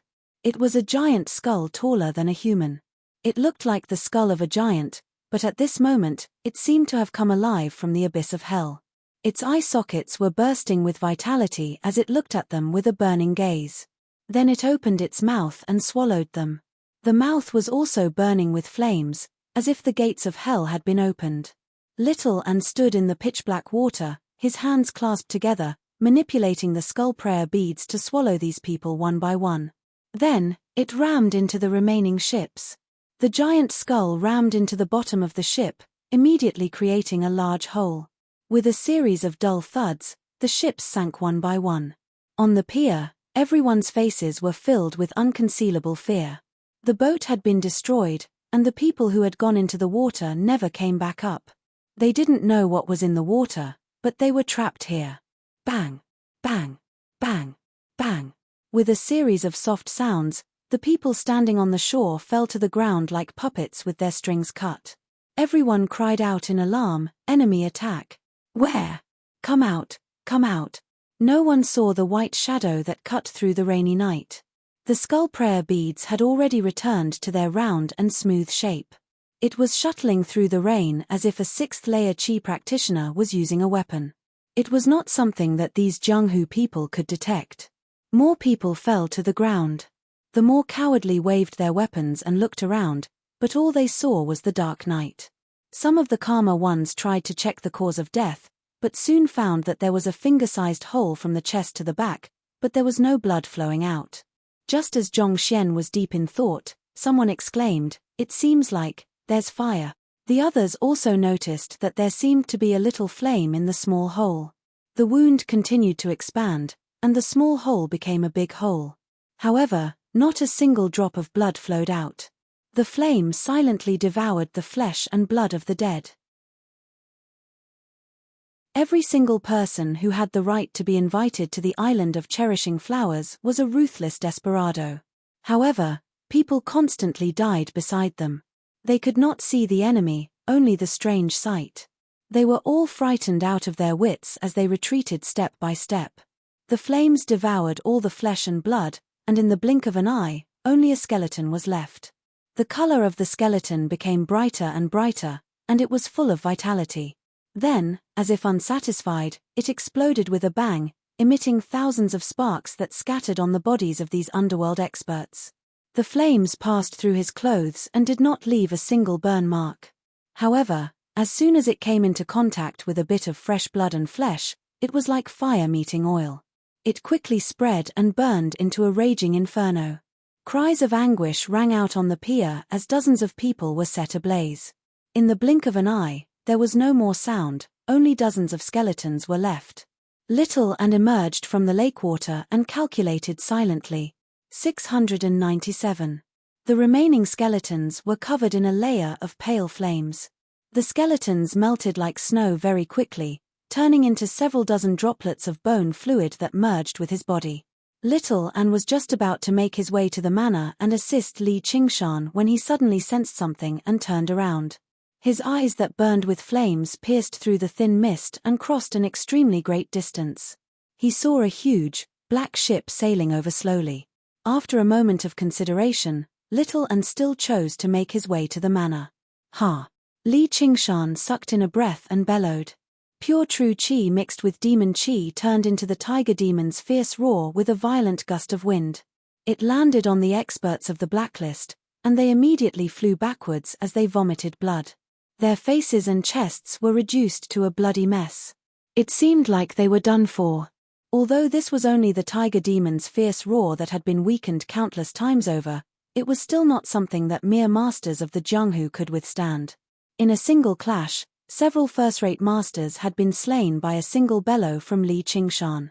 These first-rate masters who were used to using their powerful martial arts to rampage around and do whatever they wanted witnessed the difference in strength between them and true Hawkwolf guards. With the sound of twisting metal, Li Qingshan ripped open a huge hole in the iron bars. The inscriptions on the demon trapping cage dimmed, and all of its spiritual qi vanished. Li Qingshan walked out from within. He was like a vicious tiger that had emerged from a cage, giving off a threatening aura. The masters of the underworld all took a step back as they stared at Li Qingshan in shock and fear. Li Qingshan's body and hair returned to normal. Under the circumstances where he could not ensure that everyone was present, he would not reveal his demon form before so many people. The first person he needed to eliminate right now was obviously Shen Shihua, who could sense demon qi. Oh no, the ships have all been destroyed. A lackey suddenly rushed in from outside and called out. What? Who did it? Tian Zhonghao grabbed the lackey by the shoulder and called out. I don't know. The masters of the blacklist all looked at Li Qingshan. Although they had heard what Shen Shihua had said, only now did they clearly realize that this young Hawkwolf guard actually wanted to make them all stay here and kill them all. Li Qingshan smiled, and Little An began moving as well. Afterwards, his eyes narrowed, and he looked past everyone, landing on Shen Shihua who had hidden himself in the crowd in an attempt to flee. He called out, "Where do you think you're going?" Shen Shihua shuddered inside and turned around in shock. Li Qingshan's figure had already arrived with his voice, rushing towards him with a fierce gust of wind. A few unorthodox masters were unable to react in time. They stood in front of Li Qingshan, but like a stampeding herd of elephants had collided with them, they were directly knocked several meters away. All of their bones shattered, and they died without a single sound. With a flash, the talisman was burnt to ash. A golden figure rose up from Shen Shihua's body. His reactions were not slow either. In the face of imminent danger, he used a strength talisman of the Guardian Kings before forcefully turning around and swinging his two golden fists at Li Qingshan's chest from above. Li Qingshan did not seem to hear him at all. His right hand extended like a tiger's claw, reaching towards Shen Shihua viciously. Die. The tiger demon digs out the heart. His 5 fingers were like 5 steel rods, wrapped in true qi, forcefully stabbing into the golden light. True qi and the light collided violently. An ear-piercing sound rang out. Shen Shihua was utterly shocked. He had never thought a strength talisman of the Guardian Kings would be torn apart by a person's bare hands. However, he knew that his life was in danger, so he furiously gathered all of his true qi into his 2 fists and threw them at Li Qingshan's chest. Li Qingshan took the 2 fists head-on, but his figure only swayed slightly. His right hand shattered the golden light and seized the opportunity to grab Shen Shihua's chest. He pulled out a bloody heart. The scene suddenly quieted down. Shen Shihua, who had the highest level of martial arts, had not even been able to exchange a single blow with Li Qingshan. This was undoubtedly a huge blow to the many experts of the underworld. They could no longer care about anything else. They all took out their life-saving talismans and bit the tip of their tongues to spit out fresh blood. The talismans were activated and shattered one by one, giving off a bright light. However, all of them ran away at the same time. They did not even care about their subordinates. No one came up to fight Li Qingshan. When a fierce tiger descended the mountain, all the birds and beasts scattered. Talismans, I have one too. Li Qingshan casually took out a cool breeze talisman from his 100 treasures pouch and activated it with true qi. A whirlwind wrapped around his legs. His body seemed to become much lighter. He took a step forward, as if he was stepping on a cushion of air. He soared into the air. In the air, he pulled out the chipped wind entwining blade and swung it horizontally. The expert with the best qinggong had already jumped over the wall. He was cut in half by the wind blade. Blood and internal organs splattered all over the ground.